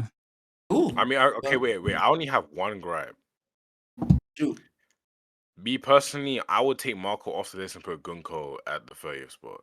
That's me though. Marco's here? Yeah, but I feel like Gunko. Why Gunko? Oh, he is here. He is here. I feel like Gunko would be more off of Emu's powers. Yeah. That's probably why you. I mean, like, because if we're yeah. It's like all they have is their arrow shit, and like because I view it the same way I view Saturn being taken over in God Valley. No, I'm saying like Gunko just straight by herself because she was shown with Shamrock. You think by herself without like Emu taking over could beat Marco? I see what Kosu's trying to say. Like, she was part of the A team. She was part of the A team. She's like, and she's the right hand. So I'm thinking like maybe she's got there's something special with because she's the one that doesn't age. She has remained the same this entire time. But meanwhile, Somers and Garling, they age. There's something special with Gunko, but that might just be because of Emu's powers. But it was also portrayed that she would have got bodied the same way Somers did, like Gabon. Correct. Yeah. Correct. But we have Gabon above Marco. Yeah. Okay, wait. All right, wait. So what do you think the difference between Marco and Gabon would be then? Konkerzagi. Probably like a mid diff. Just hockey in general. So we're saying like, okay, so if Gabon was to run into Marco, he would like just fry him. I don't know. Okay. So yeah. Here's the thing, because you can choose to like believe this information or not because it's from the One Piece magazine, but for volume 20, it said that hockey attacks do substantially more damage to Marco's fruit than just regular attacks. So Gabon, being a conqueror, he has that clear advantage over Marco. Wait. On that statement, so is Oda just going down the route of anybody who can regenerate is just gonna get extra hurt by hockey or something like that? Correct. And the answer is gonna be more hockey at this point in the story, unfortunately. This nigga Oda don't do nothing. I can send you it if you want. All right, okay, so if that's the case, I don't know. I just feel like she would. I don't know. Maybe that's just the vibe that I'm getting from her. Maybe I just don't like Marco that much. I know I like him. He's pretty cool. But I mean, he's retired. He's done. Yeah, he's done. Like I don't mind. But like he's not been. I don't think he's been retired that long where he just lost his strength. No, but I'm just saying that like he's already at the edge of 30. Like I don't know. Like as we continue on, he's not going to be here next year. Is what I'm saying. Yeah. No. 100%. I agree with you. So wait, all right, look. This is a question. This is how I know. All right, so if you put Gunko in his situation on Wano, right, where she's fighting Queen and King, do you think the Nah, I don't think she's performing like fucking Marco did, bro. Nah. For one, she can't really do anything to King, probably. And Queen will probably just... I don't know what all Queen she can do is just redirect their attacks, but like she's not really hurting them. Like the only reason why she drew blood from Loki is because he was chained down. Yeah. And she hit Gabon and stabbed him because he's a human, but those guys are like zoned, so I don't know how it's gonna affect him. Or King and Queen. I sent the statement to you, Kosu. The thing, okay, look, I don't know. Maybe it's me glazing her too much, but it's like for the regen thing, it's like, okay, if you get affected the exact same way, technically speaking, she's just better than him regeneration wise because he can tire out. She technically can't. So that's something that she has over him. AP, okay, you know what? Okay, I'll give AP to Marco because we haven't seen that much from Gunko AP wise. We've only seen her kick Loki and we've seen her stab a human. Whoop-de-doo. Speed, well, we've got more speed feats from Marco. I'll give you that. But it's like... We just haven't seen enough of her. Yeah, okay, I feel like when we get... Oh, no, but we can't even say when we get back because she's controlled. All right, so I feel like when time elapses and maybe in like 5 years, because you know how this thing goes, maybe I'll be able to have a proper conversation. But like, I don't know. It's kind of like I feel like she could possibly do everything he does, but better. But that's just me like being like, okay, because I've seen her do a few things and I have high hopes. But I think Oda kind of fumbled with God Valley because that could have been an easy way to highlight her. He definitely did. Oh yeah. I mean, she got hyped up as the Blade of God, and it's just like all she did literally was just stab a bunch of like helpless people. So it's like I don't really. I think that could have been an easy way to like show why she's so different as Imu's personal like right hand like aide, but yeah, unfortunately we didn't get that. Yeah, I'm trying to think if there's anybody else. Fujitora, no. I mean, I have Garp above them. I have Garp. If I was realistically gonna say where I put Garp, it would be a lot higher than everybody else. I would put him above Luffy. Yeah, I'm not gonna lie. I'd put him above Luffy, just below Kizaru. That is what I would do personally. Yeah, that's exactly why I would have him. What about y'all? I definitely have Luffy above Garp. I don't think Garp currently. Yeah, but is stronger than Kaido. Let me ask you something, right? You don't think he's stronger than Kaido? Well, let me ask you this, right? If Luffy hits Garp with a star gun, is it going to take him out? No. And then what's going to happen to Luffy? He's going to then be exhausted on the floor with nothing to do, right? So unless he uses Barajan gun, that's his only win con against old Garp. But then, you remember, you're talking to me. I think about that whole time limit thing a little weird. And on top of that, bro, like it's just like how you view, like, you have to take in consideration with the regeneration for the Gorosei and the Holy Knights. It's like, yeah, it's a factor. It's not like it doesn't help Luffy, but it's still a factor in any time he fights. I think Luffy was portrayed stronger than Kaido after he beat him. No, I do think that. I think that too. I think that Luffy's stronger than Kaido, and I know you disagreed, but I think that Garp is also stronger than Kaido. Oh, okay. That's why. See, that's why it makes sense for you. I don't think Garp is stronger than Kaido. So I think Garp is stronger than Kaido. Yeah. I mean, hey, man. That's my personal Luffy's just that guy, man. I just don't think that Kaido could actually like put out the same attack output as Garp, nor could he keep up with his speed. I think that like obviously like Garp, I mean, not like really, I think he could keep up, but I think that Garp's still a bit faster even his old age. Like when he broke out of Ice Ball, right, he immediately blitzed all of the icicles Kuzan was throwing at him, and then grabbed his face and then used Blue Hole. So Garp still has some very good speed feats. Like he's still immediately, like I said, breaking out of Ice Ball and blitzing Kuzan. And I don't think that's something that Kaido could do. And like I already stated, I think that Garp has higher AP. Now, obviously, Kaido has better durability and endurance, but I don't know. I think that Garp also, Kaido's biggest thing is Haki reigns supreme, or Haki transcends all, but I think that Garp is better Haki. Yeah. I mean, I don't know. For me, I just feel like Kaido is one of those top tiers. Like, I have Garp over some top tiers. Like, I get the argument, like, if you want to put him over Kizaru, maybe even Aokiji, but certain top tiers like Kaido, they just been portrayed so crazy in the story, like at this, like in our current time, that like I don't think like an old Garp is one of those guys that can be stronger than a guy who was supposedly for a long time or is somewhat being said to be like the strongest. Even though we know that's not the case, you know what I mean? Oops. Yeah, here's my thing with the World's Strongest Creature title. Is that it's if you look at how Oda and Kaido talk about creatures, it's separated from humans, especially with Kaido. If you're going to join his crew, you have to lose your humanity in one way or another by eating the smile devil fruits, right? So off the bat, even if you're just like a regular like human, you're not allowed to be. Like he just doesn't like that. And in his conversation with Yamato, which is why I was saying earlier we were on her section, that I do think that Kaido was still holding back against her, was when he was talking to her, he was saying like, why are you aligning yourself with humans? Like, don't you know like how they feel about us? Like he clearly has this disdain for them.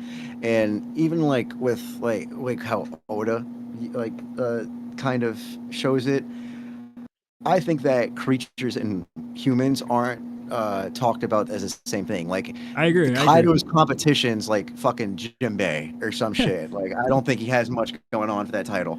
I agree. I agree. I think it's accurate. Just there's context to be implied. I agree. I just think about that. Oh, go ahead. Kaido's portrayal Kaido's portrayal in the verse, like as much as we want to call him a fraud and say he's rumor man, all this stuff, his portrayal is still pretty high. And I think this level of stature he was portrayed in, I think like I don't think a Garp at this current stage can beat a character like that. For example, do you even think Garp stronger than the OG admirals or like? No, because of a statement that says that when the OG admirals popped in, they said that when the OG admirals were at Marineford, they said that they were the strongest force the Navy had. So that's why I don't think exactly. But it's I hard to think that the OG admirals are stronger than Kaido. Do you think Greenbow and Fujitora are stronger than Kaido? No, the OG admirals. Okay, but like. That too, like you can't comfortably argue with someone like Kizaru over, what's his name, Kaido. You can't comfortably argue it, yeah. So yeah, like if I don't know if Garp, like if you're I'm in the saying, same tier of power. Yeah. If I'm saying Garp is weaker than Kizaru, and I don't know if Kizaru's stronger than Kaido, it's kind of like it's chain scaling. Like it's kind of hard for me to like. Well, that's the problem with One Piece. You have to chain scale. Exactly. So I guess you got to put Kizaru over the Kaido, but I like Kizaru over Kaido. Like I like hearing that.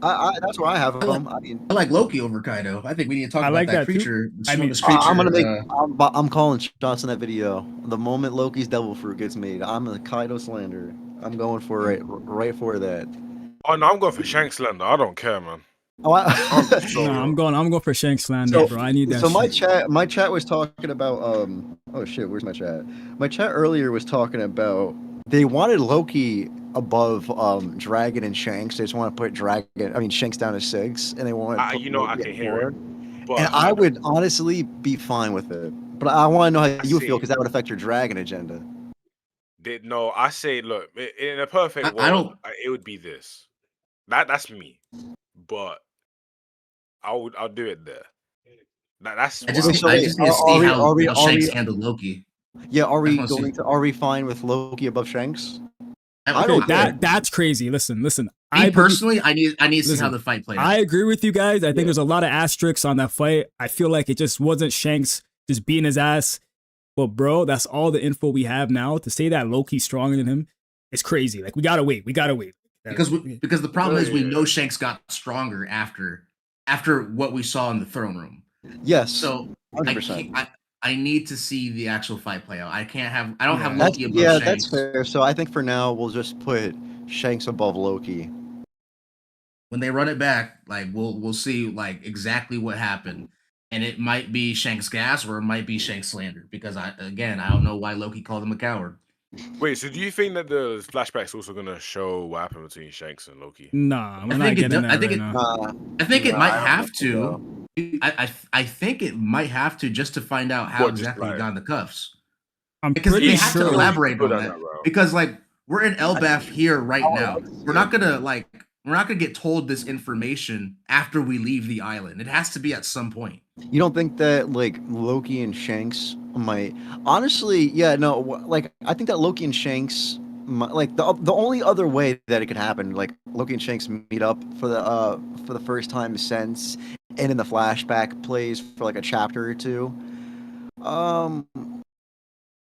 Yeah, I do think now. No, when you say it, I do think that. I'm pretty flashback. Yeah, I'm pretty sure this flashback is over because the latest chapter just kind of wrapped.